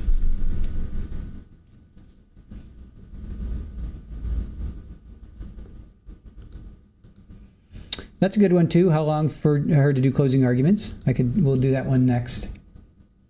We still have like 45 minutes. Baka, fluent in blue cheese. That's funny. Sometimes you guys say this. Things just crack me up.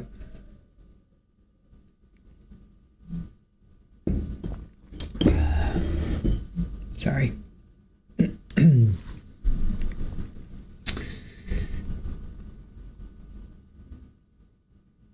The length of deliberation will depend on if 15 is on. Yeah, we don't know, Christine. We won't know.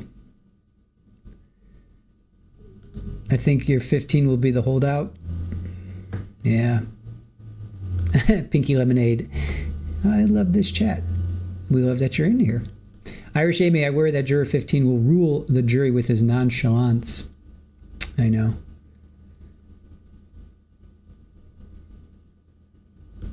That's fun. Pat Benatar and Firehouse in local clubs. That's always best, right? Rachel B says, can someone tag Bellatrix and make sure I didn't do anything to hide them?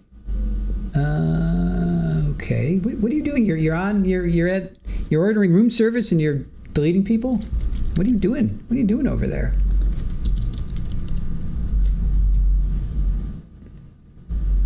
Bellatrix, are you still with us? We got mods on vacation, timing people out.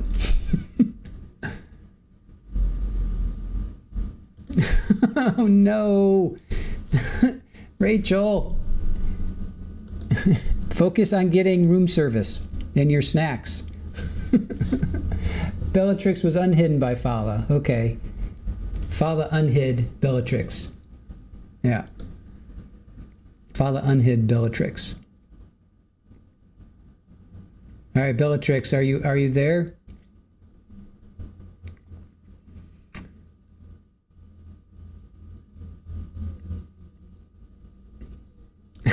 Wait a minute. You were washing your hands and the phone slipped and all of a sudden it said I hit her. Did you have cheesy pops on your did you have cheesy pops on your fingers? You had dust on your fingers and you had to go wash your hands? Oh, there you are. Whoop, whoop, whoop. All right, Bellatrix. Good. We got mods on vacation, butt hiding people. All right.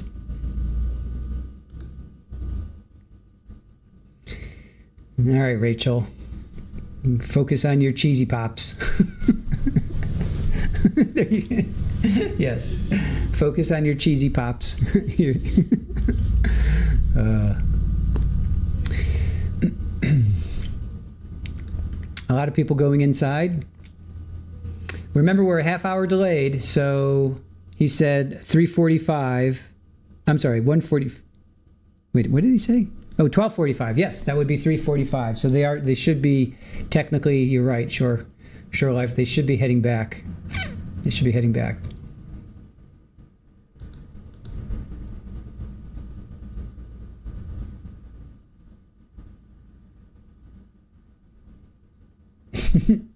Is that a butt ban? It might be.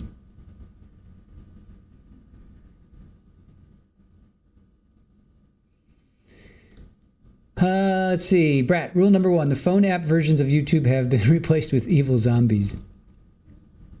All right, Lacey, go take your nap. We'll be here.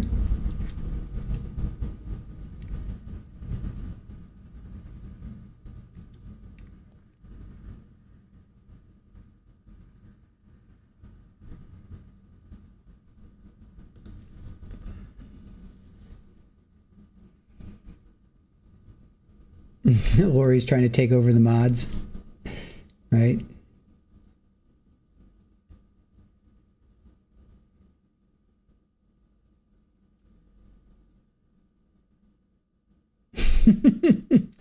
Ken says, Bellatrix, you may be entitled to compensation. At least some snacks from Rachel are in order. Rachel, you may need to send some snacks to Bellatrix. What do we have in the way of snacks? Some cheesy pops? Send some cheesy pops. Let's see, we got... Okay. There you go, Bellatrix. There's some treats on us for being timed out by Mod on vacation. Mod's gone wild. Laura asking how long till they come back? Another half hour. They're coming back at 12:45, but because there's a 30-minute delay, 1:15 Pacific or 4:15 Eastern, so it's 20 till here. So we got another half hour. You're eating a Parmesan truffle fries and a Diet Coke. Parmesan truffle fries. Oh, you are too funny. I love it. Gordon, yeah, but is the outside court shot live or half hour delayed? That's probably live. Oh, yeah, it's a good question, Gordon. That's a good question. That's a good question. I thought it was live, but maybe it's not. Wait, hold on. Yes, Rachel, Mod's gone wild. You're eating your Parmesan truffle fries, sipping your Diet Coke, sitting back and blasting people. Laura says, okay, thank you. You're in the UK. It's 8:40. Yeah, so another half hour. Yeah, we're 3:40 here. You're 8:40 there. So another half hour-ish. 35 minutes. You're bougie, okay? Your Parmesan truffle fries. You're funny, Rachel. You are funny. He doesn't like the camera, Brad. I've told Joe to get on camera and do something, but even just like run by, just do a quick run by, just see him go flying by, but it's wild times. You're a rebel. Whoop, whoop. Rachel, Maud's gone wild. You're just like spreading Parmesan truffle fries all over the bedspread. And guess what? You don't have to clean it up.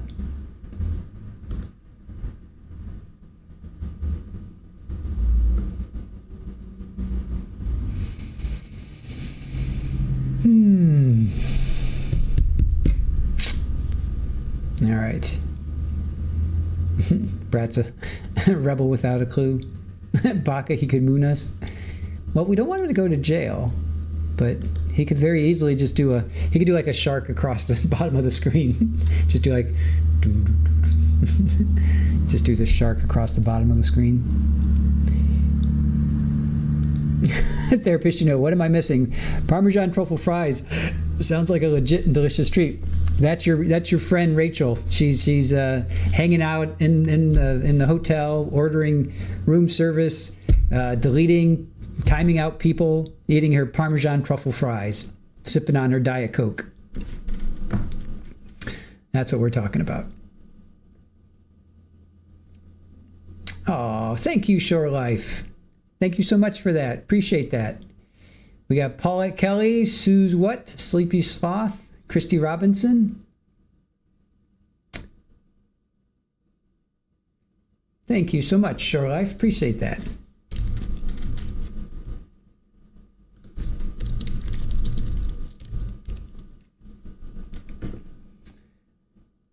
So Kathy, Paulette, we got Kathy, Paulette, Sue's What, Sleepy Sloth, and Christy Robinson. Come on down. You just got gifted. Oh, there we go. Kathy, awesome. There you are. Fantastic. I love when that happens. I know, Sandra, it's terrible. Sometimes it works, sometimes it doesn't.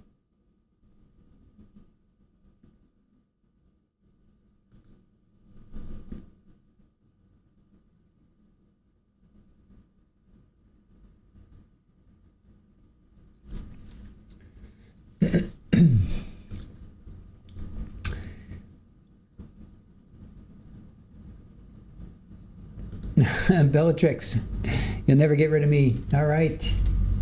Member 4, Rabbit Ears, yay.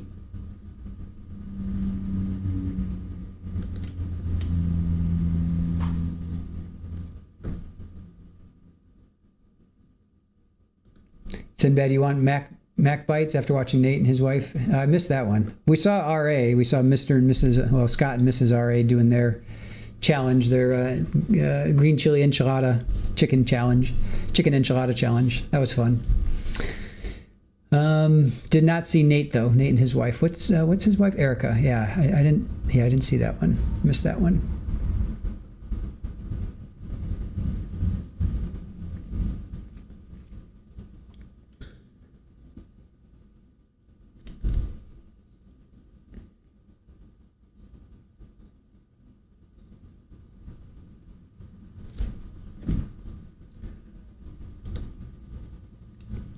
Hello, CE. How are you? Thank you for joining us. How are you doing?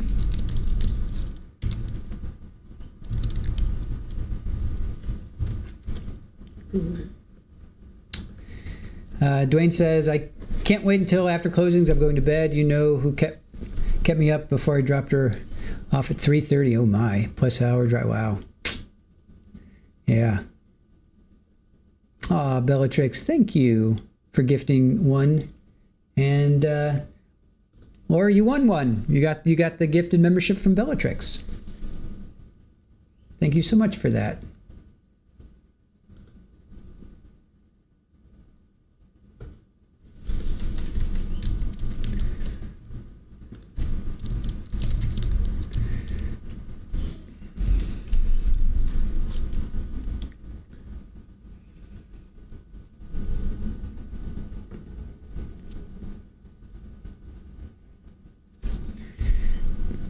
So where is Lorianne? Are you with us?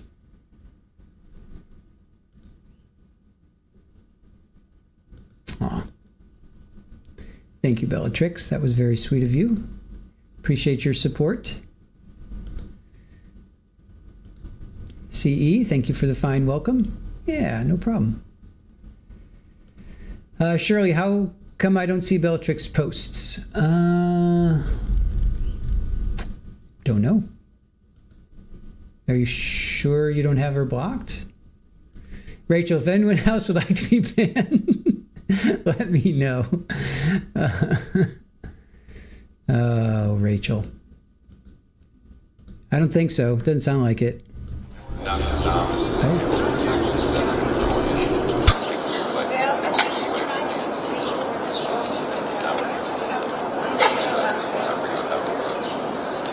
He had all kinds of weird things going on. I love all the conspiracy theories as soon as he died. Do you think he's killed him? I don't know what they're talking about there. Lorianne, though, thank you for the membership. Yippee! Yes. You never blocked anyone ever? I don't know, Shirley. I'm not sure. So you're not seeing... Shirley, you're not seeing that? You're not seeing Bellatrix? I don't know why. That's the only thing I can think of. Is that you would, and of course you don't do it deliberately, but maybe you did accidentally. I don't know.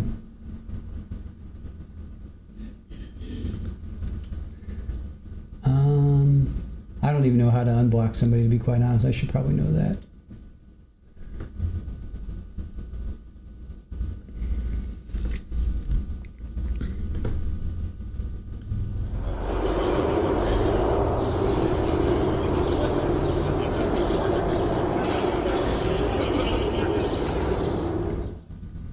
Not much going on there.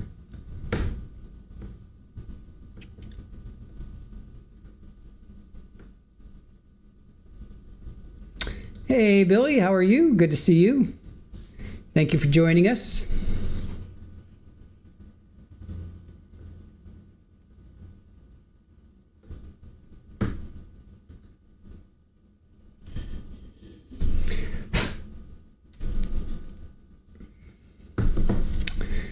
So here we are waiting. We got another 25 minutes or so before court.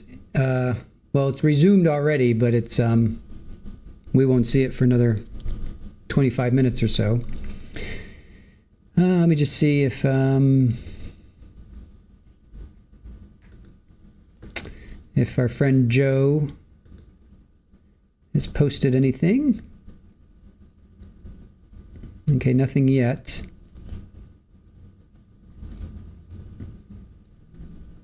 And before the break, we heard jury instructions by Judge Boreski.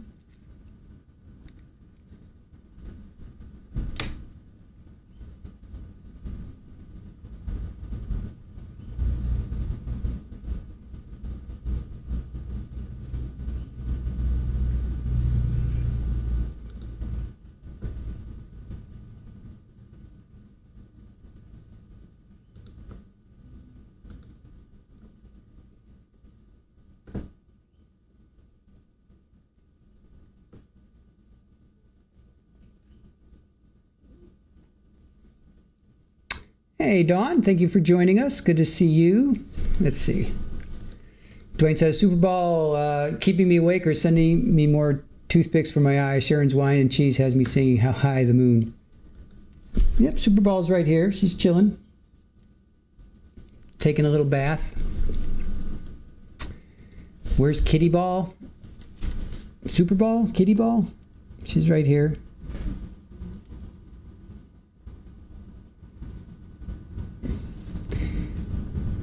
She's right next to me as always.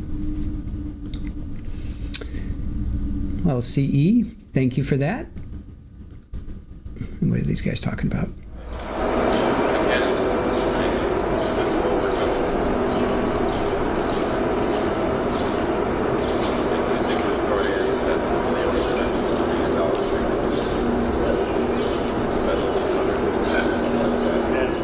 Yeah, nothing going on there. Billy, let's see. Your computer's acting crazy. Ooh, wow, wait, what is this guy saying?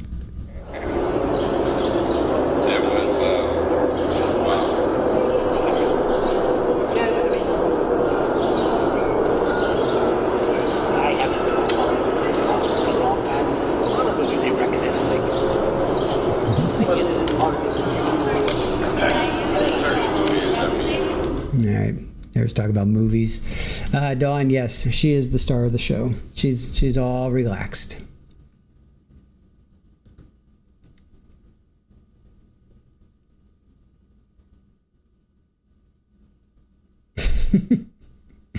Zach, anyone who is easily offended should probably block me. Exercise your right for Zach to remain silent.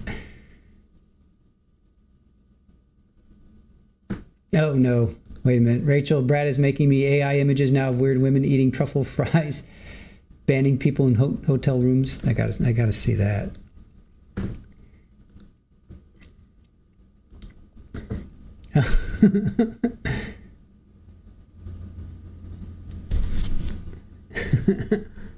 That's kind of creepy and funny at the same time.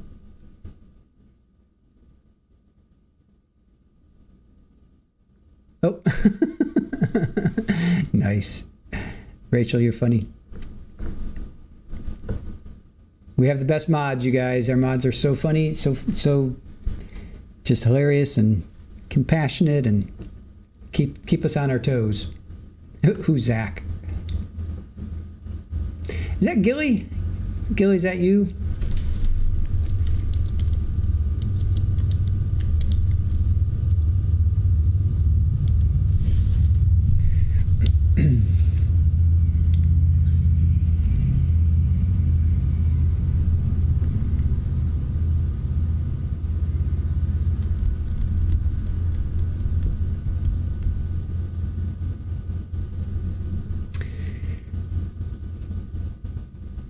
Yeah, I agree, Peace Through Strength. People on the jury need to take it serious and not play on their phones. I agree.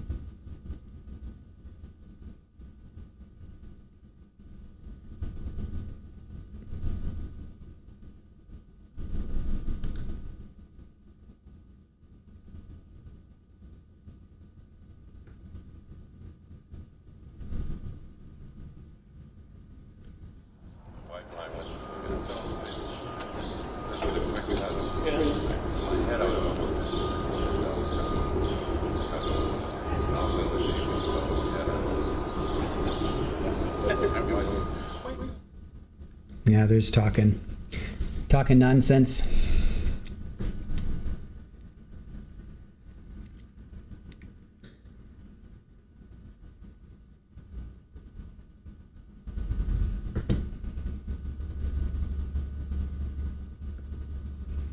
Oh, Carol, thank you. You came for the trial, stayed for the excellent content, mods, and chat. I love it here. Fantastic. We appreciate that.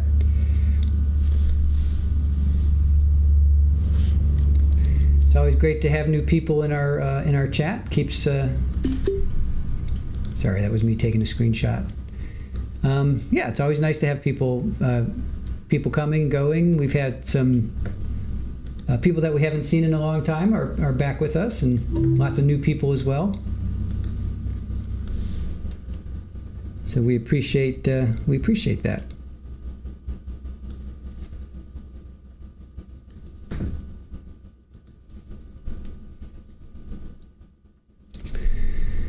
I'm gonna need some more water soon. I gotta rehydrate before this this next bit comes. All right, I am going to take just a 5-minute, 10-minute break here. They'll be back on in about 15 minutes. So I will leave you with some music. If you guys like this music, Aaron uploaded it to our channel. So if you want to just have this music on in the background while you're cooking or hanging out, feel free to use it. All right, I'll be back in a minute.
You can come say hello? Hi. You can come say hello? Meow. You can say hello to everybody?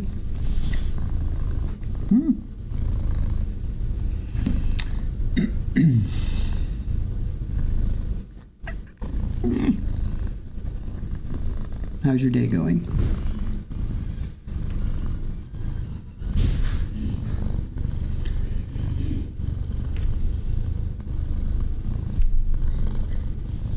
That's a good girl.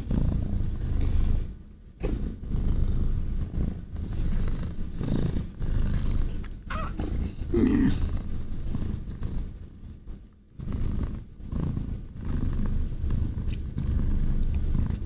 Can you hear her meowing? Can you hear her purring? Purr meowing? Meow.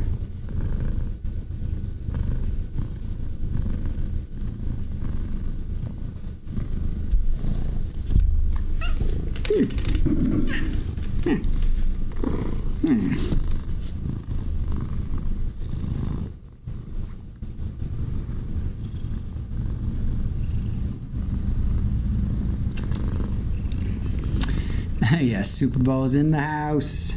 She is shutting up a storm. Dude, you are really shutting. Hi.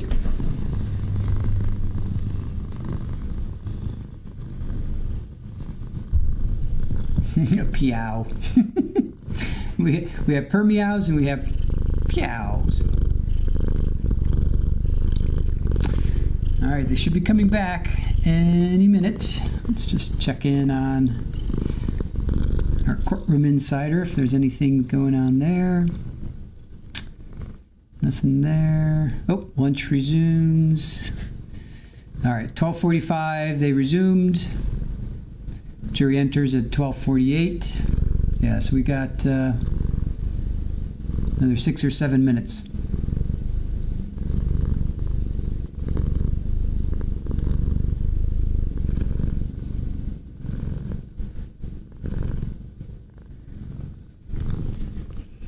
All right, seems like they're on time. Purring is annoying.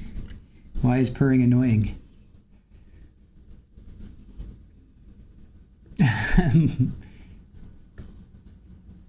Let's see.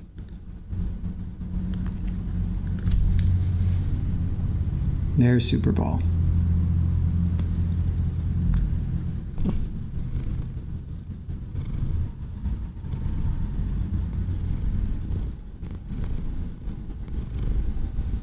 There's some more Super Ball for you.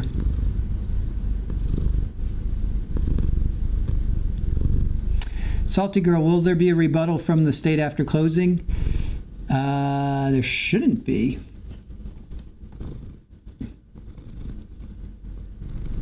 Hi. Oh, she's biting the microphone. Dude, what are you doing?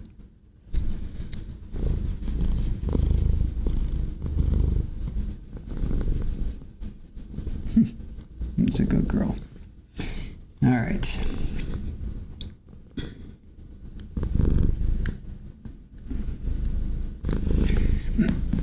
They should be back any minute. It's a good girl. Yeah, I know.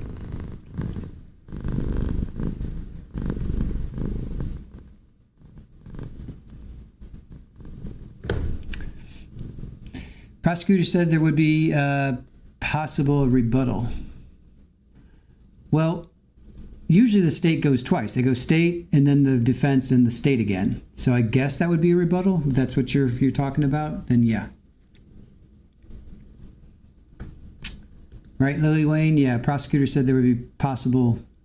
Yeah, I can see that because usually you have the state, then you have the defense, and you have the state come back. So I guess that's what that means. Northwest only annoying on a court stream. Well, you can always turn it down. She stopped purring, so you should be okay now.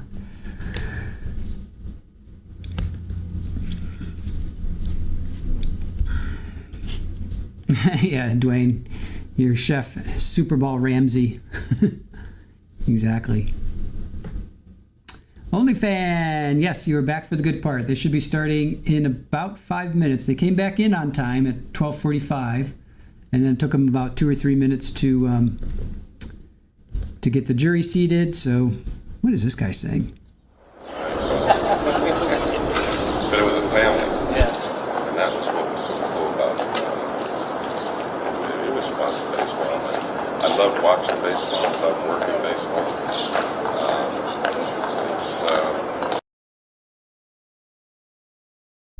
All right, we're back in the court. Back in the court. I'll see you guys on the other side. It's going to be another few minutes or so before it kicks in, but they were on time according to Joe. So I'll see you guys on the other side.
just going over the last statement.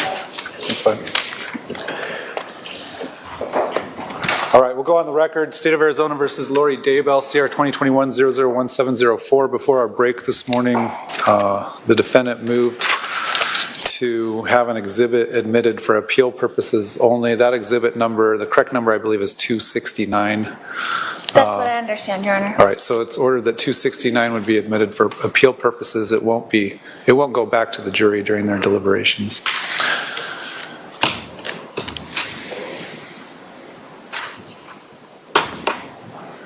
Go ahead and get the jury lined up, I guess.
All right, the jury is now present. Please be seated. This is time set for closing arguments. The state can proceed with its closing argument.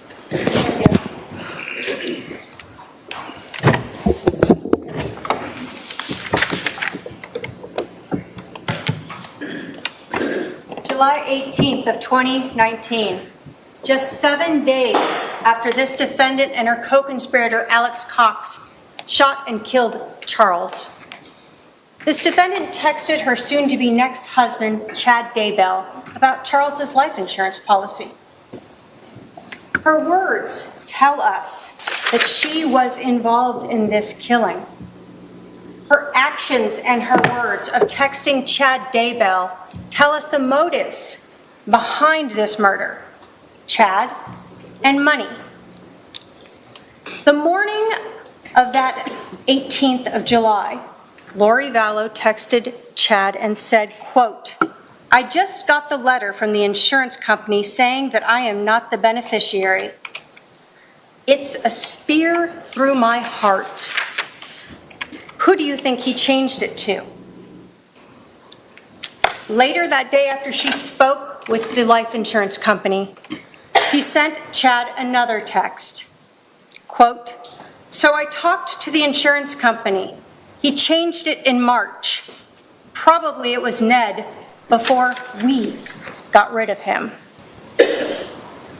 Lori Vallow's words 7 days after Charles was shot and killed tells us that we was her and Alex killing Charles.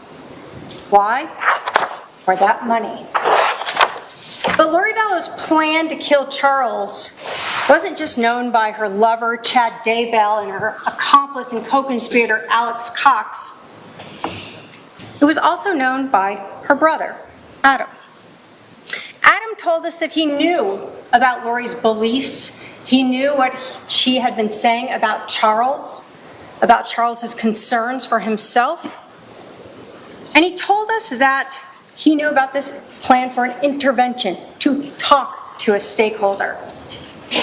That morning of July 11th, when Charles arrived at Lori's house, as she knew he would, he texted Adam and said, Al is here. Adam texted back, they are planning something. He knew. And 3 days later on Saturday, when Adam finally learned, when his friend Googled Charles, that he had been shot and killed by Alex, Adam told us he went back and talked to his mother and he confronted her about this. And he told his mother, Lori and Alex conspired to kill Charles. He knew, and he was right. Lori's ex-friend, Christina Atwood, she told you about that very uncomfortable dinner on June 9th, a month before the murder, where Alex Cox was talking about just wanting to kill Charles. He said this multiple times, and this defendant didn't care. In fact, she talked about how she had been drugging Charles. Christina told you she was so disturbed by this, she actually went and saw Lori the next day, June 10th, and told her, if something happens to Charles, I'm going to have to go to the police. Christina knew. She was right. And Nancy Jo Hancock, now she had just met Charles a few days before, and they had talked and texted and had been on the phone for hours, you heard. Charles had told her all about Lori, the things she was saying, the things she was doing. She told you that she knew that Charles was concerned for his own safety. And she understood the motive. She told Charles the night before, you probably should just tell Lori that you've changed the beneficiary, that she's no longer going to get that money. Nancy Jo knew, and she was right. Lori Vallow wanted the $1 million, and she wanted Chad Daybell. And she and Alex used that twisted religious beliefs they had so that they could kill the evil, possessed Charles and be like Nephi. The evidence that has been presented in this trial will prove to you beyond a reasonable doubt that this defendant is guilty of conspiracy to commit first-degree murder. So I want to split up my closing into 3 sections. First, I'm going to talk to you about the timeline and the motives in this case, and the evidence that supports those. Second, I want to talk to you about the jury instructions and the evidence that's been presented to you in court. I'll remind you that anything the defendant said in her opening was not presented at trial through a witness or through an exhibit, and it is not evidence. Using the evidence that has been presented and admitted at trial, the state will show you how, again, the defendant is guilty beyond a reasonable doubt of this crime. And finally, I'm going to talk to you about those justification defenses, the excuses and the reasons why the defendant would like you to believe that they had a valid basis for shooting and killing Charles on July 11th. And we'll talk about how, in fact, there is no justification for what they happened. What happened that morning was a first-degree, premeditated execution of Charles Vallow. So let's go through the evidence. The timeline really starts, and we know it goes back much further than this, but the big change occurs on June 29th or 30th, when you learned that Charles Vallow learned about these KK Walker emails. He learned about that affair with Chad. Now he knows Lori is cheating on him. We know that he contacted Chad Daybell about it. He contacted Chad's wife about this. He told Adam about it, and he told the defendant about it. So everyone knew that Charles now knew this. July 9th is now the first time that Charles is going to be coming back to Arizona. We know from the time he learned about that affair, he hadn't been back until this planned visit to see his son, JJ. We know at 1:13 p.m., Charles texts Adam and books him a flight for the next day. At 1:21, we know that Adam is contacting Alex. And they talk for 20 minutes. And Alex lets Adam know, sure, you can stay with me. Of course, Alex doesn't know the plan yet, the mission. Lori then starts talking to Chad Daybell. We know that she knows about this intervention. She knows about Adam coming, and we know this because, again, of her text messages. We see Lori then starting to round up the troops. Why does she do this? Because she wants to ensure that on July 11th, it is Charles and only Charles coming to the house and not the intervention of Adam or Brandon or Zach coming over to help him. So she has Melanie. Tells her she can't go to this wedding. She has to stay here. It's coming to a head. This week will change everything. Call me. Then we have July 9th, the text messages with Alex. She tells him, so the plot thickens, call me when you can. He doesn't call her initially. So she sends him another message. This one really letting him know. She specifically tells him, I'm going to need you to stay close to me the next couple days. Mel too, she can't go to Utah. She's got a job. They are planking some kind of intervention, but want Mel out of the way, so I'm left alone. She talks, I need to come get the stuff at your house tomorrow and secure it. Lots to do. Thank you for standing by me. It's all coming to a head this week. I will be like Nephi, I am told, and so will you. And then what happens? This gets Alex to call, and they talk for almost an hour.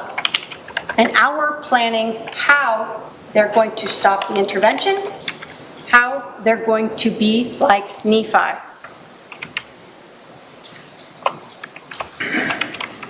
As we get to the 10th of July, and we continue through this timeline, we see Lori again talking religiously with Chad. 149 minutes that morning. She's also texting Melanie Boudreaux, Melanie B, telling her that it's important for the mission, for Melanie to help her by keeping Brandon distracted. And we saw those messages where Melanie says she'll pretend to be sick.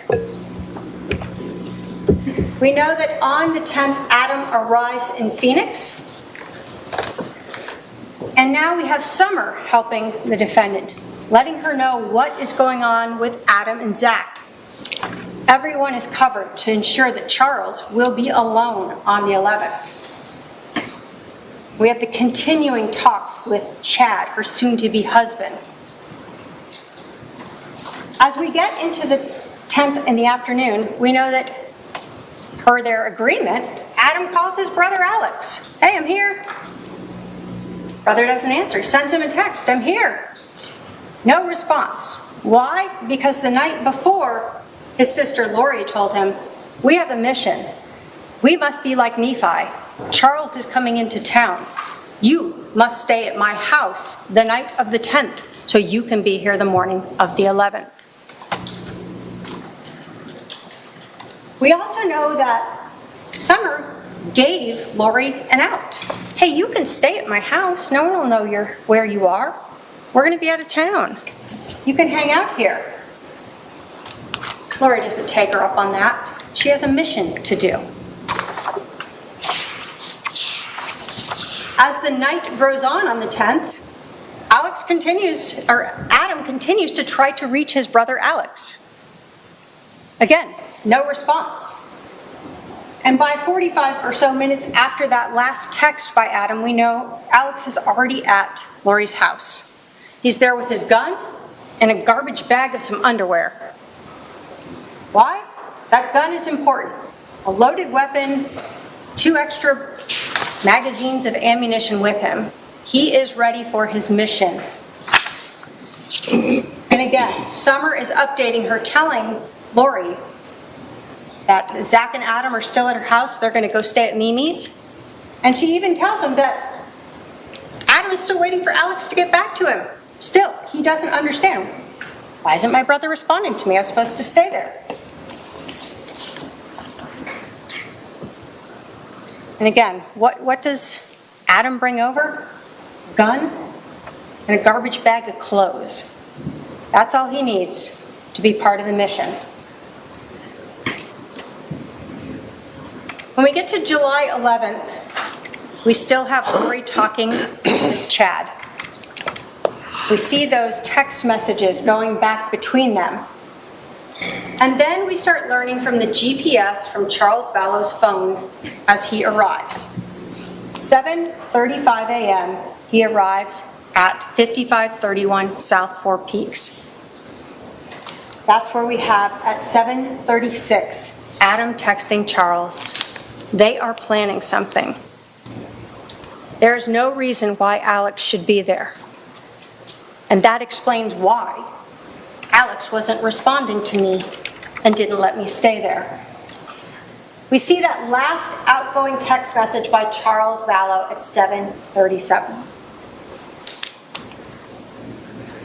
And in fact, what we see is at 7:37 and 12 seconds, Charles sends out his last outgoing message. And at 7:37 and 29 seconds, there's an incoming message from Adam. It's not read until 12:13 p.m. What becomes important here is, in this timeline, how long is Charles at the residence here? You hear in her interview how she says it's so fast. Charles comes inside. He's angry. He's jerky. And she tells him, take JJ. Go get him Burger King. They get JJ out to the car, and then she holds onto the phone. And this argument erupts, and it's just so fast. But what we know is it's actually 12 minutes long. This is not a fast incident. In this 12 minutes, Lori Vallow and her brother Alex Cox are doing their mission, and they are being like Nephi. We know at 7:49, it's over. Lori has left in Charles Vallow's car with his phone and JJ and Tylee. We know that there are 2 phone calls between Alex and this defendant after she leaves. As Charles is laying, dying or dead on the floor, 7:52, 8:06, they talk. 47 minutes passes before Alex calls 911. 47 minutes to stage the scene. The police are advised when they arrive that the shooting just occurred and that CPR was given. Why is that important? Because you heard even during the interviews the police were trying to figure out this timeline. Didn't make sense. At 8:48, almost an hour later, Lori Vallow returns.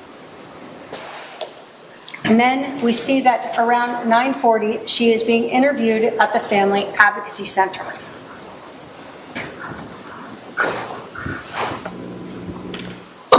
We know that Lori Vallow has Charles's phone that entire afternoon.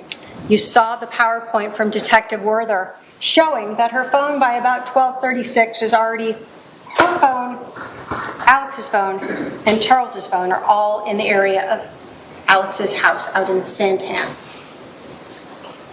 You see on her records that she again calls Chad Daybell. We see that Detective Enclan calls her and leaves her a message. They don't leave immediately because what do we know? We know at 2:13, Alex is taking photos of Adam's or flight reservations from Charles's phone. Not screenshots, but photos of the phone. At 2:18, Lori Vallow, who has not told Charles's kids, his family, about his murder, is calling the mortuary. A little bit after that, they still haven't left. She's calling Chad again. And then by 3:11, we know that Charles's phone, through the GPS data, is back at 5531 South Four Peaks. And when asked about it, the defendant and Tylee hand it over and provide the PIN. They have no problem on how to get into it. They've already looked through it. They don't need it anymore. That evening, Lori and Chad are talking all night. You can look through the exhibits and see the multiple calls of them discussing. These aren't calls to Charles's family. They're not calls to his kids. They're talking with her lover, her soon-to-be husband, Chad Daybell.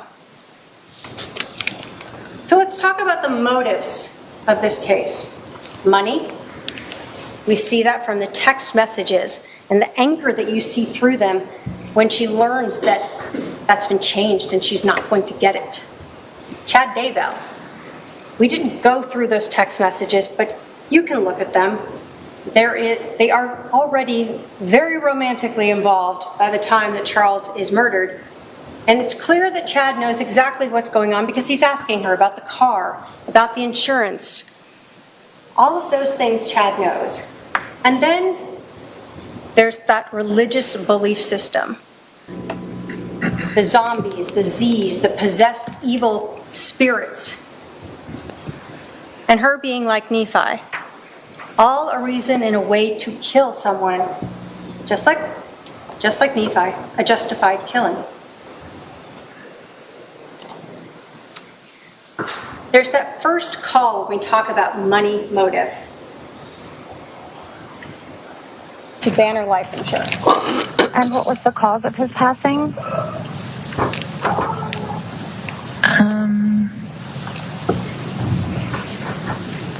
Well, he was shot. Okay, so I don't know how I want to put that.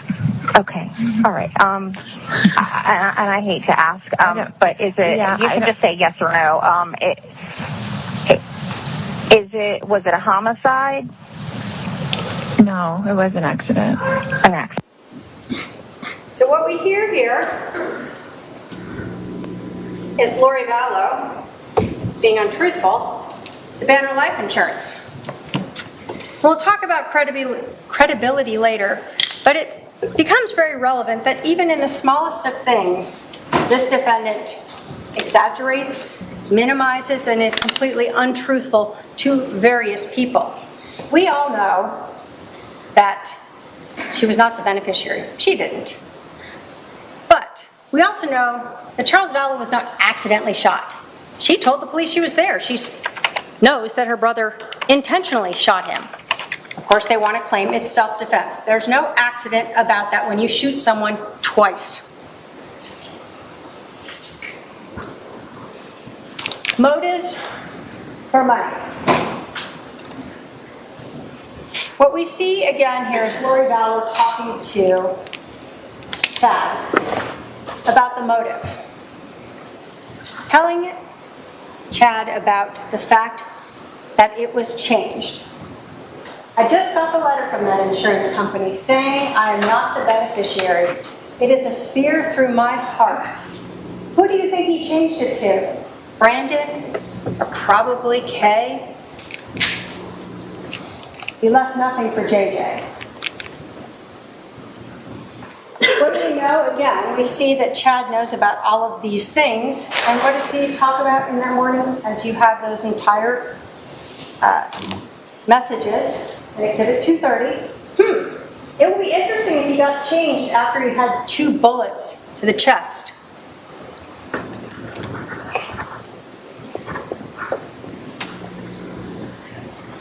Again, as we talk about the murder, we have later in that day the message that I talked to you about. So it was probably Ned before we got rid of him. We, Not I, not my brother Alex, but we did. And then the other thing in this text message that is of importance is the fact that Lori Vallow knew a month before she went to Social Security how much money she was already going to get for the death of Charles. Here she says, I will still get the $4,000 a month from Social Security.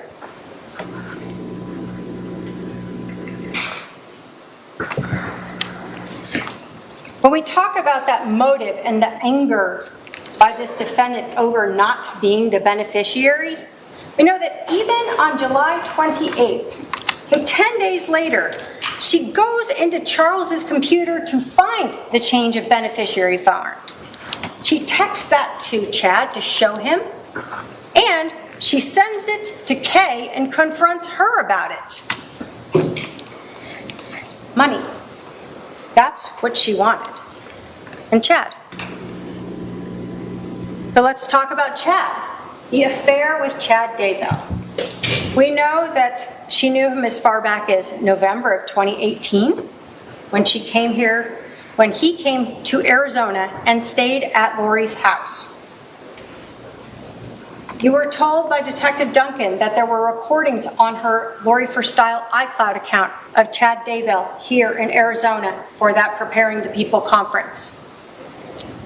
You also heard that in the Lolly Time, the later account that was created later, that in March of 2019 there were screenshots of flights to Idaho and back to Arizona with both Lori Vallow and Chad Daybell. This is during that time when she disappeared and Charles was taking care of JJ, and she's off flying to Hawaii and Idaho, living the good life with her soon-to-be husband. And then of course we know that come November 5th, she actually marries Chad Daybell.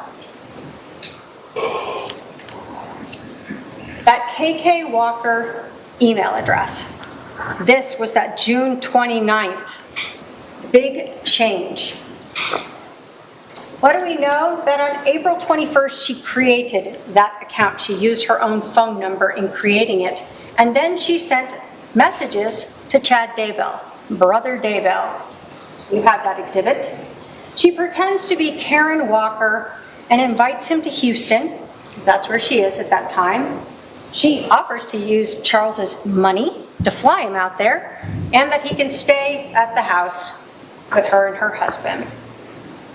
In June of 2019, we see that Lori again uses that same account, but this time she pretends to be Charles and invites Chad out to Arizona to help him with a book. And again, in Exhibit 289, you have those letters. Charles finds those. And he lets everyone know he did. And he confronts Tammy, lets her know. Confronts Chad, lets him know. And he certainly lets the defendant know that he knows. And now, the jig is up.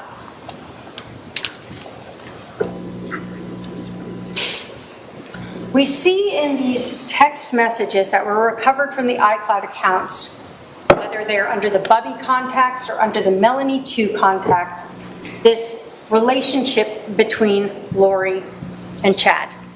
If you want to read the story, it kind of mimics them meeting in November, hooking up in hotels, and discussing their love for each other. When we are talking about a motive and a person who wants money and who has not worked for 13 years, who has had her husband pay for her homes, her phones, her cars, allowing her to go to the temple and work out and go to lunch and restaurants. This is a big change in life if she loses all of this. But if she gets $1 million, it's not so big of a difference, along with that Social Security she'll be getting. And then obviously we know that once Charles was out of the way, Lori and Chad were able to get married. So what about those religious beliefs? Everyone that Lori knew, who she expressed them to, told you that they were not in line with the Church of Latter-day Saints.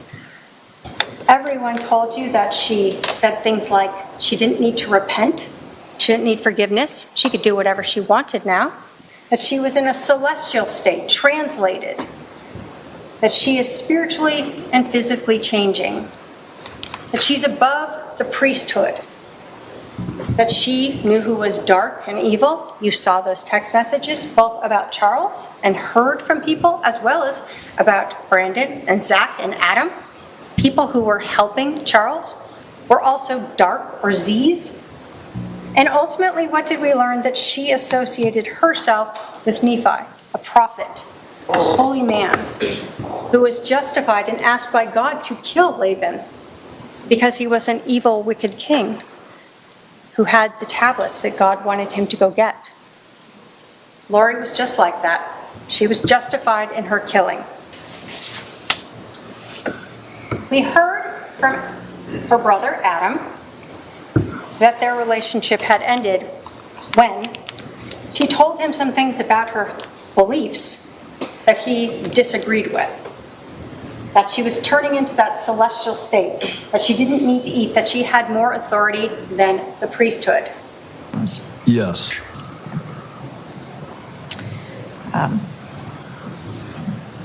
You yourself personally, were you aware of Lori having outside?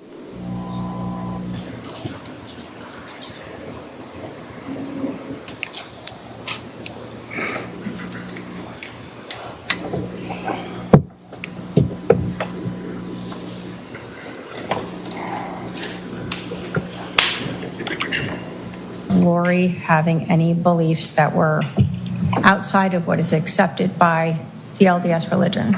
Yes. Can you tell us what you were aware of that you knew to be outside the LDS religion?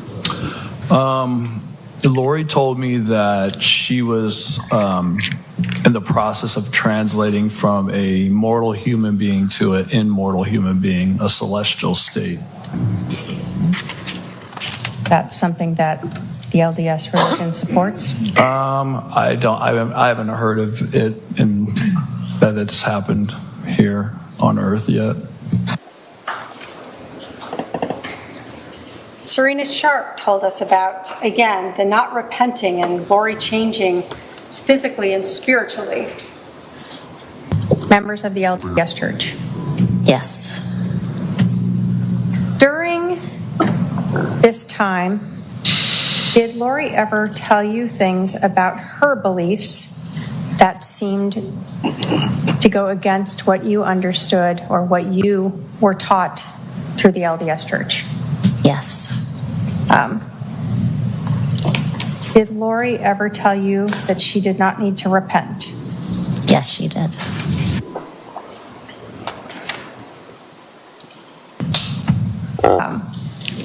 During this weekend, did Lori talk to you about her husband, Charles Vallow, being possessed? Yes, she did. What do you recall about her talking about her husband being possessed?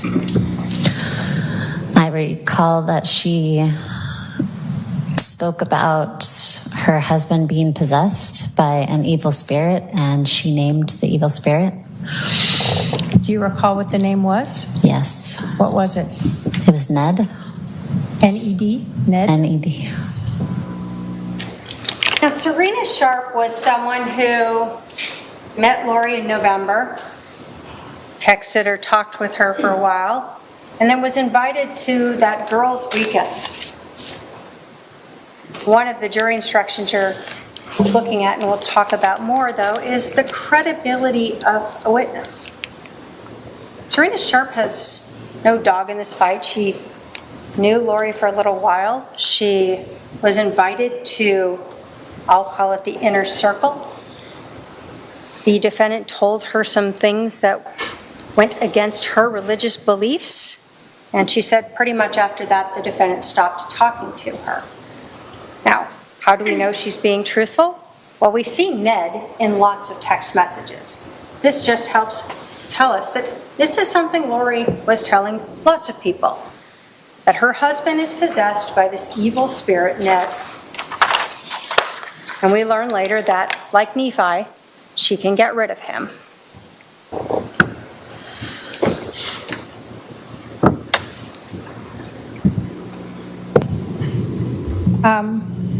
Do you recall Lori Vallow telling you that her husband Charles was no longer Charles, that he was now this possessed person? Yes.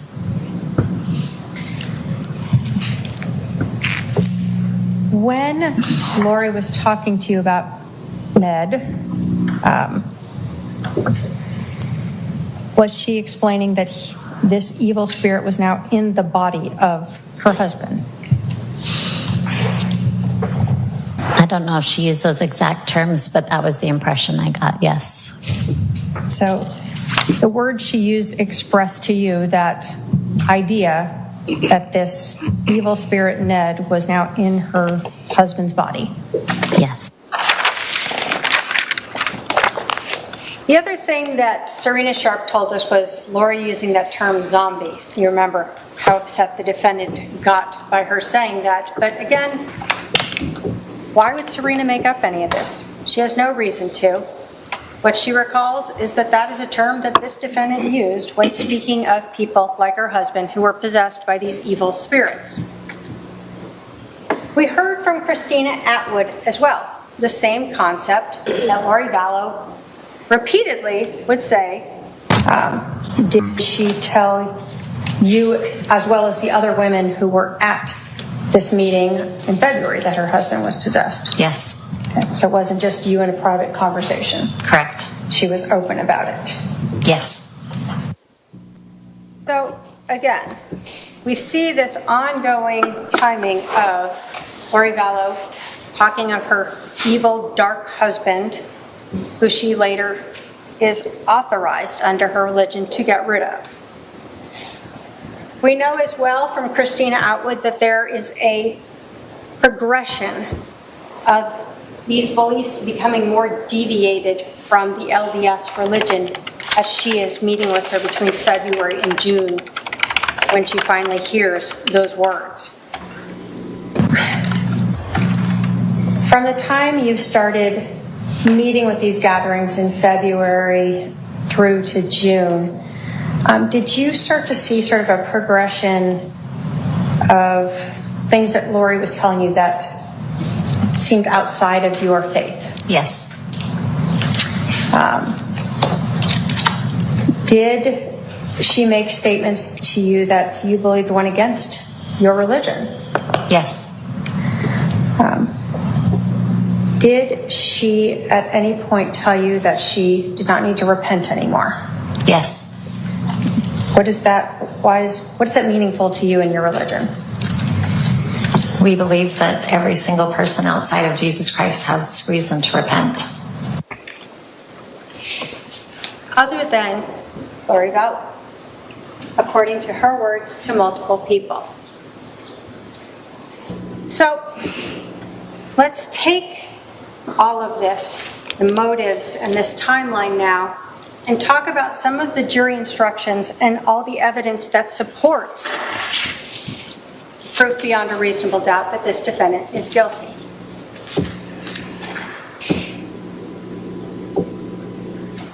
I want to start with talking to you about direct and circumstantial evidence. You have a jury instruction that tells you that evidence may be direct or circumstantial, that direct evidence is the testimony of what a witness saw, heard, or otherwise sensed, and circumstantial evidence is proof of a fact or facts from which you may find another fact. You're told the law makes no distinction between direct and circumstantial evidence. And this is relevant. The witnesses have often been questioned. Did you see, hear, or do that?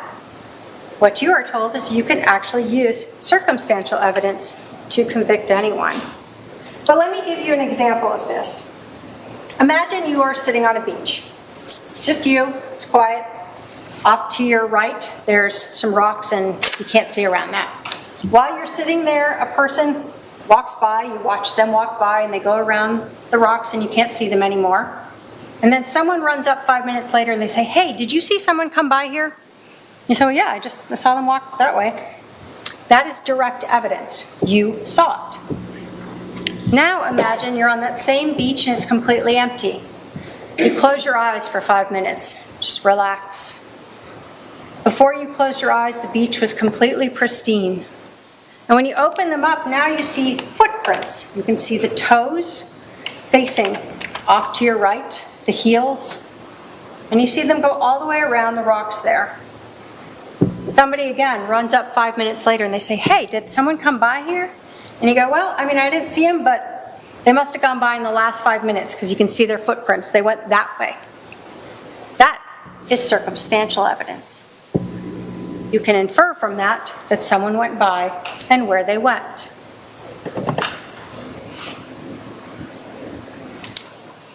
The burden of proof. The state has the burden of proof, as we absolutely should. So let's talk a little bit about what it is and what it is not.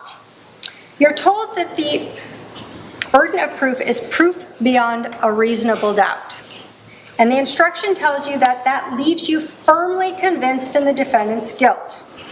You're told there are very few things in this world that we know with absolute certainty, and in criminal cases, the law does not require proof that overcomes every doubt.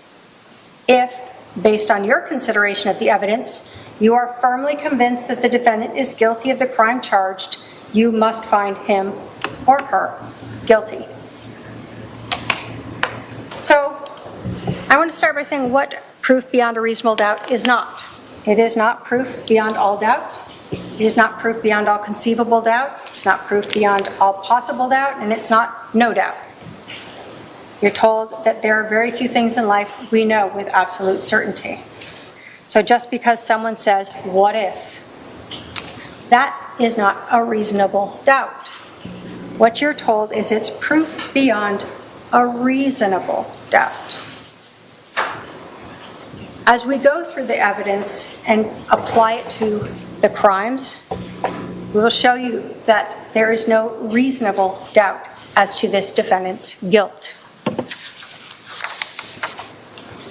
So let's start with the crime itself. Conspiracy to commit first-degree murder.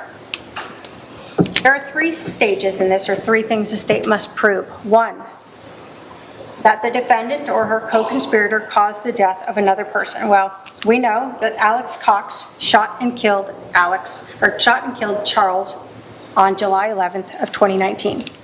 Alex called 911. Alex indicated he was the shooter. He was the only one home. It was his gun. His credit card or debit card was in there with the gun. And we know that Lori told the police that her brother killed Charles. So we know that he caused the death of, so that. 2, that they intended or knew that she or a co-conspirator would cause the death of another person.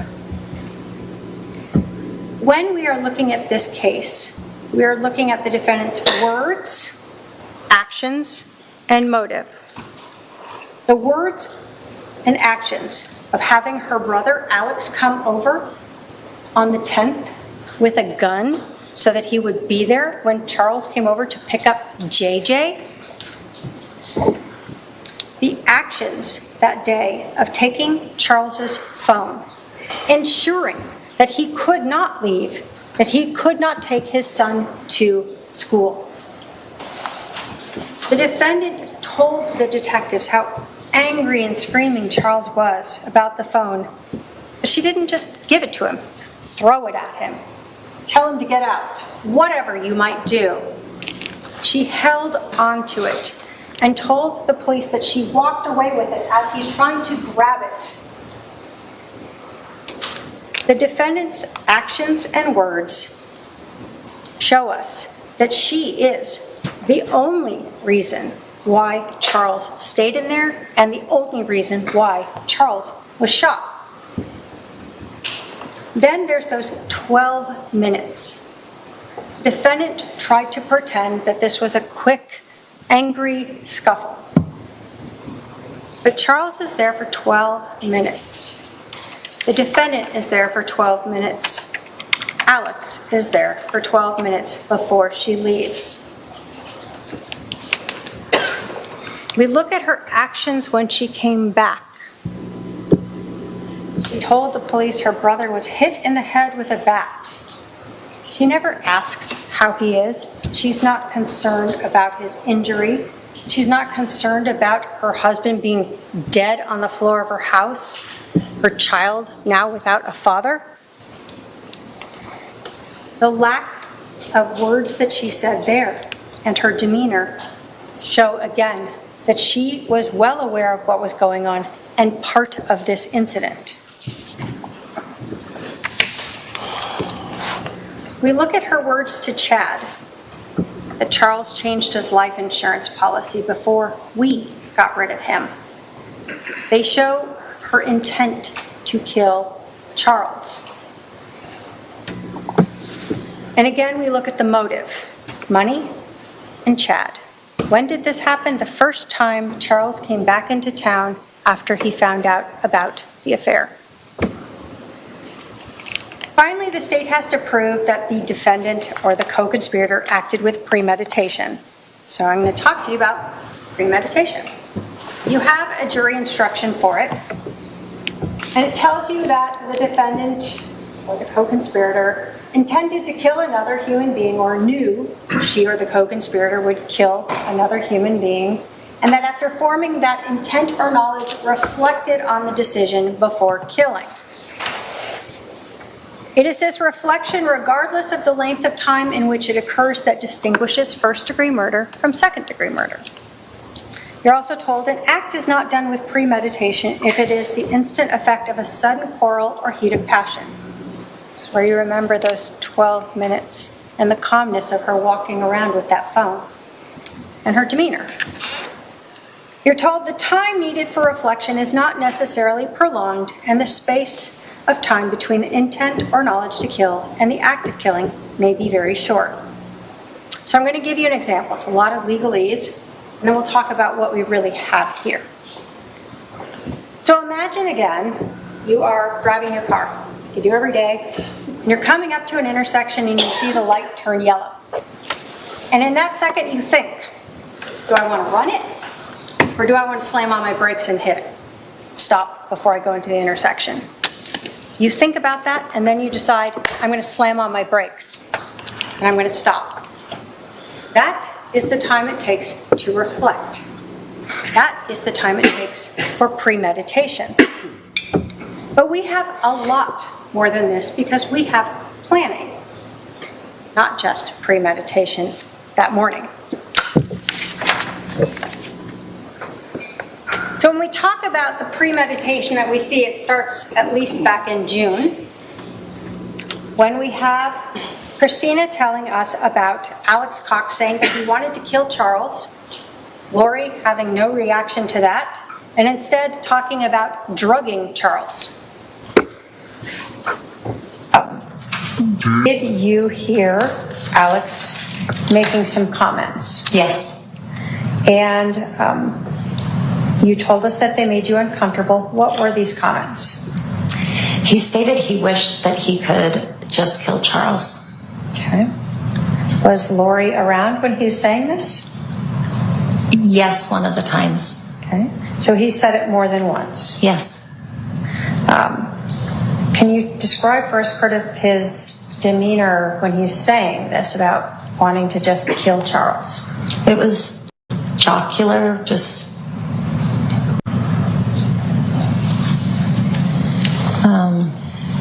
as I probably was standing up and just talking about it pretty loudly. And you said one of the times that he said this, it was around Lori. Yes. Did she react in any way to hearing her brother say that he wished he could just kill her husband? Not that I recall.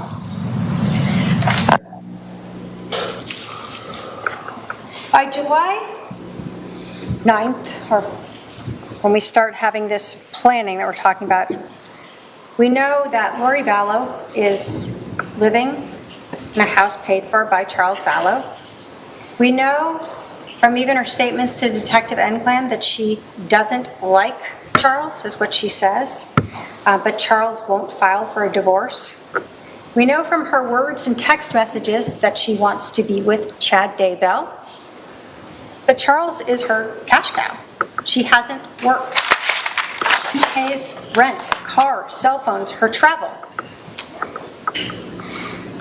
And so, as far back as June 9th, we're already hearing that Alex and Lori would like to not just get rid of Charles, but kill him.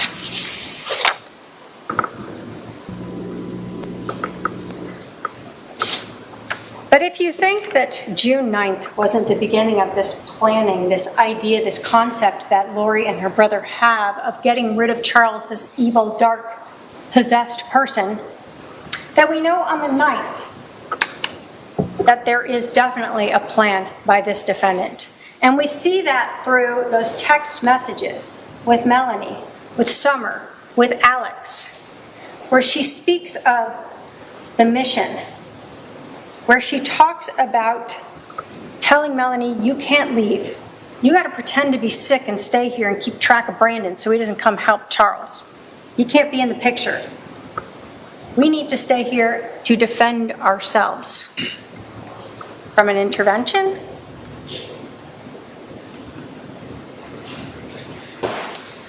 The 10th. Again, we have Melanie who is talking to her and saying that she wants to just go to this wedding. And what does Lori tell her? No. You have to stay here for the mission.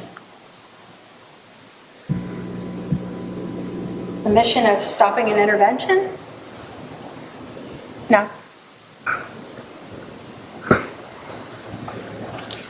As we continue through the 9th, we see Lori getting everyone lined up to help her.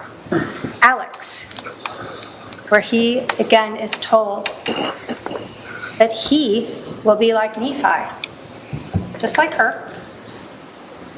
Now Lori tells him it's an intervention. Everyone knows, Adam told you what's an intervention? It's talking to someone. It's common language.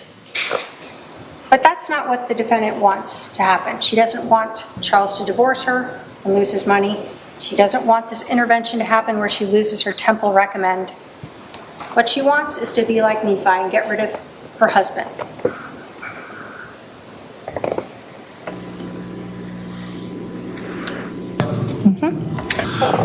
Well, Nephi was a prophet in the Book of Mormon. It's the first chapter.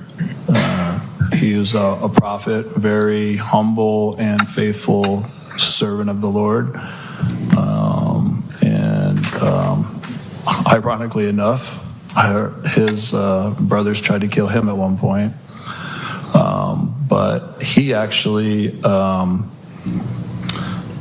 ended up going to Jerusalem to get these plates back, and he was run off, came back, and then went back again because the Lord asked him to.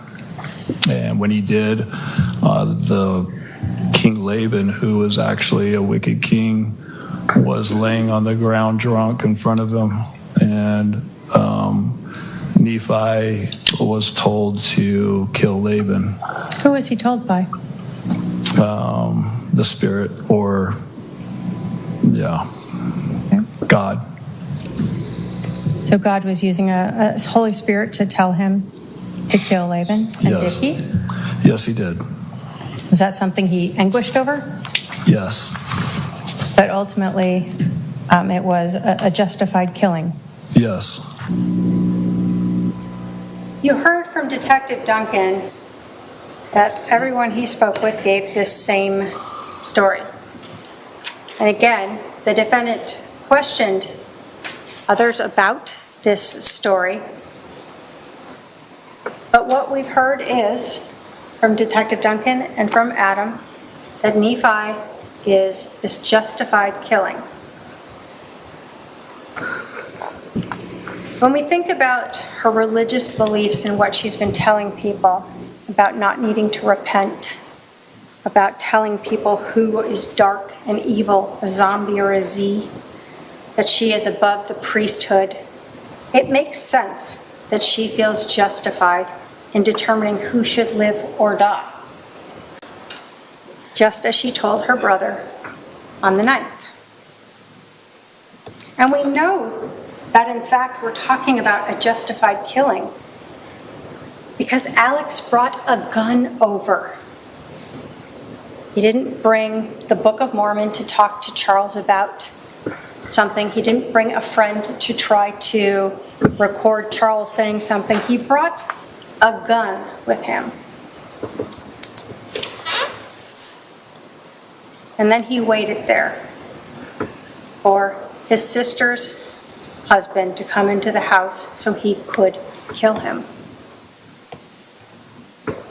What we see is a very planned out, premeditated murder. But let's talk about some additional premeditation. Again, as we're looking at Summer, we see on the 10th that Lori is having her sister update her on where Adam and Zach are staying, so she knows they're not with Charles. They're not coming over. They're not going to be interfering with their justified killing.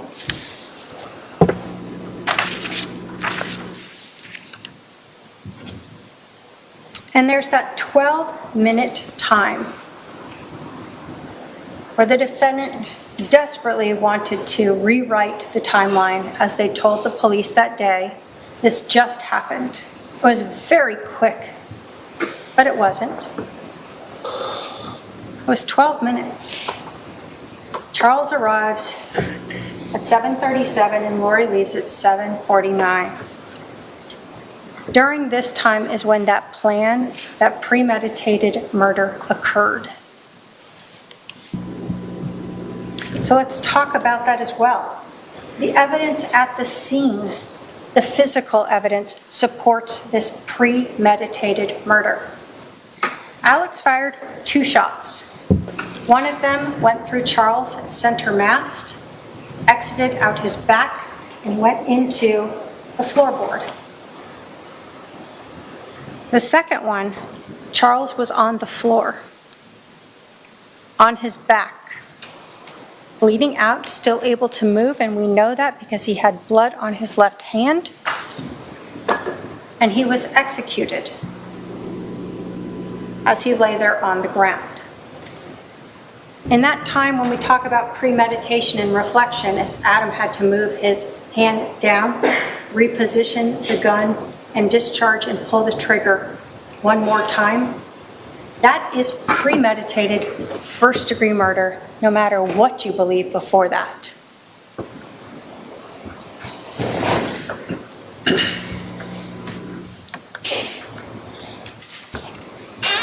Again, when we talk about that physical evidence, we saw the fact that the location of that bullet defect in the ground matched right under Charles's left shoulder.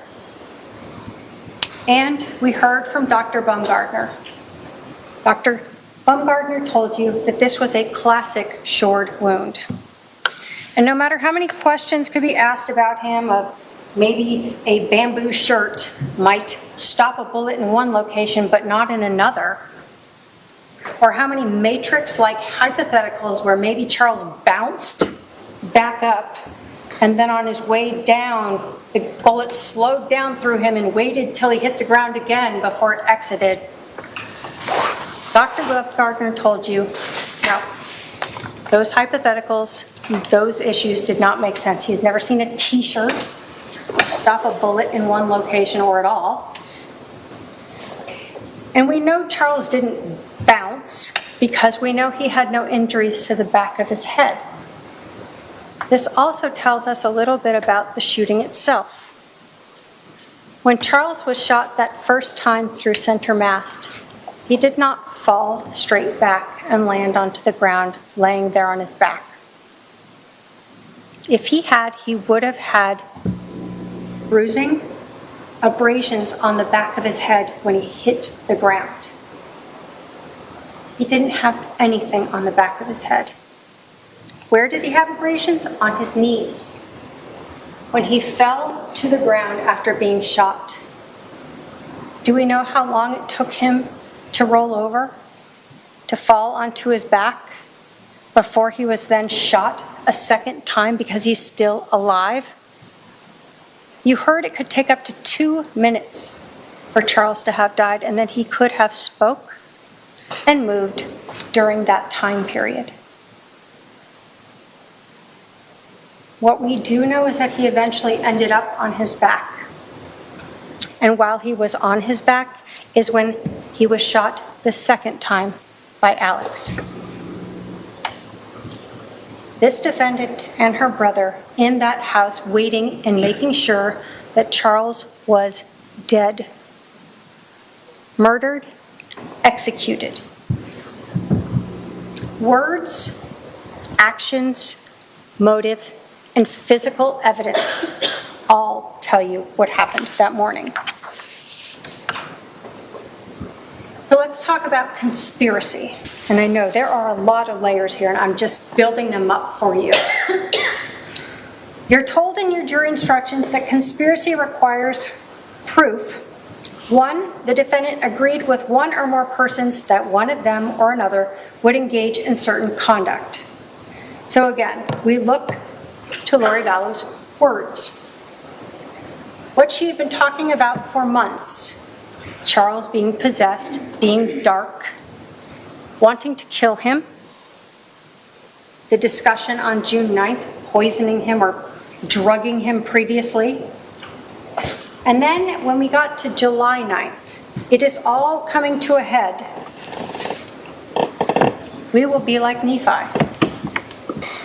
Her actions, having Charles come to the house, instead of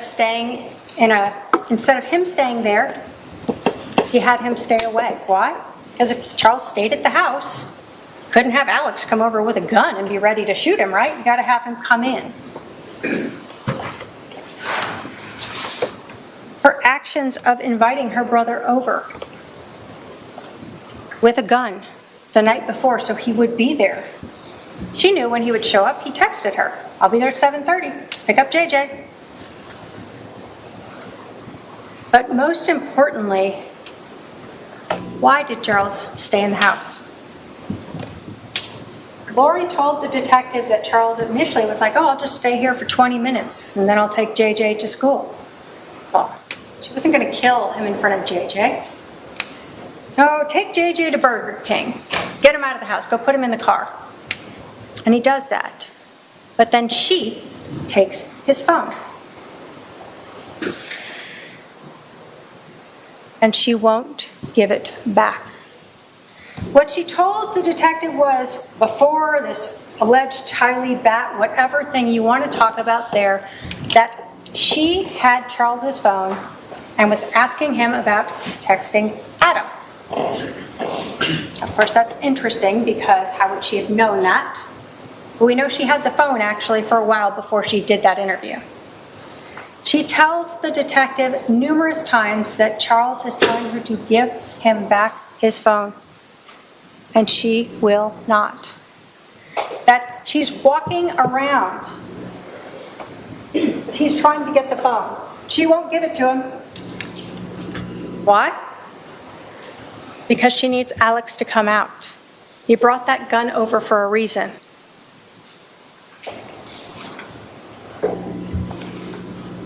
So she agreed with one or more persons, her brother, Alex, that she intended to promote or assist the commission of such conduct. Well, of course, we know both the promote. She is the one who on the 9th said, "We will be like Nephi. It's time to stop this whole thing. Charles trying to take my temple recommend. All this stuff that's going on. Time to kill him." And of course, she assists by ensuring that Charles stays in the house when she takes that phone. And of course, they knew that it would constitute first-degree murder. It's what Nephi did.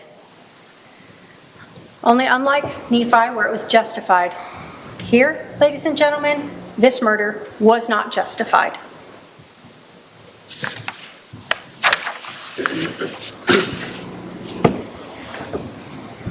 finally, think about the demeanor when you're thinking about, again, words, actions, motive, and demeanor.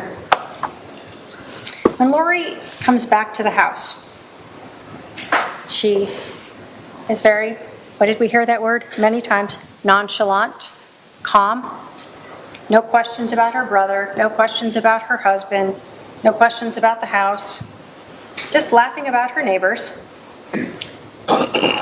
She is in absolute agreement with what has happened. She knows what's happened and she's calm and good with it because she doesn't need to repent. She is able to determine who should live and die, and she has done that.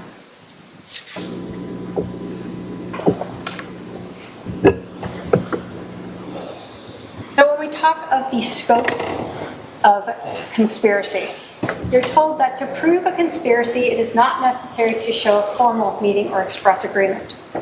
But we see that from the 9th, in that conversation that she and Alex had, where she tells him, you are going to have to stay near me for the next couple days, and we will be like Nephi.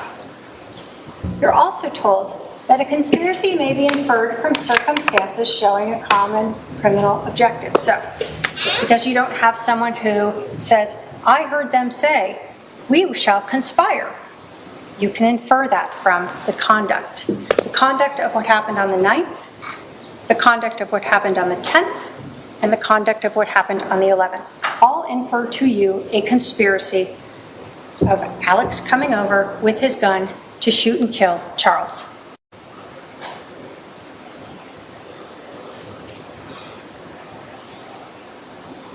As we again look at this in this conspiracy, again, we're looking at the same words and actions. March, Charles is no longer there. There's just an evil spirit in his body. June, Charles is still possessed, and now Alex is saying he wants to kill him. Lori is fine with this, and she says she's drugging him, or had been drugging him. And then 2 weeks before, all of a sudden Charles knows Lori's been having this affair. Lori's words, actions, motive, and the physical evidence.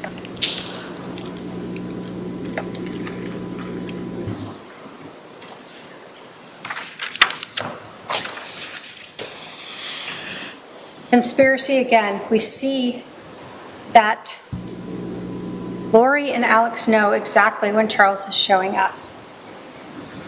Alex doesn't go to the door according to Lori and confront Charles or tell him we'll send JJ out and you can leave with him. The world is so difficult. How hard would that be? Bring JJ right to the door and let him leave with his dad. No, you aren't going to shoot him outside. You want to make it look like self-defense inside.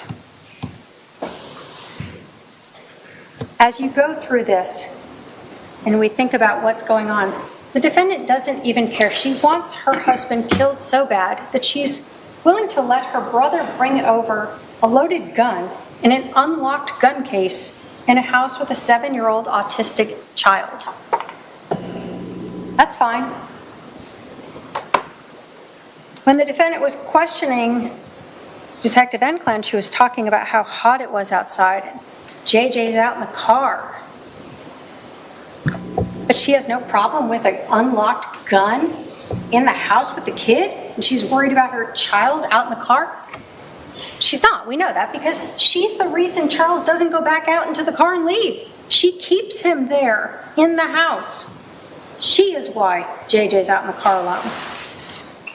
She has to keep him there until Alex comes out and can shoot and kill him. When we talk about that premeditation, obviously we're talking about that message. We know from the 9th on, they are premeditated, they are conspiring, and it's all heading to July 11th. We look at the timing of this, and this is actions and non-actions. Charles is in the house for 12 minutes. After those 12 minutes, they wait 47 more minutes before they call 911. Why?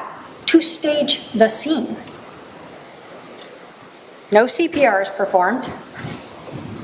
They wait for Charles to be dead, and then they talk during this time period. They talk.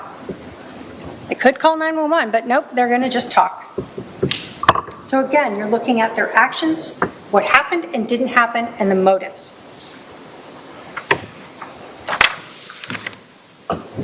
There's the gun that was used to kill Charles. We're going to go through a couple of these exhibits, some of what Lori said, and it's exhibits 192 and 197, where she again says that Charles came over and said he was just going to hang out at the house for like 20 minutes, take JJ to school. She, of course, tells him to go. And when JJ is out in the car, she has Charles's phone, and she won't give it back. And no matter how much she says that Charles is screaming at her to give the phone back, she won't. And all of this conversation about Charles demanding the phone back is prior to her statement to Detective Enclin that Tylee comes out with this bat. This is all her doing. This is her as an accomplice assisting and promoting this murder. Lori is setting up Charles so Alex can shoot him.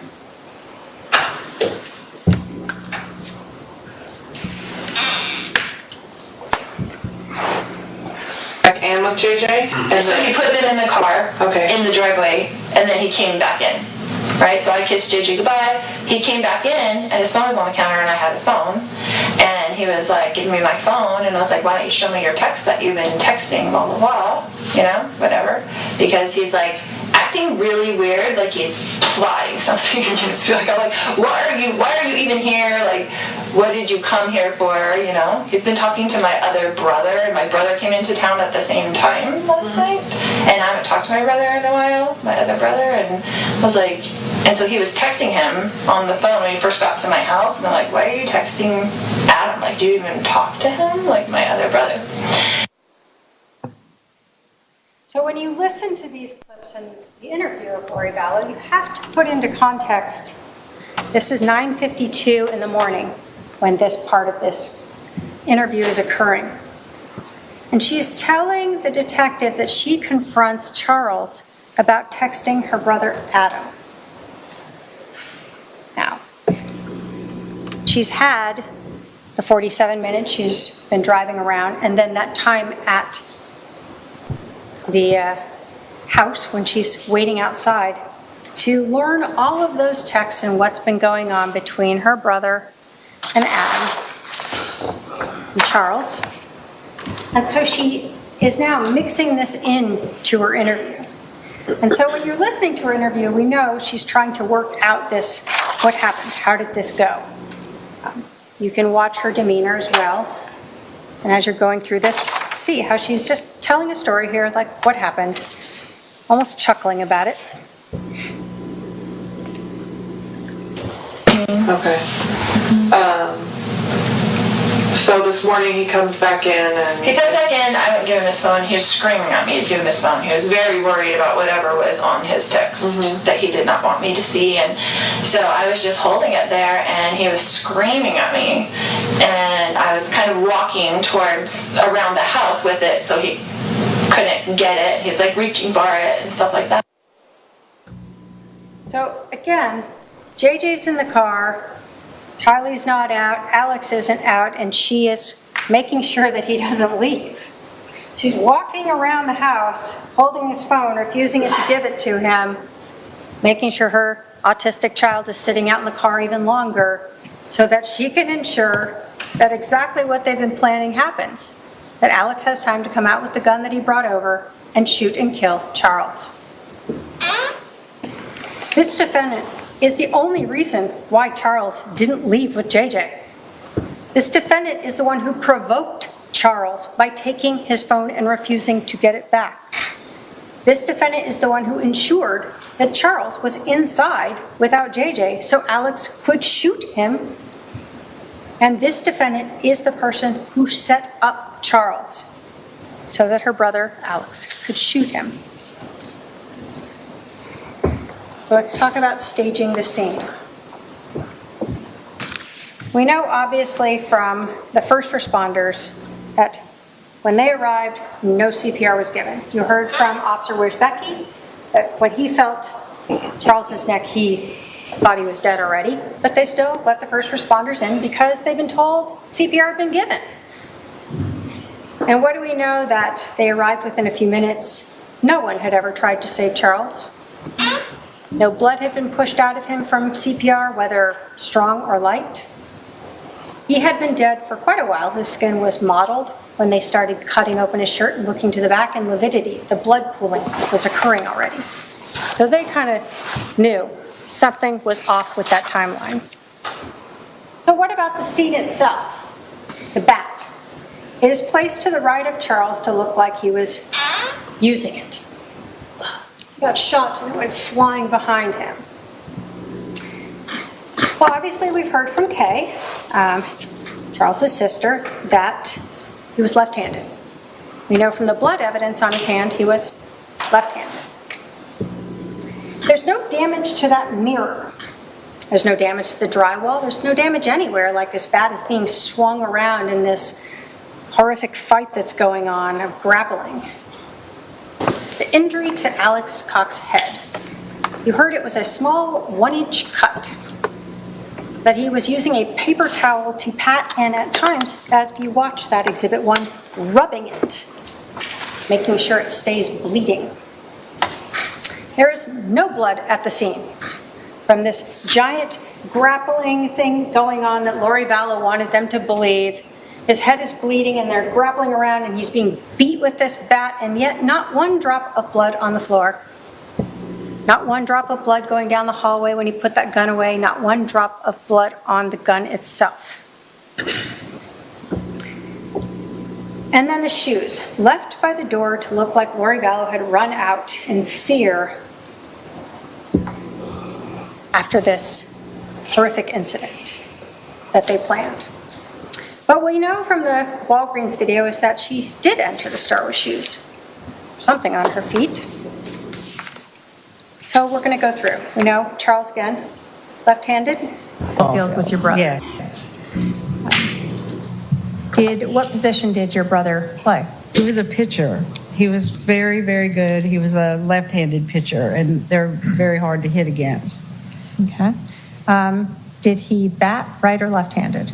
He was left-handed. Did he do everything left-handed? Yes. Left-handed? So we know that Charles batted left-handed, not right-handed. And what we know is Lori Vallow had a story about how Charles was using that bat. And it becomes very important as well when we're talking about the staging of the scene. This is Exhibit 193. Yeah, she was outside, and then what happened? Then they got up from that, and my brother had stepped back, I guess, and then Charles was coming with me to that and yelling at me to give him his phone still, because I had it in my hand. It was all really quickly, and then when I went around kind of in the circle, then my brother was there. When you said when you were going around and he was coming at you with the bat, how was he holding the bat? Just like that, like backwards. In one arm. Like he was swinging swinging it backwards? He would have done like he would have swung it backwards at me, not frontwards. Okay.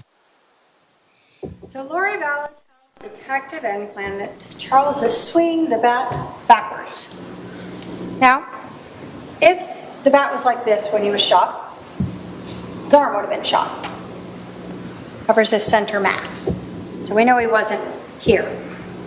So if he's out here, where would the bat go? Down? Out? Somewhere that way to his left.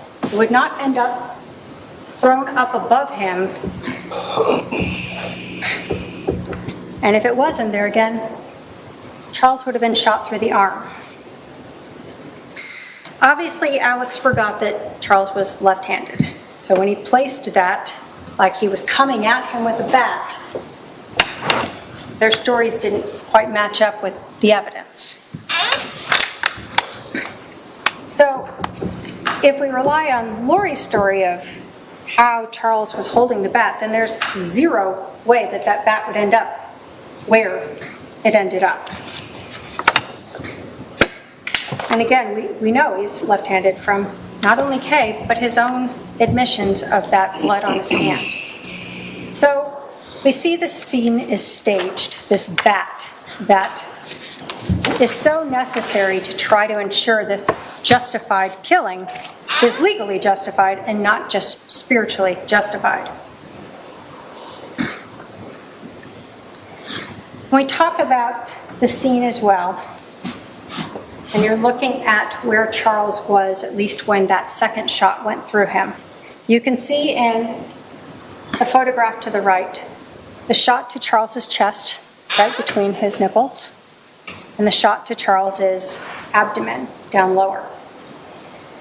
We know that that first shot through his chest, that Charles would have been facing a little more towards the open area there where we see the hallway and the kitchen. We know that because there was the bullet trajectory Detective Cruz told you about that entered that far east wall. We know there was stippling, and so the defendant would have been, well, her brother would have been within 2 to 4 feet of the muzzle of that gun, within Charles 2 to 4 feet. We know from the lack of that injury to the back of his head that he didn't fall straight back. We know from the blood on his hand that he was still alive after he was shot. And we know the lack of stippling for that shot to his abdomen and that trajectory, and even the defendant's own statements that she saw her brother at Charles's feet, that he would have stood there at Charles's feet when he fired that second shot as he was laying on the floor. You have the bat, Exhibit 249. You can look at the edge of it. You see the photograph of the edge of it. There is no blood and no damage to this bat. Regardless of how many times the defendant was hoping that blood was invisible, we have all cut ourselves and seen that blood is red. And there was no blood on this bat. There is no blood on this bat. There is no damage to this bat. So you have a semi-professional baseball player who has a bat in his hand, and he sees someone with a gun and he doesn't beat him with it, take his head off with it, knock him unconscious with it. Instead, all we see on this bat is 0 damage and 2 partial prints. No prints of a body or smushed skin on it, someone that's sweating from a fight that's left a large arm print on it or anything else. Nope, just 2 partial little prints on it. When you think about what is there and what isn't there, does the evidence of this bat fit in at all? It doesn't.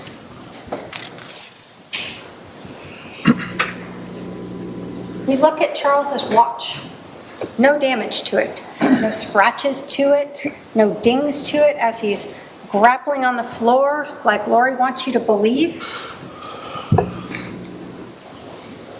We know that at some point Charles is standing and shot, and we know that final shot he's on the ground. We know he fell to his knees at some point.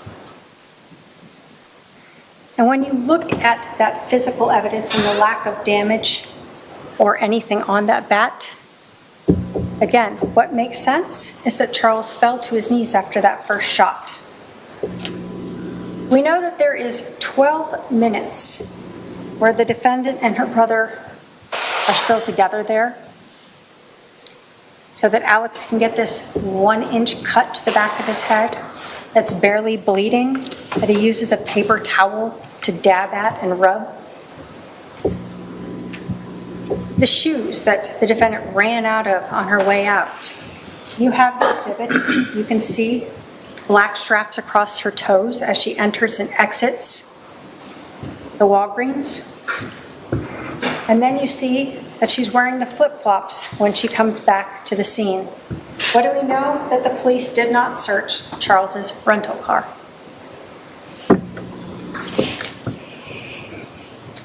Credibility. You are given a credibility instruction and you use it for everyone, including the defendant. You're told that you really evaluate people the same way. You're looking for any inconsistencies in their stories, any reasons why they may have a motive or bias to lie, any prejudice they may have, and then you look at everything in light of reason, common sense, and experience. When you think of the testimony of the people who come here and talk to you, Christina Atwood, Serena Sharp, Nancy Jo Hancock, Adam Cox, Dr. Bumgardner, the detectives, Robin Smith Scott, Mark Zari, what benefit do these people have in being untruthful to you? They have body cameras, they have prior documents, and they have memories of what this defendant said. But the credibility of Lori Vallow is something you do need to consider. And you start with her demeanor that day, where she wasn't worried about anything when she arrived. Her brother has allegedly been hit in the head with a bat by her husband, who plays semi-pro ball. She doesn't even worry about him. She knows he's not hurt. He's fine. And why does she know that? Because that was staged. When she's there and we see her on body cam arriving, it's just nonchalant and calm. And I know the defendant wanted to make sure that it was clear that everyone else was calm, but no one else had just allegedly seen their husband get shot and killed by their brother. When you were looking at the reasonableness of her testimony, you have to consider it in the light of reason, common sense, and experience. And the way that she was acting and reacting that day, as well as her own statements, do not fit the evidence, do not fit the physical evidence, and you will see her credibility throughout this whole case has been questionable. Her credibility with Social Security. What did we learn? That on July 11th, she tells Detective Enclan that she and Charles are separated. It's Exhibit 187. We are not living together. Charles rented her house. We're separated. But on August 12th, when she needs to make sure she gets some money, she tells Social Security, when they ask, are you living together at the time of death? Yes. You also learned that she was not truthful with Social Security when she got remarried. She did not tell them about that either. So we know she's been untruthful to Social Security twice. Why is that relevant? Because you're judging the credibility of Lori Vallow throughout all of this. Life insurance. We know that she said Charles was accidentally shot. We know that was not true. She wanted to make things seem like she had nothing to do with the murder. But we know that Alex Cox intentionally shot Charles. Whether or not she wants to claim it's self-defense or not, there was nothing accidental about shooting him twice. Then that second call to Banner Life Insurance, where she tells Robin Smith Scott a few different things to garner sympathy, and she asked her if she could do anything about the change in beneficiary. I really can't give too much information, but I can tell you that the beneficiary was changed in March of this year. Okay. Okay, I'm trying to figure out what he was doing since we have 5 kids and we've been married for 15 years. Oh, I'm sorry. So Lori tells this woman, we have 5 kids, which if you want to count them all and admit that 3 of them are adults, then okay. Really, they have 1 kid in common. Tylee, you learned, was actually getting Social Security survivor benefits from her dad's death starting in 2018. Lori's son, Colby, isn't living with them. Charles' son's never lived with them. Why does she say these things? She can't help it. She just wants to just make herself seem better than she is.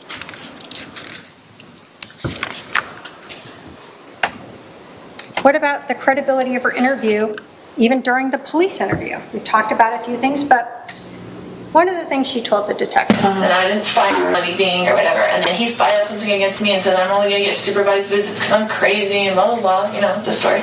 And so I just didn't talk to him for like 30 days and let him take care of him and let him see what I've been doing. So again, she can't even be honest and say 2 months. She's got to be like 30 days. I was kind enough to just leave my husband with my son for 30 days. What we know is that Lori Vallow was gone a total of 78 days, 58 while she's flying to Hawaii, going to Idaho and back with Chad. And who's taking care of JJ? Charles. And Kay is coming here regularly to help take care of JJ, to help run the business. And then eventually on March 28th, that's when Charles finally decides he hasn't been able to find Lori. He doesn't know where she is. He's going to move to Houston to be closer so his sister can help him more easily. And this is when Lori finally shows back up. So again, even the simplest thing of just trying to be honest about how long she's been gone, she has to minimize it and make herself seem better. With your cross. The shoes.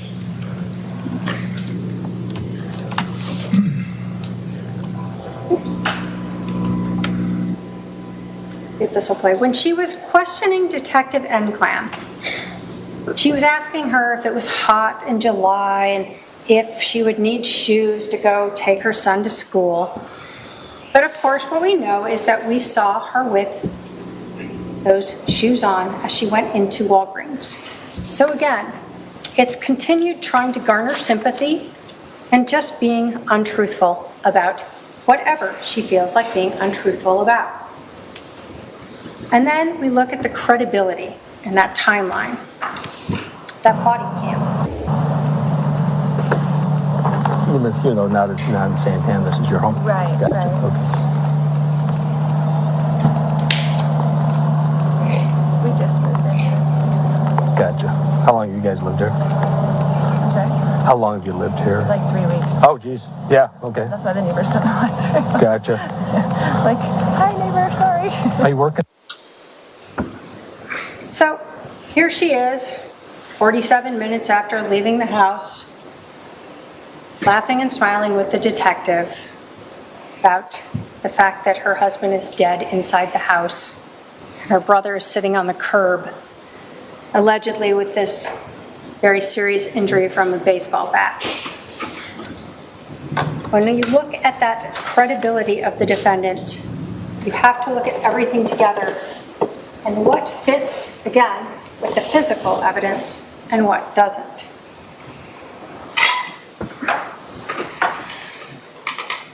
Finally, let's talk about the justification defenses.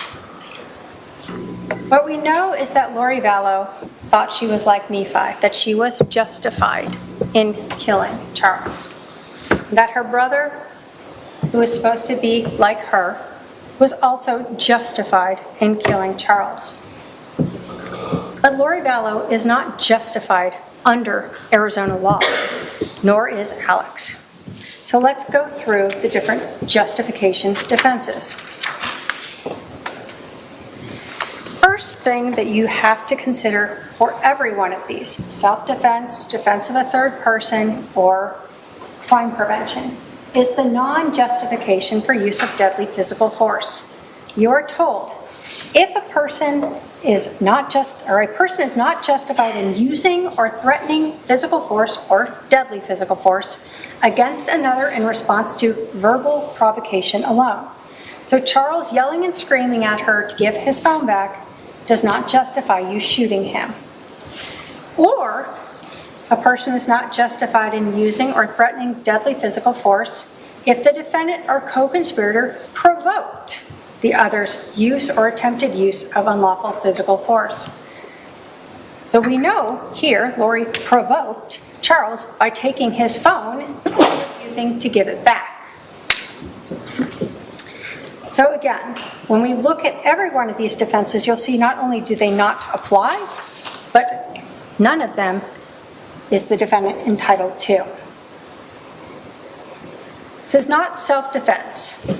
In self-defense, you're told that a person, a reasonable person, can use deadly physical force if they believed that deadly physical force was immediately necessary to protect against another's use or apparent attempted or threatened use of unlawful deadly physical force, and the person used or threatened no more deadly physical force than would have appeared necessary to a reasonable person in this situation.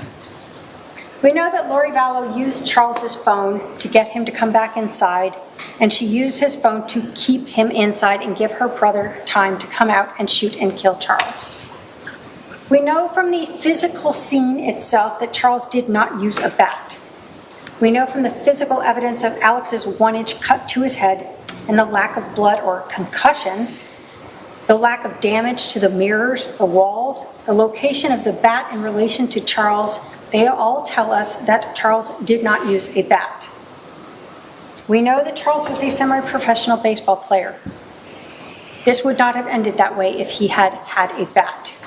But even if you somehow think that he did have a bat and he was swinging it at Alex, the defendant, whoever, he still was not justified in shooting him when he was on the ground. It has to be immediately necessary to protect against another's use. When Charles is on the ground and he is shot that second time, there is no threat to anyone. And so that is not self-defense.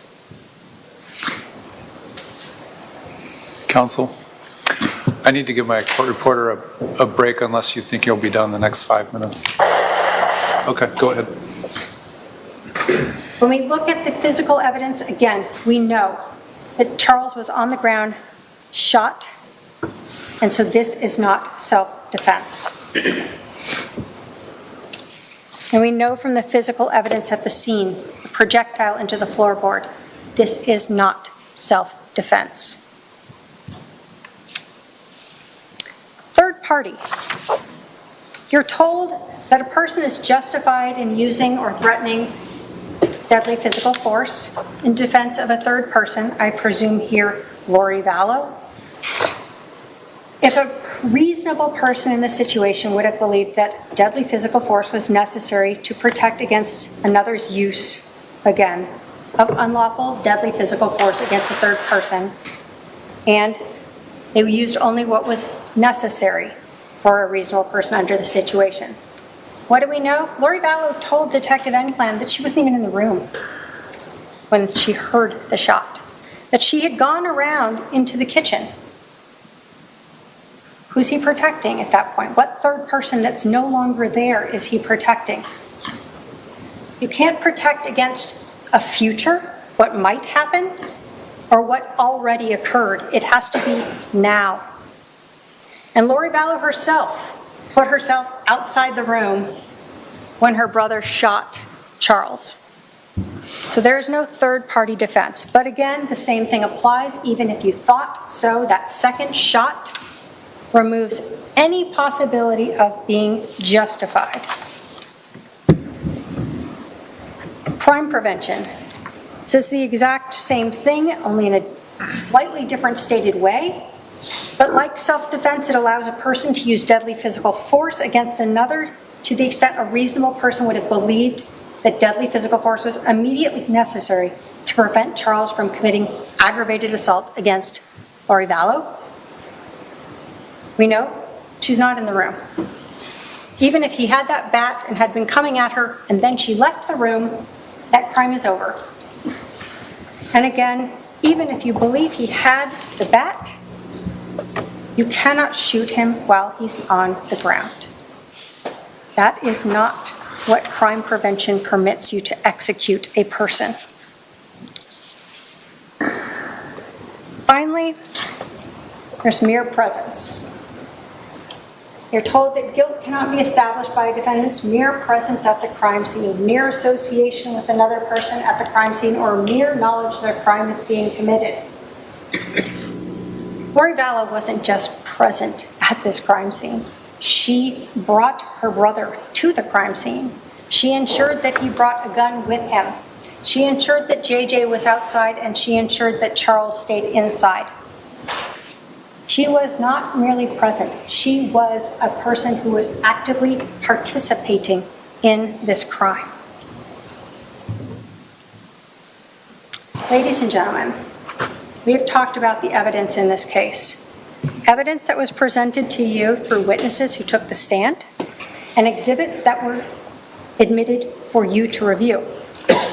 Remember the evidence of Lori Vallow's motive. Charles's life insurance, Chad Daybell. Remember Lori Vallow's own words of wanting to get rid of Charles, of drugging him, her acceptance of her brother's statements that he wanted to kill Charles, how she used Melanie and Summer to plan her mission and ensure that Charles didn't have help from Brandon or Zach or Adam. Her words to Alex about it all coming to a head, that he had to stay near her and they would be like Nephi, justified in killing Charles. And finally, her words to Chad Daybell on July 18th, confessing to the killing when she said Charles had changed the life insurance before we got rid of him. Look at her actions and demeanor, having her brother come over on the 10th to her house with a loaded .45 caliber handgun, creating the one and only reason why Charles stayed inside the house, why he didn't just take JJ to school. The 12 minutes that Charles is at the house before Lori leaves in the car, the 47 minutes after that before they call 911, her demeanor when she comes back, not caring that anyone has been hurt, her demeanor on the body-worn camera, during her interview, what you heard about during the drive. Think about her credibility, how she cried for you in her opening statement. You certainly didn't see her cry on that body camera footage. You didn't hear about her crying as she was being driven to the Family Advocacy Center, and you did not see her cry in her interview. Finally, think about the physical evidence that proves that Lori and Alex staged this scene, that Charles was never in possession of that bat when he was shot by Alex, or either of the shots, that instead he was executed that day for this defendant's benefit. The physical evidence disproves beyond a reasonable doubt that Lori Vallow and Alex Cox were justified under the law in killing Charles. The jury instructions tell you to use reason, common sense, and experience. Charles Vallow is dead today because this defendant and her brother Alex Cox conspired to kill him. They planned it out, and they had their weapons, and they orchestrated a way to ensure that Charles was back in the house where he was shot and killed for money and Chad Daybell. The evidence proves to you that Lori Vallow Daybell is guilty of conspiracy to commit first-degree murder, and the state asks you to hold her accountable and find her guilty. Thank you. All right, we're going to take our 15-minute afternoon recess. I'll remind the jurors to remember the admonition. We'll resume in 15 minutes. All right, for the jury.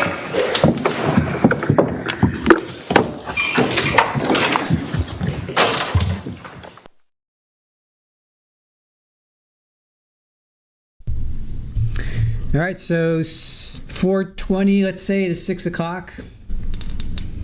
It's an hour and 40 minutes. It's really not that long, all things considered. Let me see if they're going to come back. All right, they're taking a 5-minute recess. So to recap, let's see. July 18th, just days after deleting Charles, Lori texts Chad about Charles's life insurance. Her words and actions show her motives. It's a spear through my heart. He changed it in March. Maybe it was Ned before we got rid of him. Adam knew about Lori's beliefs and what she was saying about Charles and his concerns.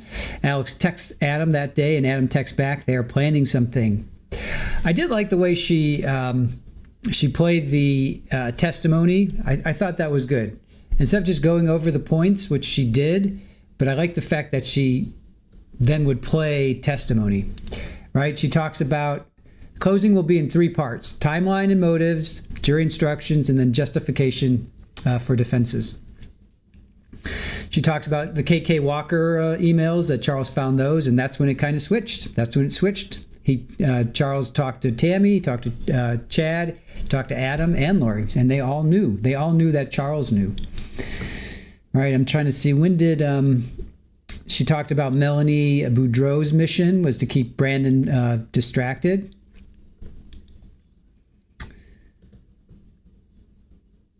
She goes over that Adam, the timeline, when Adam got there at 7, he texts, let's see, Charles texts Adam saying, hey, there's a truck, Alex's truck is in the driveway, and then Adam texts back, they're planning something, and then that's it. Then Charles doesn't send out that message. And Adam texts him again at 7:37, and it's not read until 12:13, and it's read by Lori and Alex. So she knows it was 12 minutes long. It's not like Lori was saying, oh, it was this quick burst of anger, and it was only like seconds or maybe a minute. But it was 12 minutes. They're saying it took 12 minutes, which makes sense because Charles goes in, he says hello, whatever, takes JJ. She takes his phone. He goes back in to get the phone. They start arguing. I'm sure he's like, just stop it, Lori. Stop being a jerk. He's like had it up to here with her at this point, All right, if you guys are just listening, there's a new poll. Will Lori cry during her closing? And then I'm going to do how long is her closing going to be? Yeah, so Miss K, Trina K, she brought in some testimony. She brought in Christina Atwood. She brought in Kay's testimony. She brought in Adam's testimony. They talk about their twisted religious beliefs. She was definitely going after that, how it's not part of the LDS. It's outside of the LDS.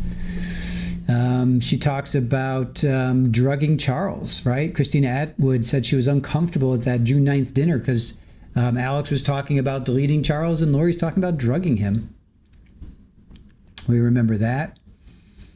Then she talks about how Chad came into this. So it was that the whole motive was to get Charles's life insurance and go run off with Chad.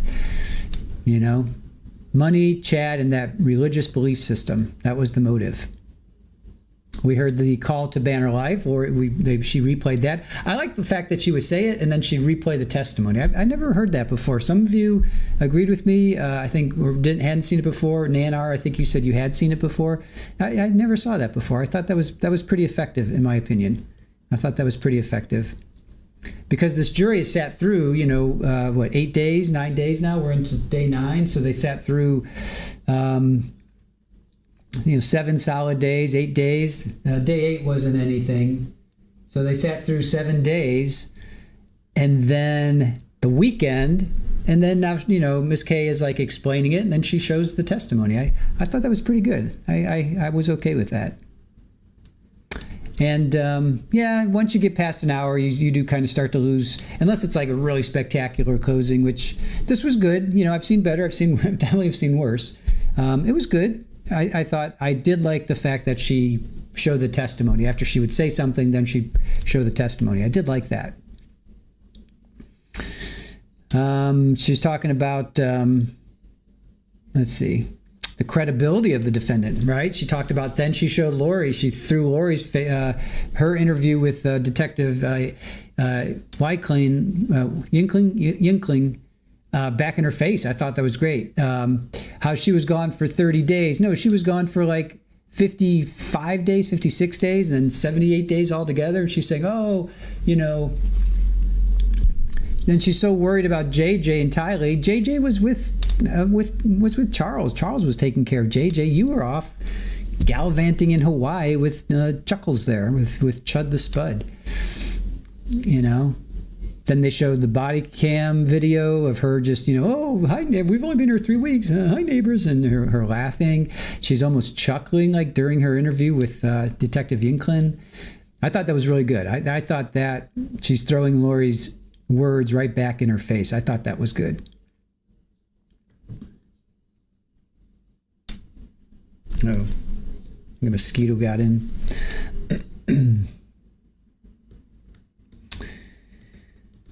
Kathy, I hope you have not accidentally blocked anyone. I hope not. I hope not. DMB could have been shorter, but overall it was good. Mike Morrow, I thought the part that I saw at the end was effective. Peace through strength, an hour and 45 minutes is not too long. Love you all, but some are just too negative.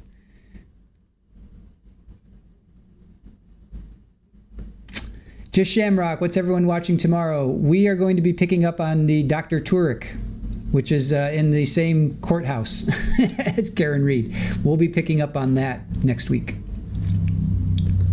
Jamie, did she delete the kids because they were witnesses? They witnessed this, or did she do it to save them? More to save them. JJ was a zombie. Tylee was a zombie.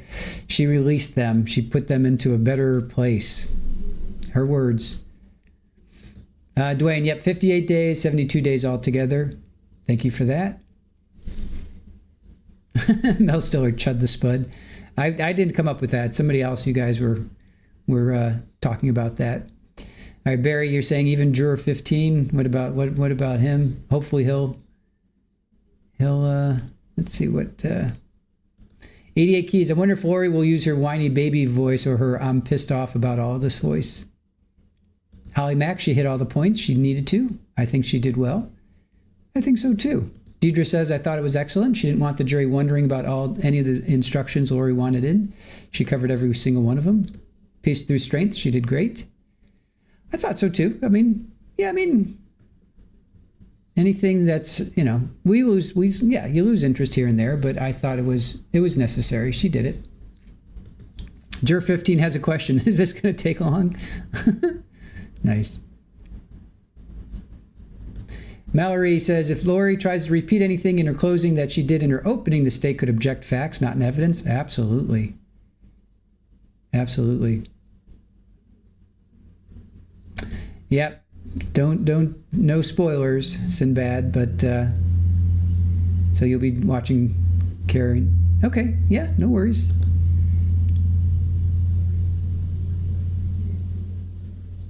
Mel, that you came up with Chud the Spud? Nice.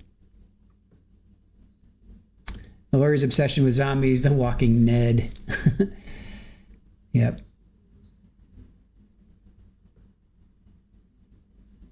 Barry says, this trial could have gone to deliberation and come back with a verdict on Friday if juror 15 could mind his own business and do what the court asked the jurors to do. Peace through strength. Now Lori is claiming Tylee choked JJ and then did herself in. Yeah, yeah. Holly Mack, yeah. Did anyone catch the photos on the blood on Charles's hand? Yeah. Traveling Teresa, it just felt long because we want to see Lori. Wendy Williams, I'm glad we will be in Twerk tomorrow. I got interested the other day. I had no idea it was going to be like that. I saw a doctor. I saw a woman who was into Reiki. I'm like, all right, that sounds kind of interesting. I'll definitely check that out. And then, wow, Reddington he's an interesting defense attorney. He's Jen McCabe's defense, apparently. Mel Stiller, Chud the Spud is a Mel Stiller original. All right, you heard it here first. Chud the Spud, Mel Stiller. Irish Amy, I thought it was normal length. If this was long, what was Miss Silverman's? Yeah, that was a marathon of epic proportions. All right, finish up voting because I'm going to say how long is Lori's. I'll give you a few more seconds to vote. We've got 118 votes. Will Lori cry during her closing? Spud, Idaho. Without this channel, I would have ignored this whole trial. Super Kelly G. All right. I hope you like it, Super Kelly. Billy Moore, that doctor seems to have gotten off. We don't know yet. No spoilers, Billy. No spoilers. All right, I'm going to end the poll. Let's end this poll. And we'll start a new one.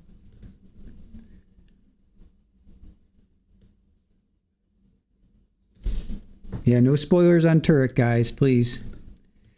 All right, so how long will the state closing be?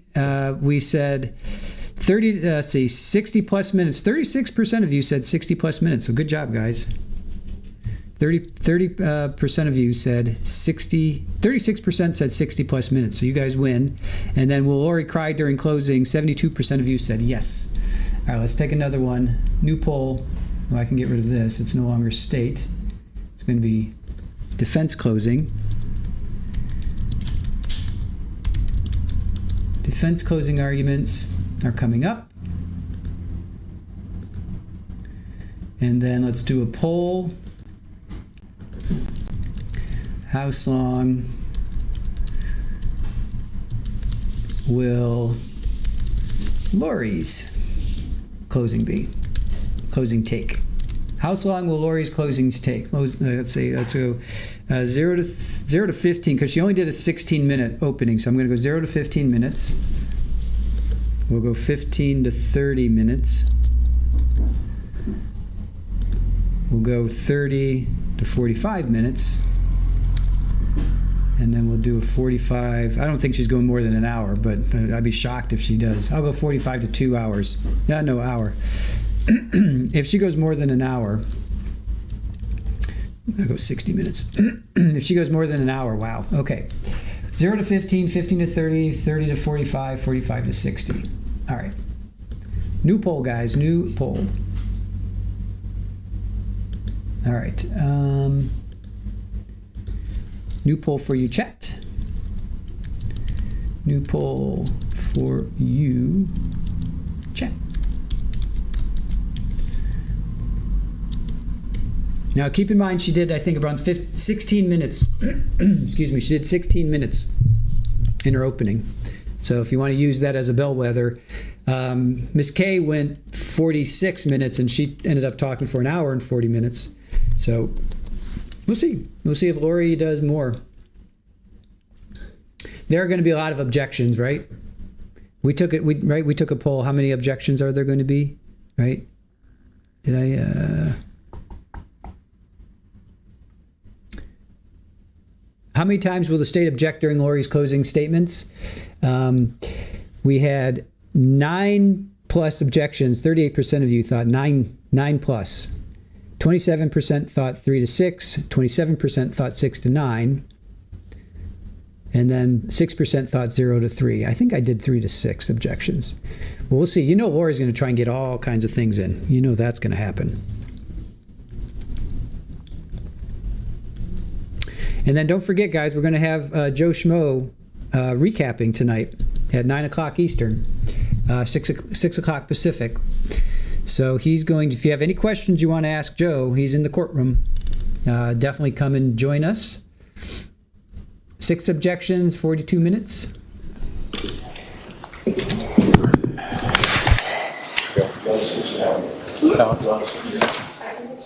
How long does it last?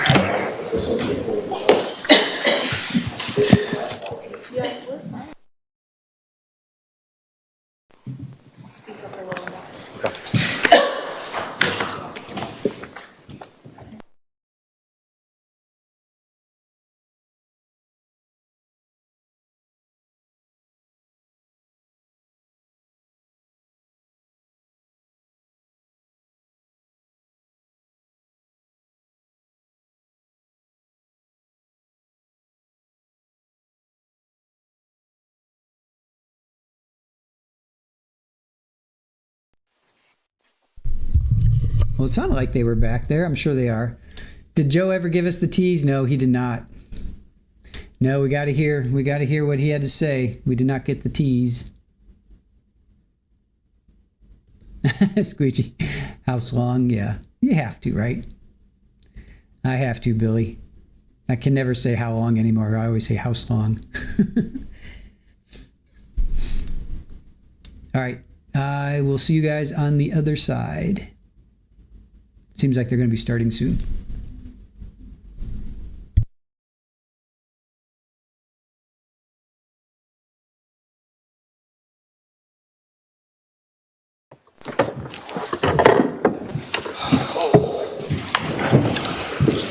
All right, please be seated. The jury is present. The defendant can proceed with her closing argument.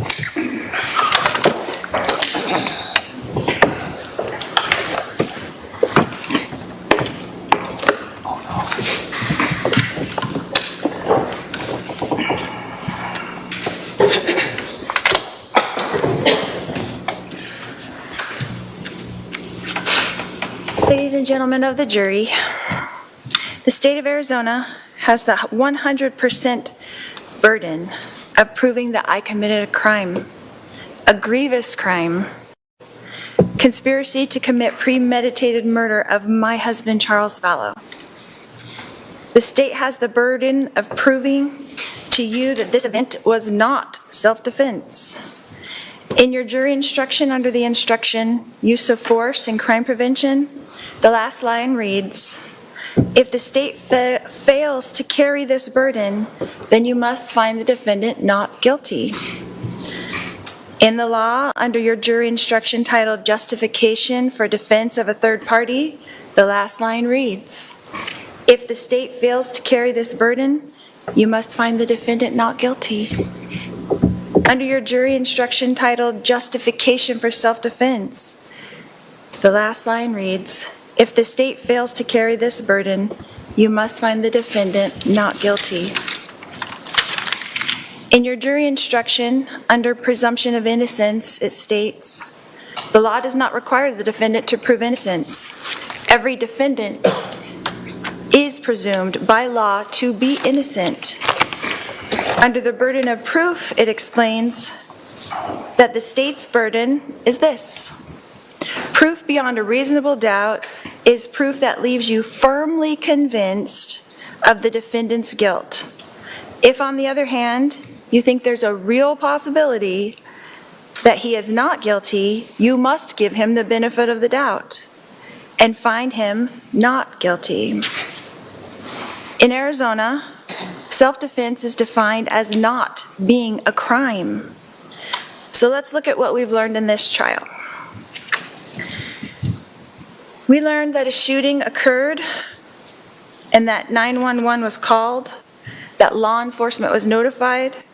We learned that fire, EMS, and Chandler police arrived at the scene.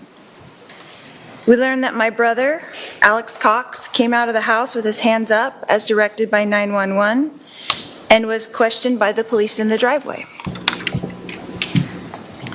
We learned that I came up with my daughter Tylee, and we were told to wait by the car until police would speak with us. We learned from Detective Inklin on the stand that we asked for Tylee's medication from the house for her panic attacks, but it was not given to her. We learned that eventually my brother Alex was taken in a police car to the Chandler Police Department uncuffed. We learned in this trial that my daughter Tylee and I were also taken to Chandler Police Department in a police van.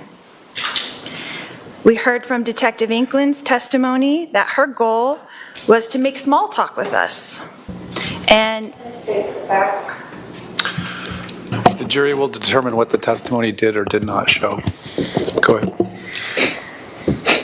That her goal was to make the small talk with us and all the way to the station so she could speak with us separately before we would talk about what actually happened.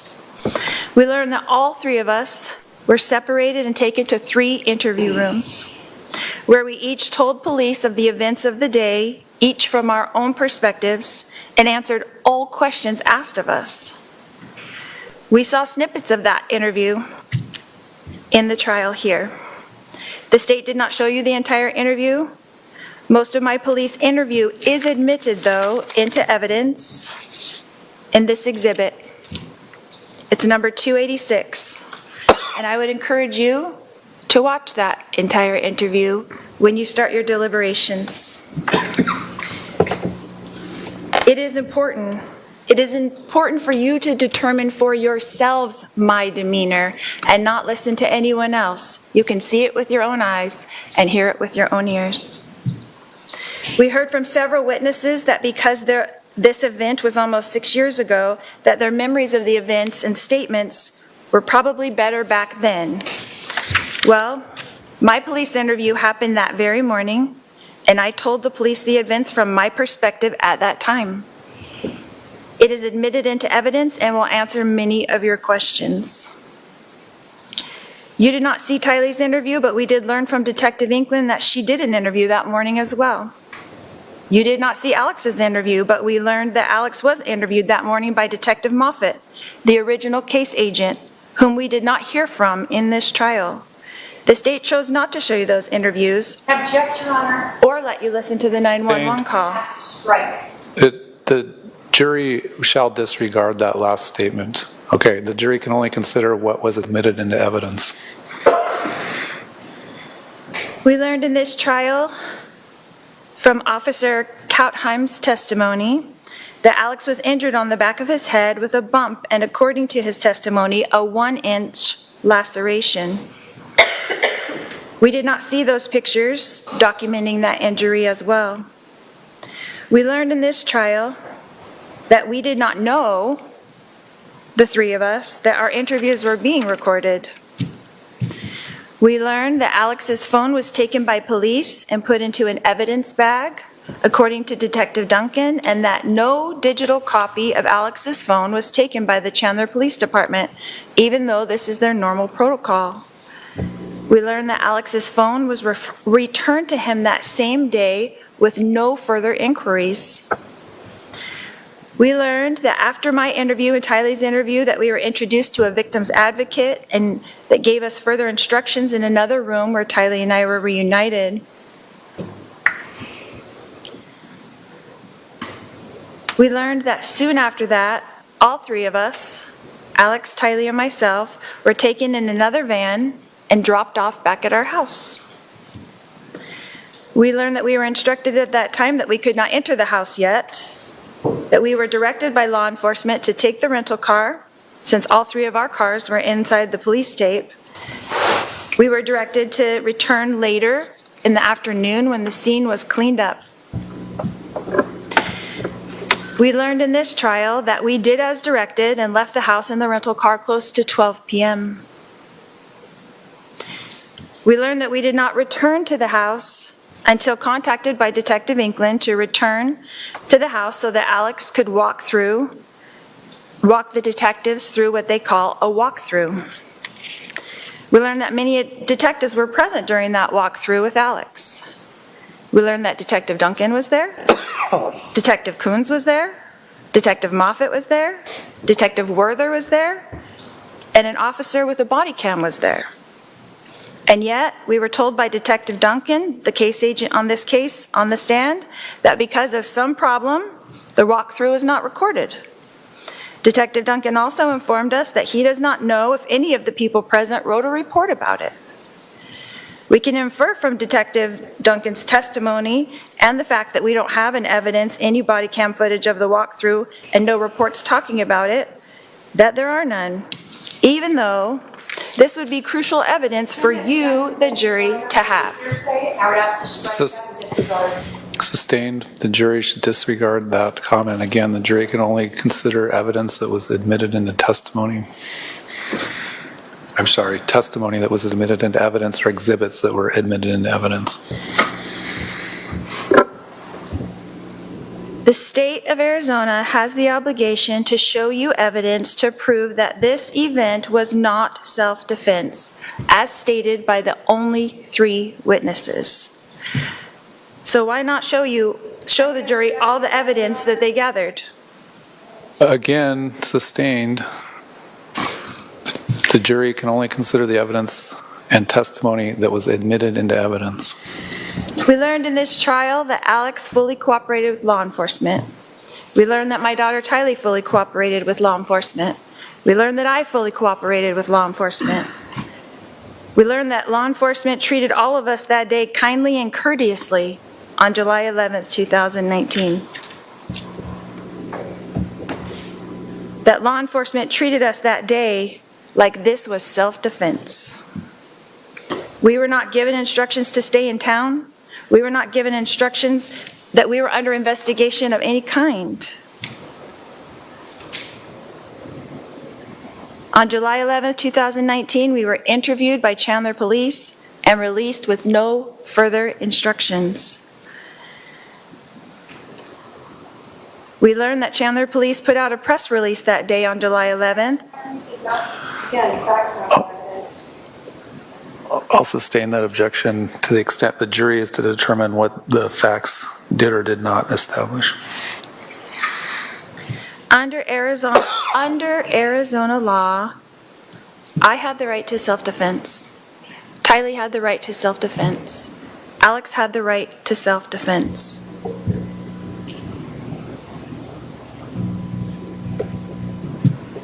This event was not planned or expected. It was shocking. We learned in this trial that Chandler Police Department neglected to do a thorough investigation. We learned that they did not swab Alex's hands for gunpowder residue. We learned that they did not swab my hands for gunpowder residue. We learned that they did not swab Tylee's hands for gunpowder residue. We learned that they did not luminol the gun. We learned that they did not luminol the bat. They did not test the DNA on the bat that they collected. They did not test the floorboard. They did not test the projectile. They did not test my husband's shirt. They did not search the rental car. They did not search any of our 3 cars that were there at the scene. They did not test the gun until over 5 years later. The Chandler Police Department did treat this event just like it was, self-defense, and a tragic family event. We learned in this trial that Charles and I were obviously having marital problems.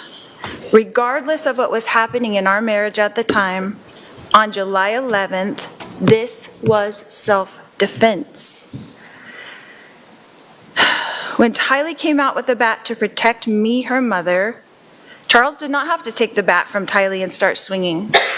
At 62 years old, Charles had a choice that day and could have put the bat down.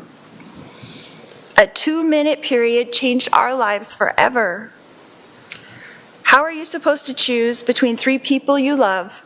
Your husband, your daughter, your brother? Testifying at this point? Not facts. All right, hold on. All right, I'll caution the defendant not to testify about things that were not entered into evidence.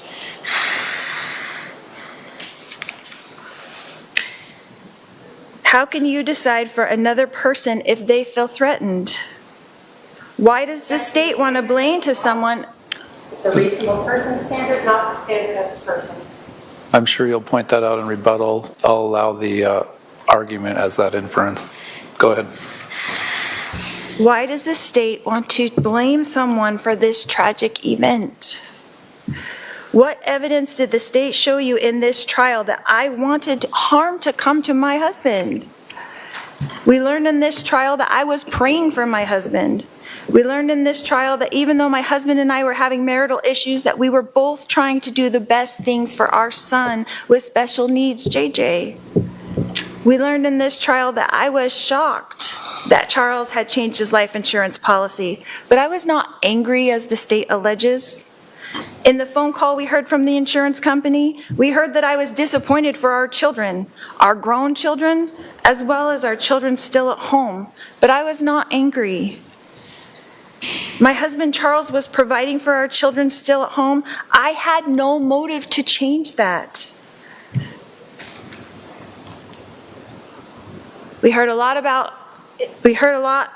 in this trial about the Book of Mormon prophet named Nephi. This is the state's evidence to murder over self-defense, and it is utterly ridiculous. We heard from Detective Duncan, who admitted on the stand that he had no idea what I meant in the text message when I said, "We will be like Nephi." In Mormon culture, Nephi signifies strong faith, perseverance, and courage. Evidence not in Right. testifying. That's sustained. The state's attempt to misconstrue the positive text message about a wonderful religious figure, Nephi, and try to turn it into an order to kill someone is absurd. This is an attempt by the state to try to retrofit a crime that doesn't exist. This event was not a crime. It was a tragedy. Don't let them turn my family tragedy into a crime. When I'm done speaking to you, the state gets to get up and rebut all that I've told you. They've got to have the last word, so to speak, because it is 100% their burden to prove to you that I committed a crime. And you won't be allowed to hear from me again. So I want you to remember that it is the state's job to prove to you that I committed a crime. And if you have not seen the evidence that leaves you firmly convinced that I have committed this very crime, then the state failed to show you the evidence that you need. Because I did not commit this crime. The only interview the state entered into evidence is mine. So I encourage you to go watch it. I told you just what happened that day, just the way it happened. The state put forth a bunch of evidence in this trial in an effort to make you dislike me, to try to attack my character, so that you would just say guilty no matter what evidence they showed you. But only you get to decide. The state put up witnesses that had zero knowledge of a conspiracy. The state did not show you evidence of an agreement to commit murder. They showed you evidence of a family tragedy, and then they showed you the sad effects of a family torn apart because of that tragedy. That's all.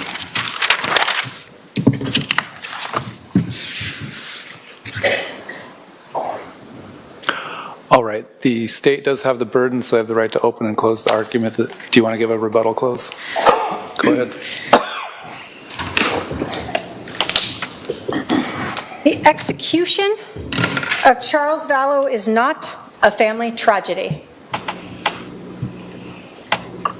There is nothing that you can say about shooting a man as he lay on the ground that you can try to construe in any way to make that a family tragedy.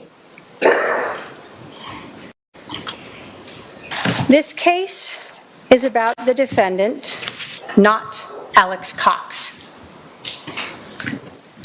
Alex is involved in it because that is her co-conspirator. We are not here to determine his guilt, albeit it is quite obvious. This defendant wants you to just look at one piece, and she wants you to hope that there's only a person who will say, I saw, I heard the conspiracy. But what did you hear in every instruction is that you can look to other evidence to show that. This defendant wants you to forget about her words and pretend that when she told her lover, her soon-to-be husband, we got rid of him, that he changed the life insurance before we got rid of him, that somehow means what? That they killed him. And he changed his life insurance before they killed him. What does that tell you? That tells you motive, and that tells you who did it. This defendant is one of those we because she's writing it. She wants you to pretend that when she is talking about Charles for months, acquiescing and agreeing to her brother killing him, having people tell her that it's wrong, having people know that they're planning for something, that those words don't mean exactly what they are. We got rid of him. This defendant. The state, of course, has the burden. And that's how it should be. But every one of those justification defenses falls short when you look at the conspiracy itself. When they got rid of him, they did it by planning it. There is no reason that Alex Cox came over to this defendant's house with a loaded gun and waited for Charles to come inside, held there by this defendant using the cell phone. That is conspiracy. That is planning. That is premeditated. You can absolutely watch that whole video. That's why the state included that for you. What you're going to see is that Lori Vallow doesn't cry. She is not truthful, as we've gone through. Her timeline is absolutely wrong. She tells the detectives it's quick, it's 12 minutes. She wants you to believe that the police could understand all of this that day. But what did you hear? Is that all the police could tell initially was that the timeline was off. And then they started learning that the physical evidence seemed to be showing that Charles was executed on the floor, but they needed to see if the medical examiner agreed with them 2 days later. And then they needed to pull all those iCloud accounts, phone records, and go through terabytes of data to bring forth these things that you have now learned and hold. They interviewed these people who learned of the defendant's religious beliefs, that she was exalted, that she was celestial being, that she didn't have to repent. Of course she thought she was Nephi. We learned that the physical evidence on Charles and at the scene show us that he was executed. And every single one of those defenses that the defendant has asked you to look at, the state has met its burden. Because even if you somehow believe that Charles actually had that bat and it wasn't staged like the rest of the scene with the shoes and the lack of blood there, that second shot is not justified for self-defense, crime prevention, or third-party defense. Arizona law does not allow you to execute a man on the ground.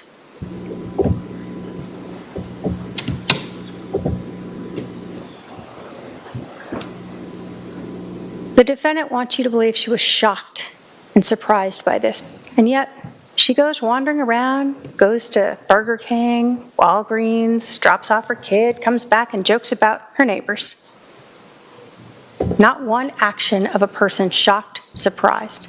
She wants you to feel bad for her daughter, Tylee. You saw her there. You heard from the detectives. She's also not shocked, crying, upset, worried.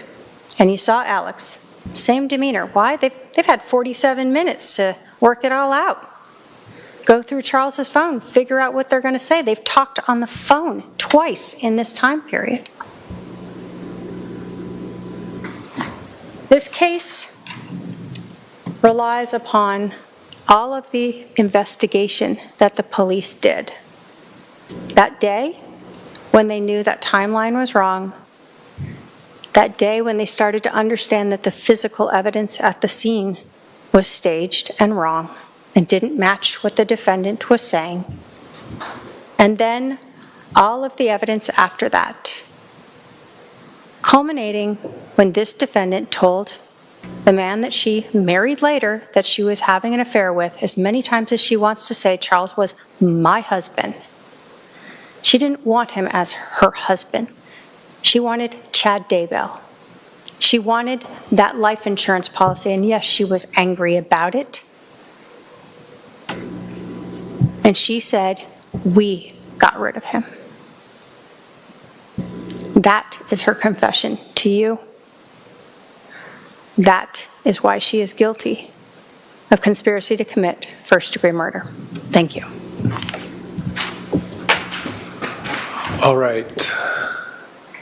Do we have Izzy coming over? Izzy to be sworn in? All right, members of the jury, there are 14 of you, only 12 of you can deliberate. At this time, we're going to choose the alternate jurors by random lot here. So we have our scientific method here of random numbers.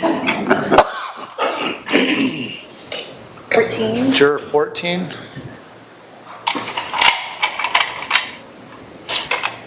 5. Juror 5. I don't think you're 5. Well, maybe you are. Okay, so To the alternates, if I don't see you again, I want to thank you for participating in this process. The admonition still applies to you until we call you and tell you that it's been lifted. I have in the past had to have callback alternate jurors to testify or to deliberate when, for whatever reason, one of the jurors can't continue to deliberate, becomes sick, has a family emergency, etc. So you still could have to deliberate in this case. But again, if I don't see you again, I really do want to thank you for participating in this process. I know it might be somewhat of a disappointment to not deliberate right now, but we will keep you posted and we'll let you know if we need you. The remaining 12 jurors will retire to the jury room and begin your deliberations. First, we're going to swear in my staff. Do you swear that you will take charge of this jury and protect their deliberations from all outside interference and communication, and when they have reached a verdict, you will bring them back into court without revealing their verdict to anyone, so help you God? I do. Thank you. Izzy, drop those off. Undrop those off.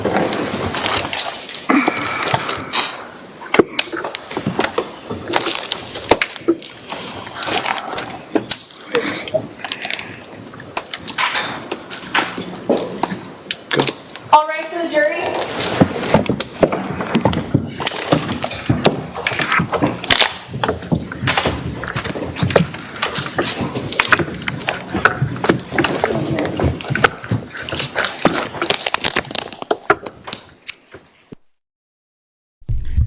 All right, 6:43. We're calling it right now. 6:43. 6:43. They're starting jury, right? 6:43. Start.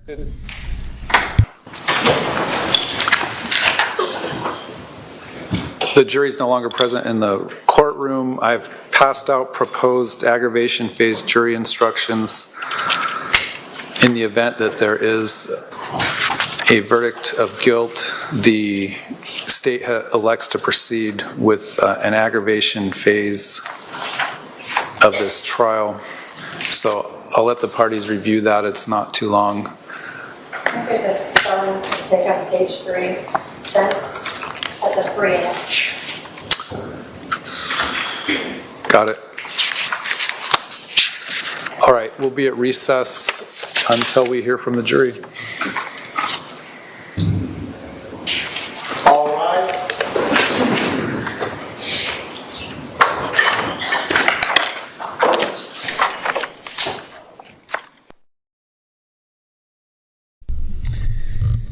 All right, we got a verdict clock. 1 minute in. All right, so 6:43. I got it right. 6:44 right now. So he said they're going to go. They're not going to like leave, right? He said we'll be here until till we hear from the jury. Now he said there was going to be. He didn't say it here, but I heard maybe through Nate that when they do have a verdict, it's going to be a 30 to 60 minute. They're going to allow people 30 to 60 minutes to come. I don't know why not just 30, why not just 60, but I think it was 30 to 60 minutes to show up. So it's not going to be immediate. Some trials we've seen 15 minutes, 20 minutes, half hour. Other trials we've seen like immediate. So, all right, let's go over. Let me see what's going on in with our courtroom insider. Let's see if there's anything going on there.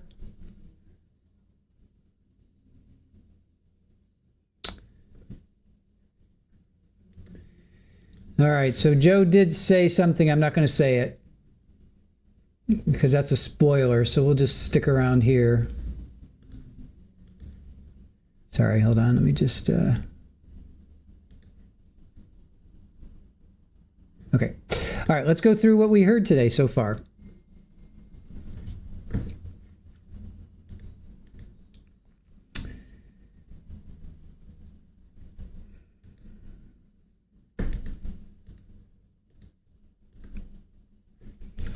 All right, let's go through what we heard so far.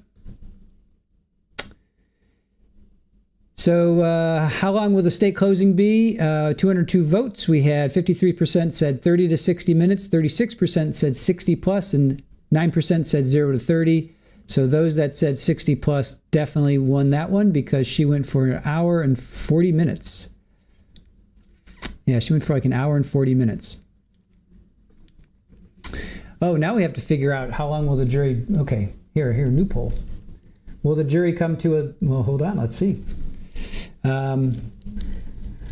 Will the jury come to a decision tonight?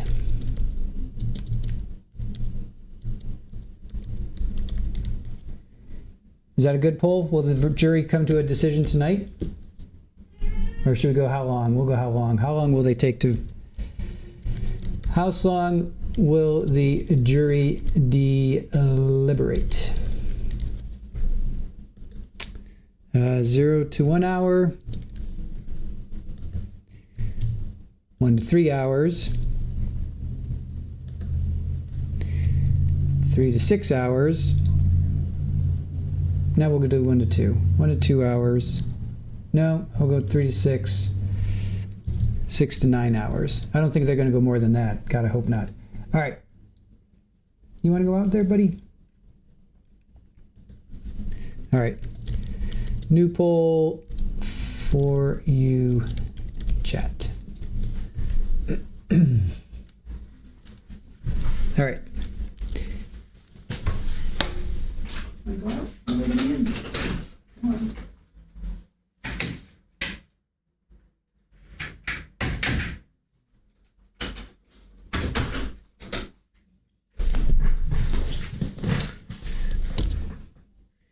What time is it there, Gordon? It is almost 4 o'clock. Let's see, it's almost 7 here. Yeah, it's like quarter to 4.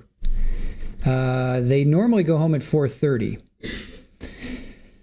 All right, so we didn't go through Lori's closing. Her closing was, ladies and gentlemen, the state had to prove beyond a reasonable doubt.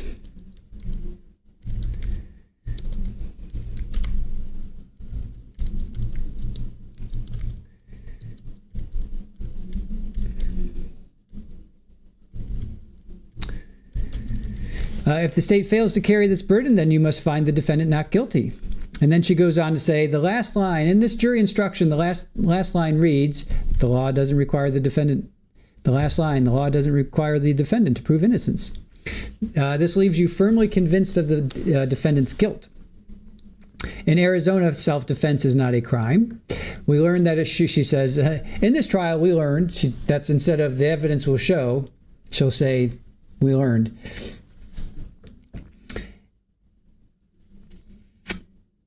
We learned that I came up with my daughter. We learned that I came back to home with my daughter. We asked for Tylee's meds for panic attacks, and it wasn't given to her.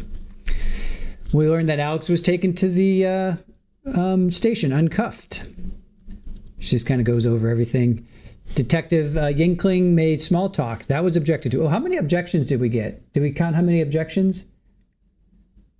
We just did that one. Which one did we just do?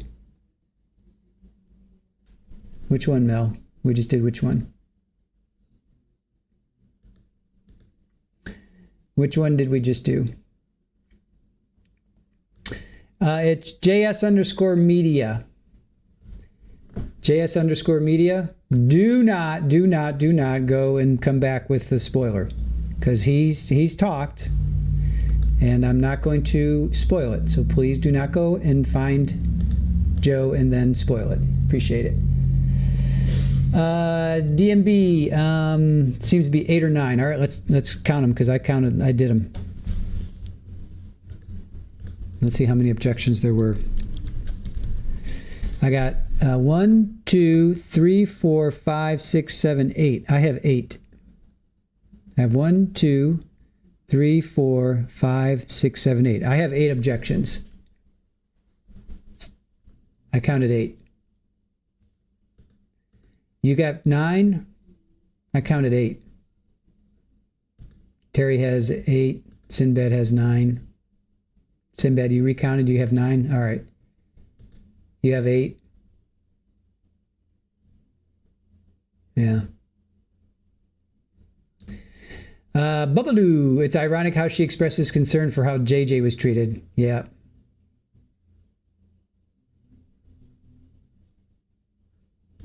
2 in quick succession. All right, 8, 9, whatever. We're quibbling over we're quibbling over small things. It was significant. How long will Lori's closing take? Let's see, 15 to 30 minutes, 43% of you said that. 30 to 45 minutes, 33%. 40 to 60 minutes, 12%. Wow. 0 to 15 minutes, 10%. And she talked from 17 to 33. So what's that, 16 minutes? That's how long her opening was. Right? Her opening was almost exactly the same. I think her opening was 16 minutes. So she goes and she talks about Alex. She goes and she talks about Alex coming out with his hands up. Oh, no, you want to go out? All right, hold on. I got to let another cat out.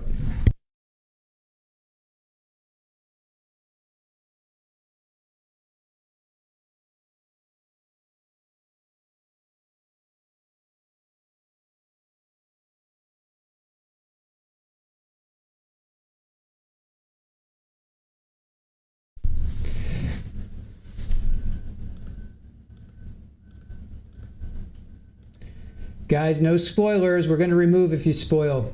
Yep. We're going to remove your comment if you spoil it, you guys. Please do not do that. We're going to remove your comment if you decide to do a spoiler. We would like to watch this in real time.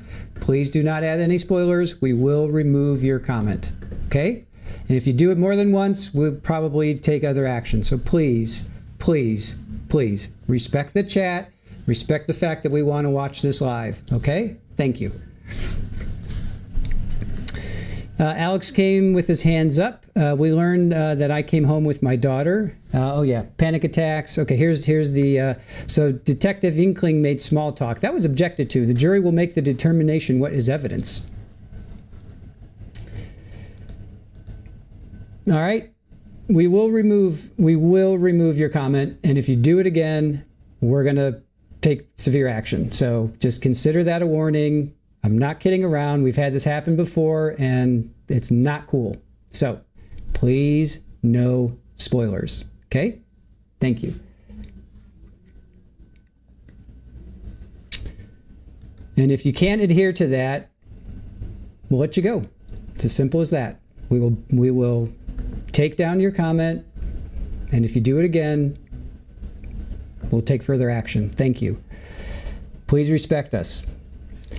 Alex was taken to the station uncuffed. Detective, okay, that's the objection there. State didn't show you the interview, but I'm entering, oh yeah, the state didn't show you the interviews, but I'm entering it, and I would encourage you to watch the entire interview. She was very proud about that, I know. It's important for you to determine my demeanor. The witnesses' memories were better 6 years ago than they are today. Fair enough. It's admitted into evidence, and you have a chance, I think, you have a chance to review it. You have a chance to review it, something like that. You didn't see Tylee or Alex's interview. Yeah, I wonder why, because they couldn't be crossed. That's why.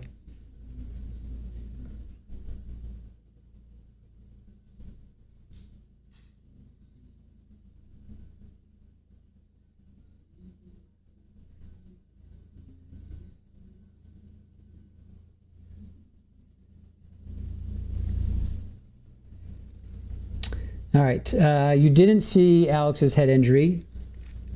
Oh, you didn't? Yeah, you didn't hear from Moffat. That was definitely objected to. Jury shall ignore that and only consider what's been admitted into evidence. You didn't know interviews were being recorded. She says she didn't know. There was no digital copy of Alex's phone were made and returned that day without further inquiries. All three were taken back to the house. No, she's not saying the evidence will show. She'll say the trial showed that. They were directed to take the rental car, and they returned it as directed. Body cam of walkthrough wasn't recorded because of some technical issues.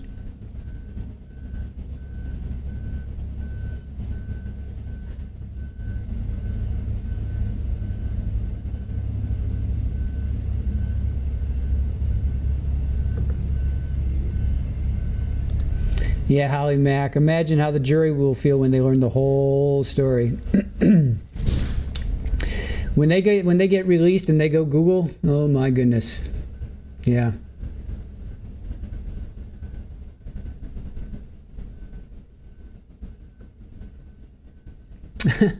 Yeah, Mike, there's construction going on our road. You hear big... It's amazing you can hear that. Yeah, that's like a big earth mover. They're like repaving the road or something. That's us.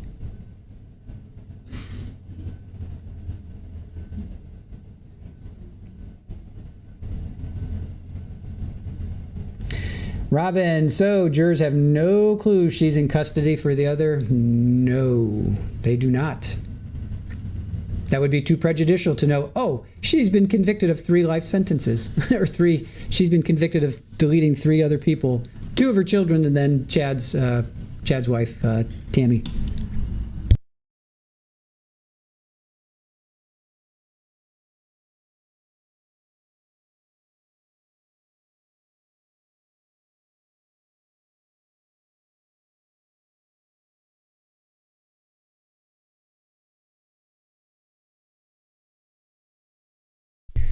Yeah, so it seems like they're going to be tearing up our street. They were doing it about a mile that way last week, and now they're going to be doing our street. I guess they're redoing our road, which is interesting. Okay.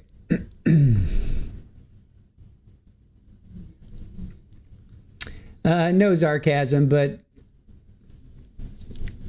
things are happening, and we're not going to say what it is because we're going to watch it in real time because we have an eye on Joe, and we have, Joe's been texting us, so we know what's going on, but we're not going to ruin it for everybody. Even though it would be crucial for you to see, that was objected to, that was stricken, that was sustained. The state has the burden to prove, that objected to, jury can only consider evidence admitted. All 3 of us fully cooperated, and law enforcement treated us kindly and courteous. Law enforcement treated us like this was self-defense. Yeah, I guess she kind of has a point. I don't know. All right, Becca, it's JS_media.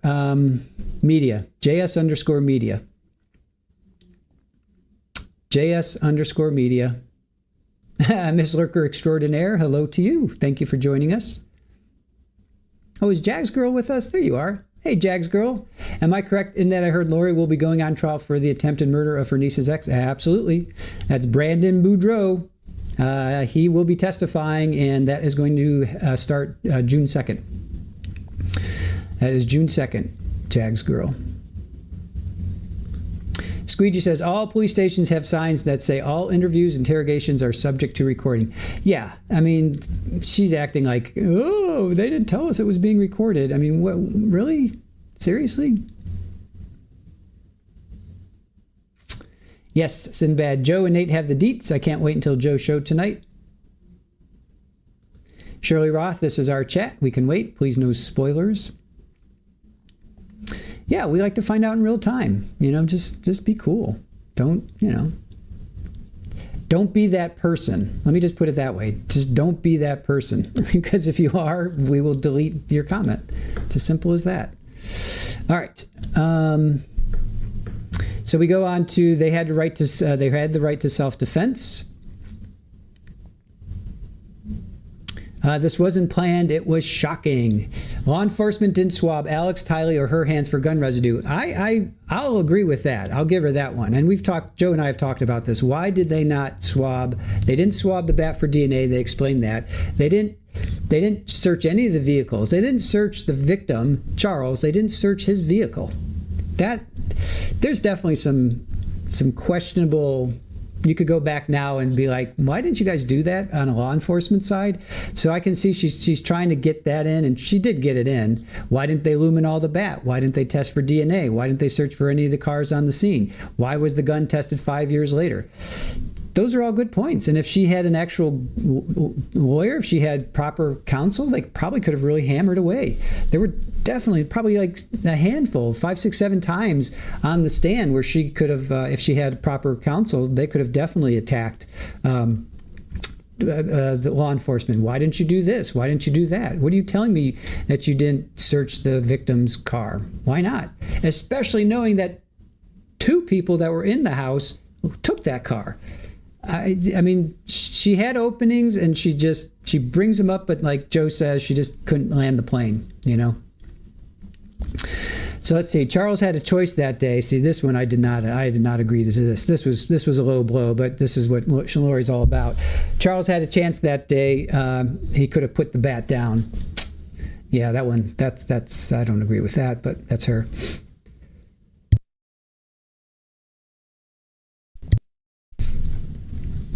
Excuse me.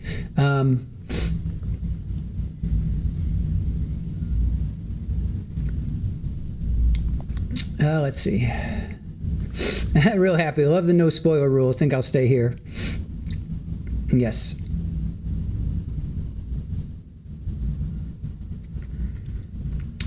Well, the only reason I said that, Jamie, is somebody put something in chat. So that's the only reason. If somebody hadn't put that in the chat, there'd be no reason for me to talk about it. So thank you, Baca. Appreciate it. Thank you, Bellatrix. Appreciate it. All right.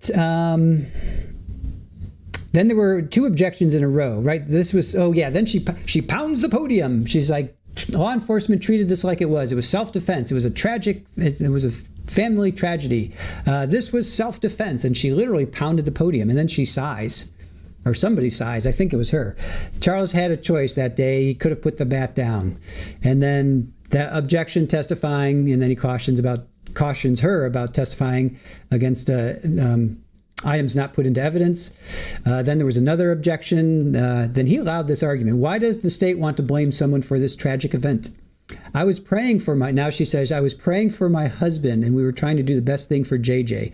She was praying for her husband and trying to do the best thing for JJ. Just think about that for a minute. Think about that. She was trying to do the best thing for JJ. She said, we heard that I was disappointed for our grown children. We heard a lot about Nephi, and it's utterly ridiculous. Nephi represents strong courage, and that was objected to, that was sustained. Tried to turn it into an order to delete someone is absurd. She's talking about the state trying to retrofit.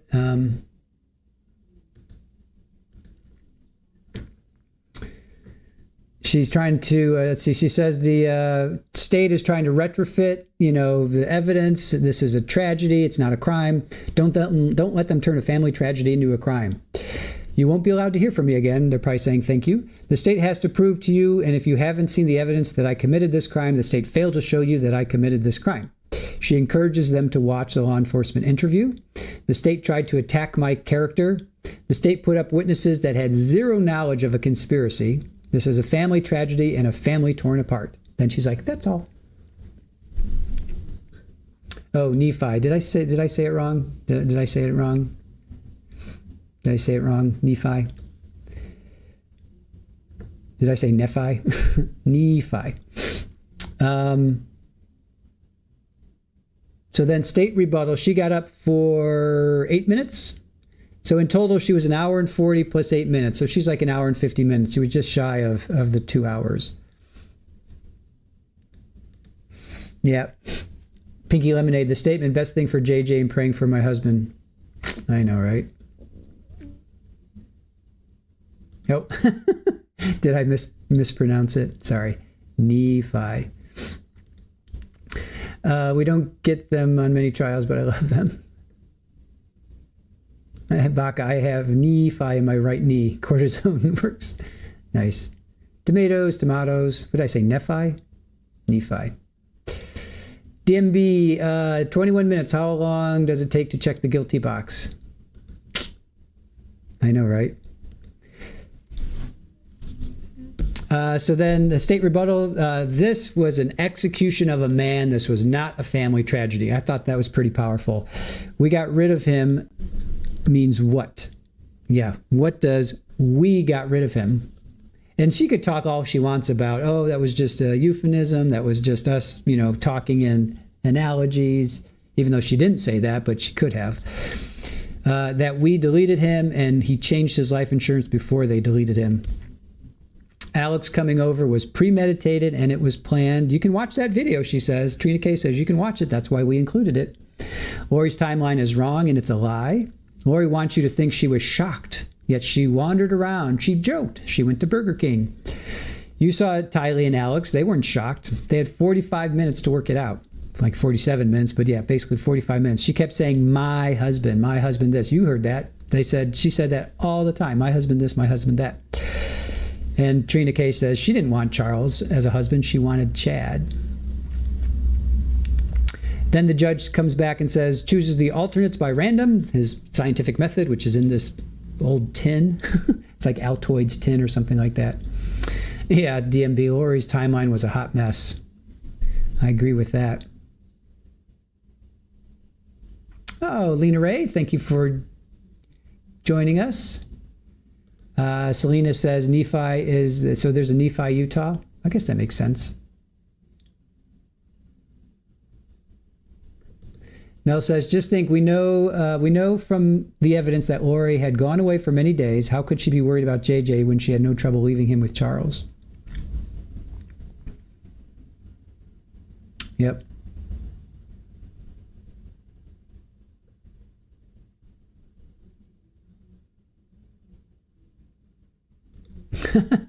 Dwayne says, Lori watched too much of The Devil Wears Prada, where Amanda Priestley always says, that's all.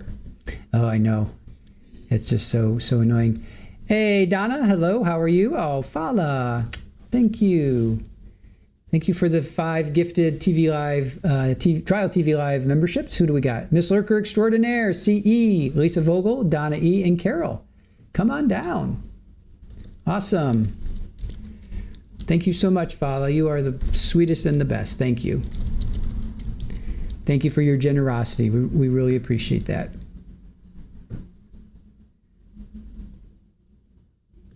Yeah, Robin, I heard that too. I have that in my notes.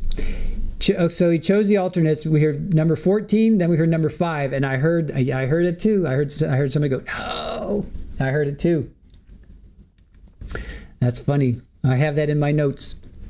Then the staff gets sworn in, and then they start deliberating at 6:43. And the judge talked about aggravating phase in case of a guilty verdict.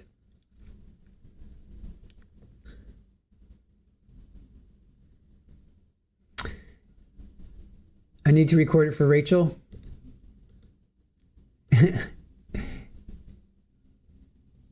Yes. Irish Amy is saying, Fala, we love you, yay. Fala is a tree. Congrats, new members, Traveling Teresa. Can I say that line again? Which line? I'll say it, just tell me what it is. You got Miss Lurker? How you're, that you're my favorite? That you are the best? Fala, you are the best. And you're my favorite? Fala is the best. We love Fala to the ends of the earth and back. There, you can record that. Oh, you think that came from 15? No, I think it probably came from number 5. It came right after 5s. Right after they said,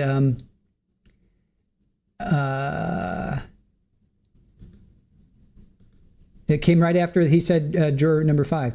Auntie Ree says they've been deliberating since 6:13, 3:13. Oh, I'm going with the 30-minute delay. Auntie, yeah. So I have 6:43. Yes, if you subtract the half-hour delay, sure. Pammy, love Verdict Watch. Thank you, Chris and Aaron, for the work it takes you to entertain us. Thank you, Pammy. Pammy, thank you, Pammy. Yay. Thank you, Pammy.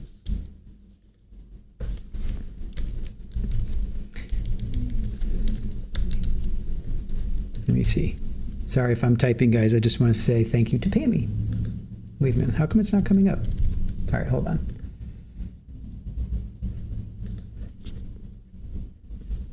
I think I have to refresh. See, even I have to refresh.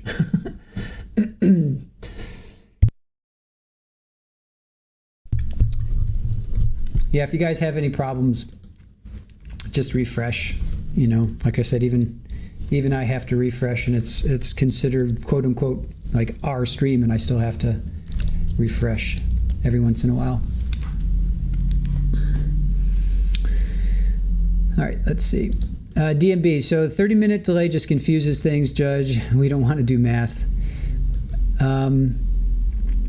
I have it start at 6:40. Let's just say 6:45, and here it is 7:15, so a half hour. So the verdict clock is pretty much spot on. They're going not with actual time, because you have to subtract half an hour. Again, just annoying. Is there a way to not announce your gifts? Asking for a friend. I'm not sure. Blackstone's ratio. The verdict clock is perfectly in time with the ticking of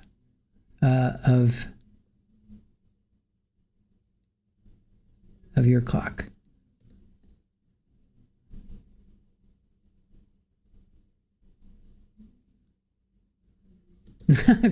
Peace through strength. You were yelling at Lori through your phone. Thank goodness your husband was cutting grass and didn't hear you.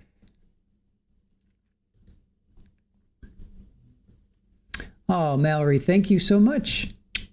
Loved watching this trial with y'all. Thank you. I hope justice for Charles comes quick.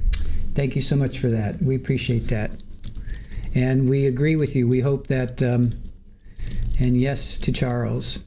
Yes to justice for Charles. Sorry for the typing, guys. Yep. Thank you, Mallory. Thank you for that.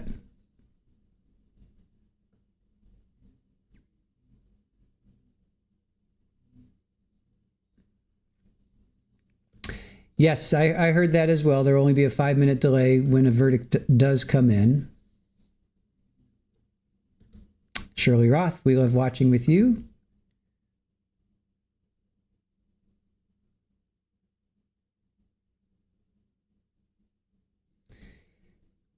Yes, Ken says, we really like having you with us, Mallory.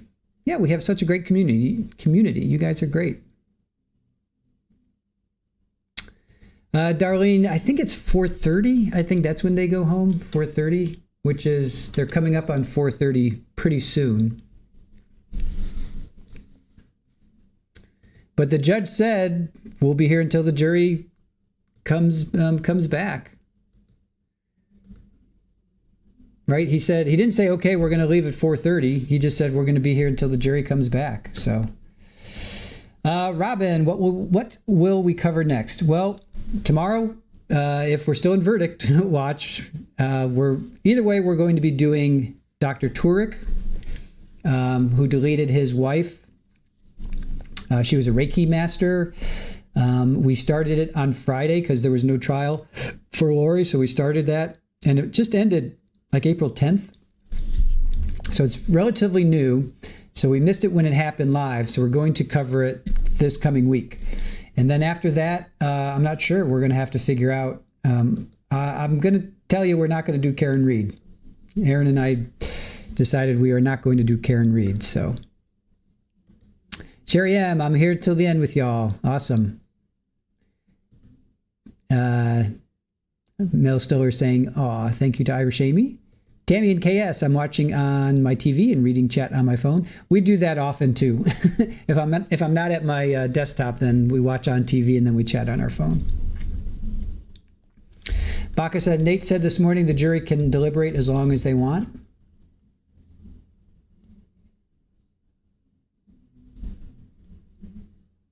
Announce nothing about what anyone else or another channel has said. That is what we have a host for. True. Robin, trials are slow because of summer. Actually, Robin, there's some great ones. We have Karen Reed. We've got Donna Adelson. We've got Corey Richens, but Corey's been kicked down the road because of the appeals. But Donna's coming. Oh, we have Brandon Boudreaux, Lori's second trial. That's starting June 2nd. So we kind of have to figure out what we're going to do while Karen is going on, because we made a decision not to do Karen. Real happy. Yay. So glad y'all aren't doing Karen. Thank you. I know we struggled because we became a channel like May 1st, but we didn't start streaming until Chud. We did like the last 3 or 4 days of Chud, and then we did the last 3 or 4 days of Karen. So it's kind of bittersweet because I kind of would like to do Karen, but like everybody's doing Karen. So why compete? We'll just do something else. Irish Amy, are we going to cover Donna? We would absolutely love to cover Donna. We have a lot. We have Oscar Solis is on our Drunky the Bear. Thank you so much for not doing Karen Reed. You guys make the best choices and have the best mods and chatters. Oh, thank you, Drunky. I appreciate that. We figure that's kind of what's going to happen. And everybody that doesn't care about Karen, come on over. We will offer the alternative. We're definitely going to do Donna, but Donna starts the 3rd, and Lori's second trial, Brandon Boudreaux, starts the 2nd of June. So that's going to really stink because we really want to cover Donna. So that's really going to stink. Oscar Solis. Oh, Higgins, Sean Higgins, the guy in New Jersey who ran into those the 2 hockey players. They're the Boudreaux. No, we have Brandon Boudreaux, and their last name is very similar. We'll definitely be covering that. Who else? Shanna Gardner. We definitely are going to be covering Shanna Gardner. Excuse me.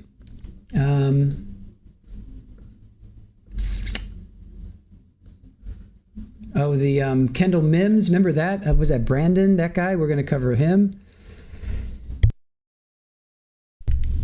We have a lot of trials that are, so the ones that are up and coming, like immediate, would be Lori's next trial in June, Donna Adelson's trial, if Lori doesn't have a trial. Aaron and I still have to sort that out. Corey Richens, but she's been kicked down the road because she was supposed to start the 29th of April, but she's kicking that down the road. What else? Baka, you for one are elated. We're not, not covering. Oh, wait a minute. Donna, thank you for your $19.99. That's thank you, Donna. Really appreciate that. Appreciate your support. Thank you so much. Krista, the mods chatter back and forth makes me feel like I can say what I want here mostly. As long as there's no spoilers. Yes, Willow, there is enough crazy to go around. That is true. And Donna, thank you so much for your support. That was really sweet of you.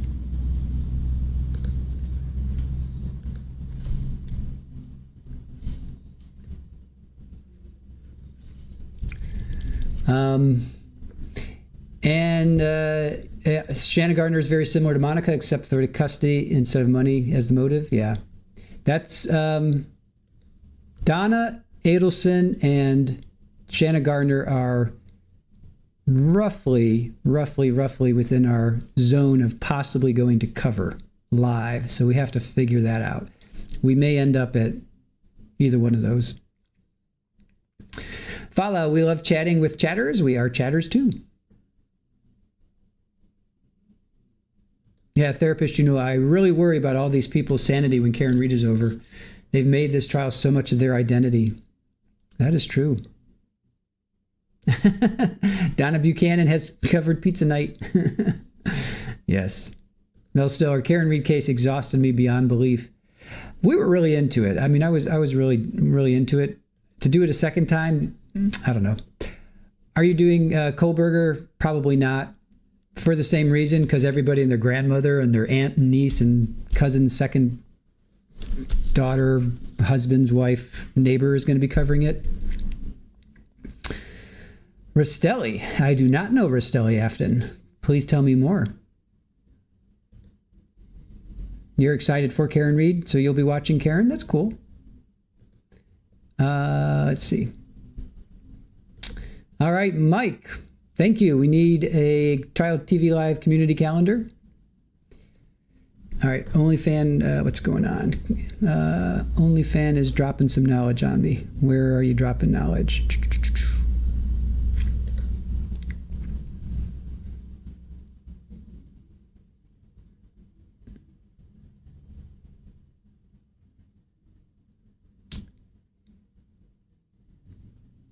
Okay, so...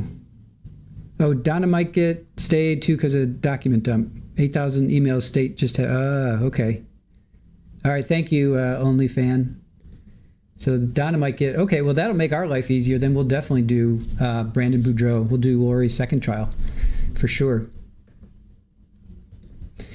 In body, yep, Shanna Gardner and Jared Briddigan. Is it Briddigan? I'm going with Briddigan. One or no. Yep, the latter judge is amazing. Yeah, Judge Kite, London Kite. She's fast becoming my... she's like one of my favorite new judges. I would love to go sit in her courtroom. So I may. I'm going to try and get to that one. We'll see if the stars align for that one.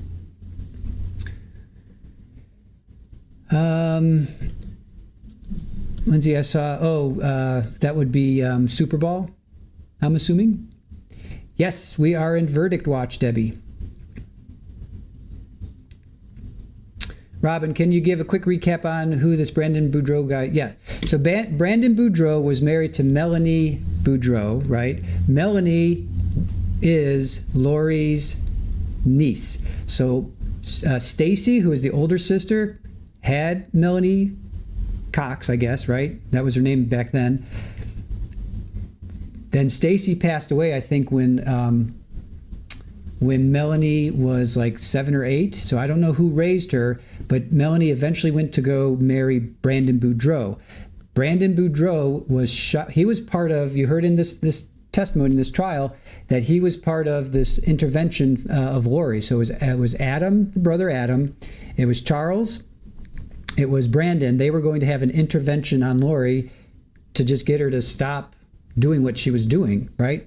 So Lori told Melanie that she was supposed to go out on, Melanie was supposed to go to a wedding in Utah, and you heard it in the state's closing that her mission, Lori was telling Melanie, your mission is to stop Brandon, or play sick and distract Brandon so that he couldn't come over and be part of this intervention.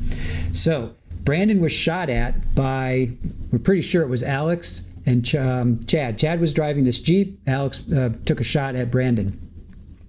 And we showed his body cam where he called 911. We showed that earlier today, like about 6 hours ago. So it's going to be another conspiracy to, taking his life. I don't know what the charges are just yet. We'll have to get there. But that's kind of the high-level overview, that Brandon was married to Lori's niece.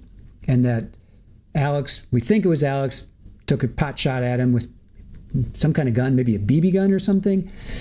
So that's why this is all tied in together. All right, who is this Rastelli? Utah version Rastelli. Yeah, I'm not familiar with Rastelli. We do have some good ones coming up. We got that Oscar Solis. He was here. He remember that was the Uber Eats driver came and delivered his last, literally the Uber Eats last meal of the day, and then this guy chops him up. So that happened. That was over in Tampa. We're going to definitely cover that one. Yes, Melanie Boudreaux Pulowski. That's her name now, I think, right? She had immunity. She did testify against Lori. That is correct.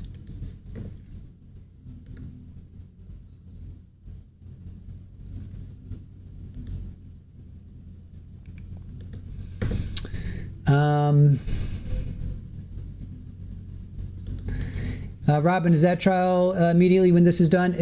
Lori, speedy trial, Lori wanted it done, May 15th, so it would have been perfect, but no, the judge kicked it down the road until June 2nd.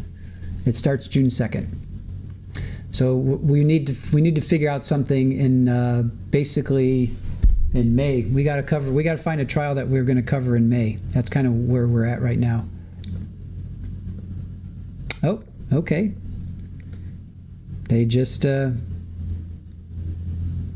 the feed. Hold on.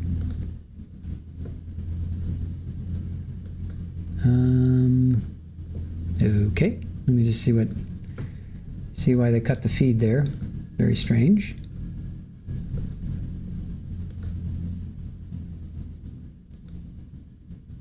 Why the heck did they cut the feed?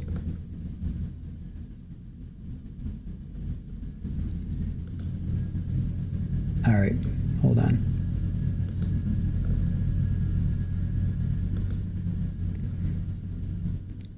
All right, so everybody cut the feed. All right. This is really annoying because they... All right, I guess I should...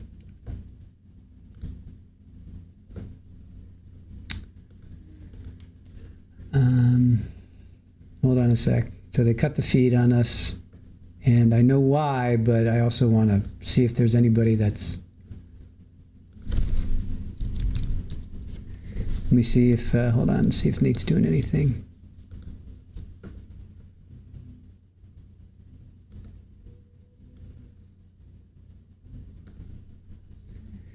All right, I'll let you know now because they cut the feed, so I'll let you guys know now. So,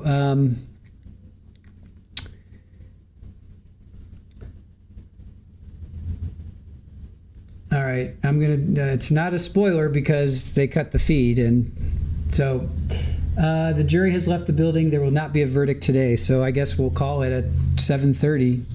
They're ending. Kind of a bummer, but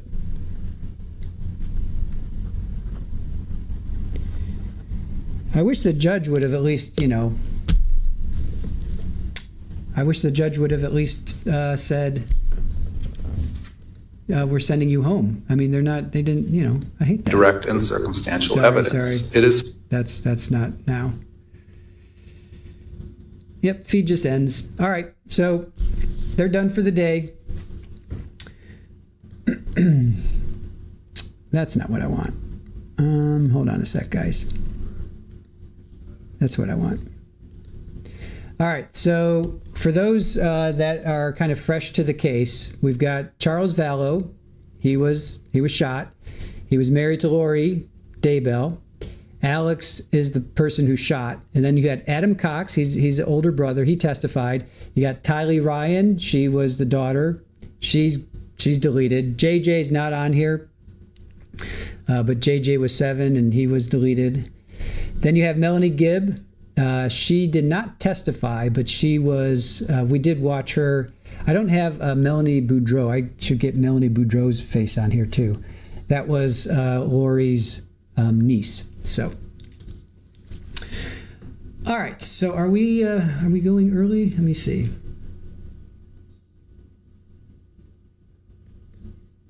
Are we going? Hold on. Let me ask Joe. Are we going early?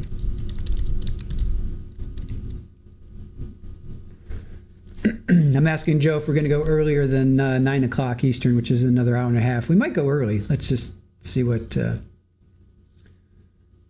he says. Yeah, so they sent the jury home. No verdict. They sent the jury home. You know what happens a lot, though? I mean, they did. They may have come to a decision, then they're going to go home and sleep on it, and then they'll come back and they'll do a quick verdict tomorrow. Let me see what Gigi said. Or no, what did Nate say? Okay, cool. All right, so we'll go at 8:30. We're going to come on at 8:30 instead of 9 o'clock. So we're going to go. Let's see.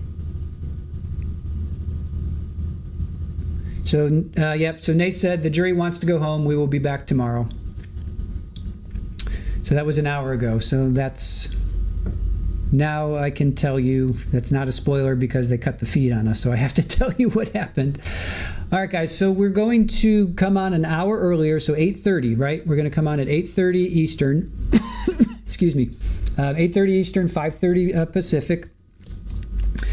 And if you guys have questions for Joe Schmo, he was in the courtroom. He has been every night, every day, I should say, and we've been recapping. So we're going to do another recap with him. So I'm definitely looking forward to hearing what he has to say about the jury, about Lori's closings, how was the jury reacting to it. Tomorrow, probably, they usually, let's see, 10 to 10:30 East Pacific, so that would be, I'd say, 1 o'clock. We'll probably go on around 11:30 tomorrow. We're going to do Turek. We're going to pick up on Turek again, and then we'll do a verdict watch with Lori. So we're going to be dual streaming, right? So if you guys want to be a part of the Lori stream, that's cool. And then if you want to be in Turek, I'll announce it in Turek. Hey, we have a verdict for Lori. We did that with Monica Cementilli and Lori Daybell, of all things. So we have done dual streams before. So we'll probably pick this up at like, oh, you know what? You know what I want to show? Care Bear, you suggested this. I want to show Lori's opening because it was only 15 minutes. Let's show Lori's opening before we let you guys go for the night. Let's do that. So we saw Lori's closing. Let's see her opening. Because we were kind of in the middle of listening to it, but then she came in. So let's do that. So this is Lori's opening.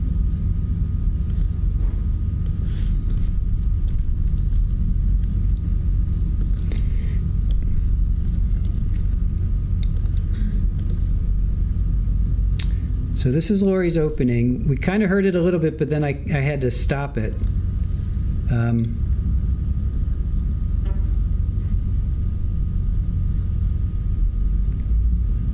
All right, so this is Lori's opening.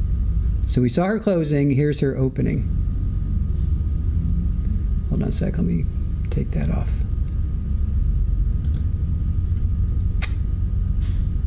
Yeah.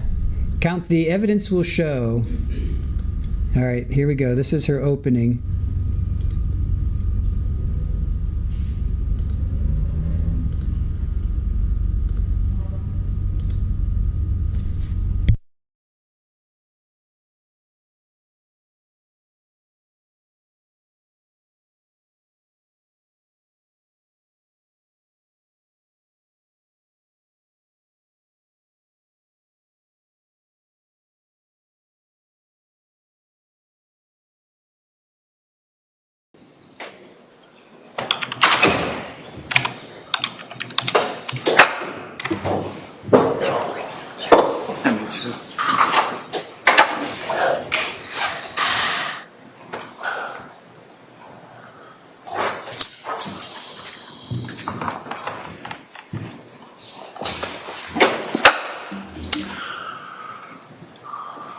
All right, we're on the record. State of Arizona versus Lori Daybell. The attorneys are present. The defendant's present.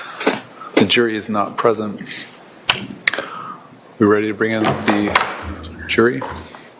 Yes, Your Honor. All right. Let's bring in the jury.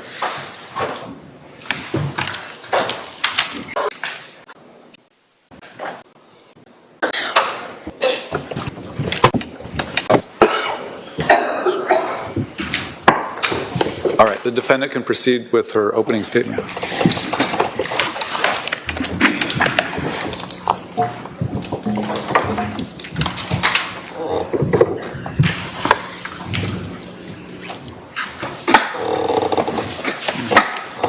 Ladies and gentlemen of the jury, I have been charged with a crime, a serious crime. And the only question here is, did I commit this crime? Conspiracy. Conspiracy is an agreement between two or more people to commit a crime. Okay, so you see, okay. There has to be an agreement. There has to be a plan. The evidence in this case will show that Charles Vallow and I got married in February 2006. It will show that it was my fourth marriage and Charles' third marriage. At that time, we each had 2 children. I had Colby, who was 9, and Tylee, who was 3. Charles had Cole, who was also 9, and Zach, who was 7. The evidence will show that our family moved from Austin, Texas to Chandler, Arizona in 2009. The evidence will show that Charles and I adopted our great-nephew, JJ, who was born in 2012. It will also show that Charles and I were married for over 13 years and were raising 5 children. The evidence will show that I was a licensed cosmetologist and worked as a hairstylist for 20 years while we lived in Austin, Texas. The evidence will show that Charles was a licensed life insurance salesman and worked as an independent contractor, selling life insurance policies and annuities, and owned his own business. The evidence will show that Charles and I purchased life insurance policies early in our marriage, and Charles had them issued to the maximum amount possible to each of us. The evidence will show that Charles was 17 years older than me, and that because of Charles' age and an issue that he had with high blood pressure, the maximum amount of life insurance that could be approved for Charles was $1 million. The maximum amount of life insurance that I could be approved for because of my age and my health was $2 million. The evidence will show that throughout our 13-year marriage that we always had life insurance policies. When a 10-year policy lapsed, Charles would shop for another company who would approve us for the maximum amount of life insurance. The evidence will show that this was Charles' job. This is what he did. I helped him in this business, and this is what he did. The evidence will show that in 2016, Charles repurchased a new $2 million life insurance policy on me, and he was the sole beneficiary. The evidence will show that Charles and I had a happy marriage for 13 years. That he was, in fact, a baseball player, and that he played high school, college ball, and AAA ball, and that he was, in fact, a left-handed pitcher, a southpaw, they call him, but he was a right-handed batter, as could be attested to by anybody who knew Charles well and his high school baseball coach, Greg Davis.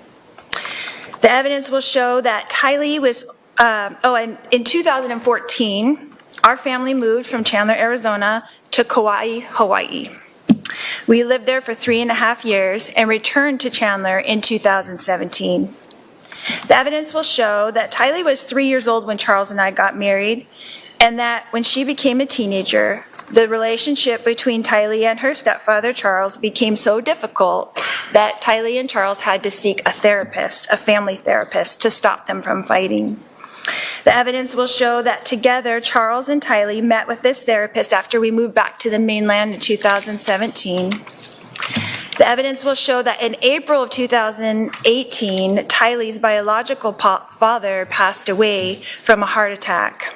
And at that time, Charles called Social Security and made an appointment at the Social Security office. I'm going to object to hearsay. Sustained. It will show that we did get Social Security for Tylee for her deceased father until she was 18 years old, and she was 15 years old at the time. The evidence will show that Charles and Tylee's fighting increased greatly in January of 2019 when Charles and I temporarily separated. The evidence will show that several people witnessed these terrible arguments between Tylee and Charles that increased to physical in 2019. Charles and Tylee had major increasing arguments, 2 in February of 2019, 1 of March in 2019, which was captured on video, 1 in May of 2019, 1 in June of 2019, and then the worst of all in July 2019. The evidence will show that in March of 2019, Charles pulled JJ out of his special school and moved him to Houston, Texas, while we were temporarily separated. Tylee and I then joined Charles and JJ in Texas in April 2019 to reconcile. The evidence will show that JJ was diagnosed with severe autism when he was 3 years old while we lived in Hawaii. The evidence will show that for 2 years, JJ was attending a school in Gilbert, Arizona, a special school for children with autism. It's called Lawrence Life Academy. The evidence will show that in June of 2019, in JJ's best interest, Tylee, JJ, and I moved back to Chandler, Arizona to re-enroll JJ back in Lawrence Life Academy since he had a difficult time with the Houston, Texas schools with no services for his autism. The evidence will show that Charles and I agreed it was in JJ's best interest to be in school where more services were available to him, so Charles and I rented a house here in Chandler. On the day in question, July 11th, 2019, Charles and I were renting 2 houses, one in Houston, Texas, where he mainly resided, and one in Chandler, Arizona, where I resided with our 2 minor children, Tylee and JJ. By this time, our 3 older boys, Colby, Cole, and Zach, were adults and not living at home any longer. The evidence will show that during the months of June and July, that my husband, Charles Vallow, began to send me threatening text messages. These messages were seen by my sister Summer, and that worried her. The evidence will show that Charles insisted on flying into Phoenix on July 10th, as we've heard from the state. The evidence will show that I advised Charles that he could not stay with us at the Chandler house because he could not get along with Tylee, and I did not want them to get into another fight like they had 3 weeks prior. The evidence will show that it was ultimately decided between Charles and I on text messages that he would stay in a hotel because he traveled for business all the time and stayed in hotels all the time, and that I would book it for him since I worked for him and booked all of his travel. The evidence will show that Charles did in fact fly into Phoenix on Wednesday, July 10th, and stayed in the hotel that I booked for him. The evidence will show that Charles paid to fly my brother Adam Cox into Phoenix from Kansas on the same day, Wednesday, July 10th, 2019. The evidence will show that Charles planned to come to our Chandler home and pick up JJ and drive him to school on Thursday morning, July 11th, 2019. The evidence will also show you that Lauren's Life Academy opens its gates at 8:25 a.m. in the morning.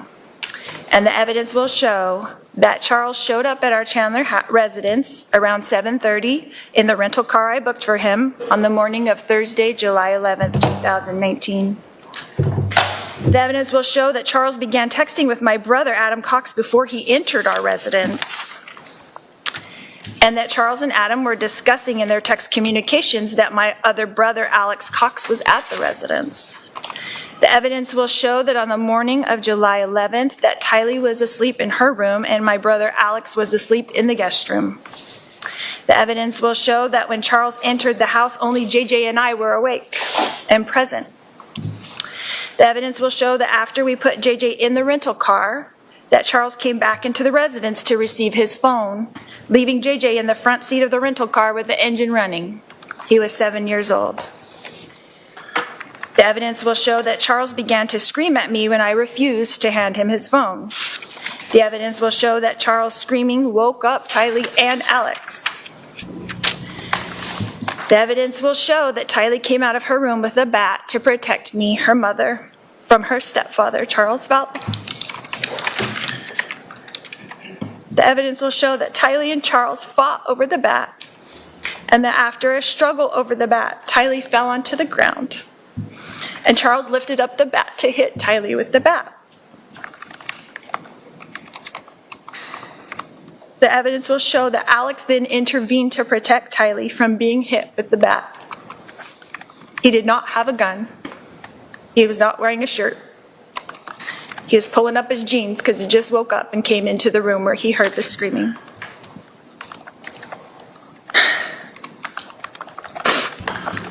The evidence will show that Alex and Charles got into a physical struggle for the bat and fell onto the ground. The evidence will show that Tylee, who was on the ground, was lifted up by me and sent outside to get away from the struggle and to protect JJ, who was still in the running car, in the rental car in the driveway.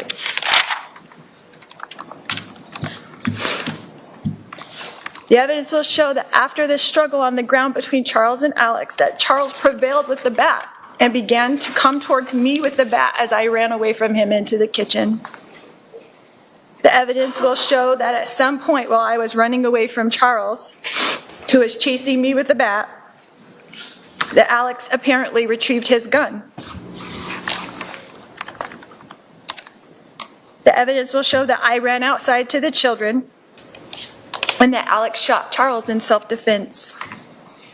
The evidence will show that Tylee and I had both run outside without shoes. The evidence will show that JJ was still in the front seat of the rental car with the engine running and struggling to get out of the car, and Tylee was trying to keep him in.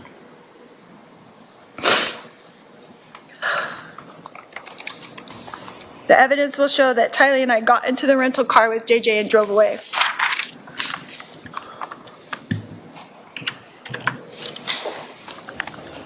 The evidence will show you that I drove the children away from the residence towards JJ's school.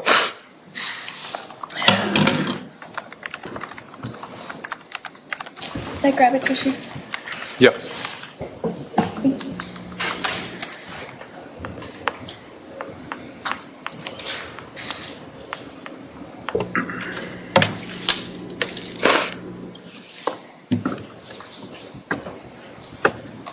The evidence will show that I drove the children through the Burger King drive-thru that Charles had promised JJ.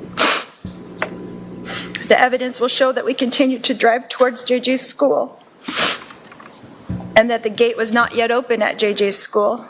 So we drove a block west of the school to a Walgreens where I ran in to purchase flip-flops for Tylee and myself so that we could walk JJ into school on the hot pavement.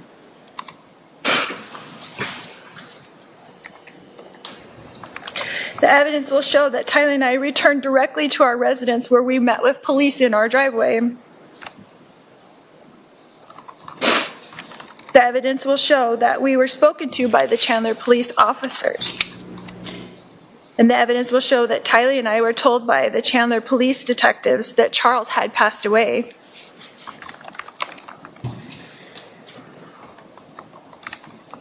The evidence will show that we were put into a police van and driven to the Chandler Police Department.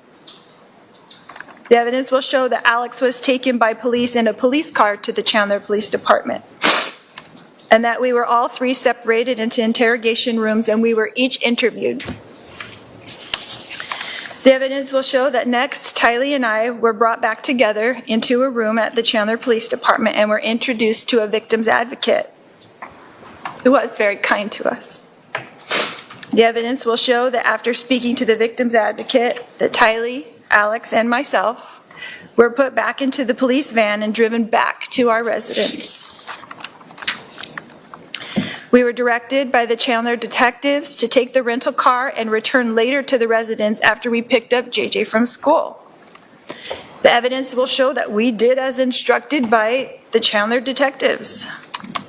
The evidence will show that we drove to Alex's residence where we attended to the wound on the back of his head. The evidence will show that Alex was then contacted by the Chandler detectives to return to the residence so that Alex could walk them through the events that occurred with the detectives at the residence.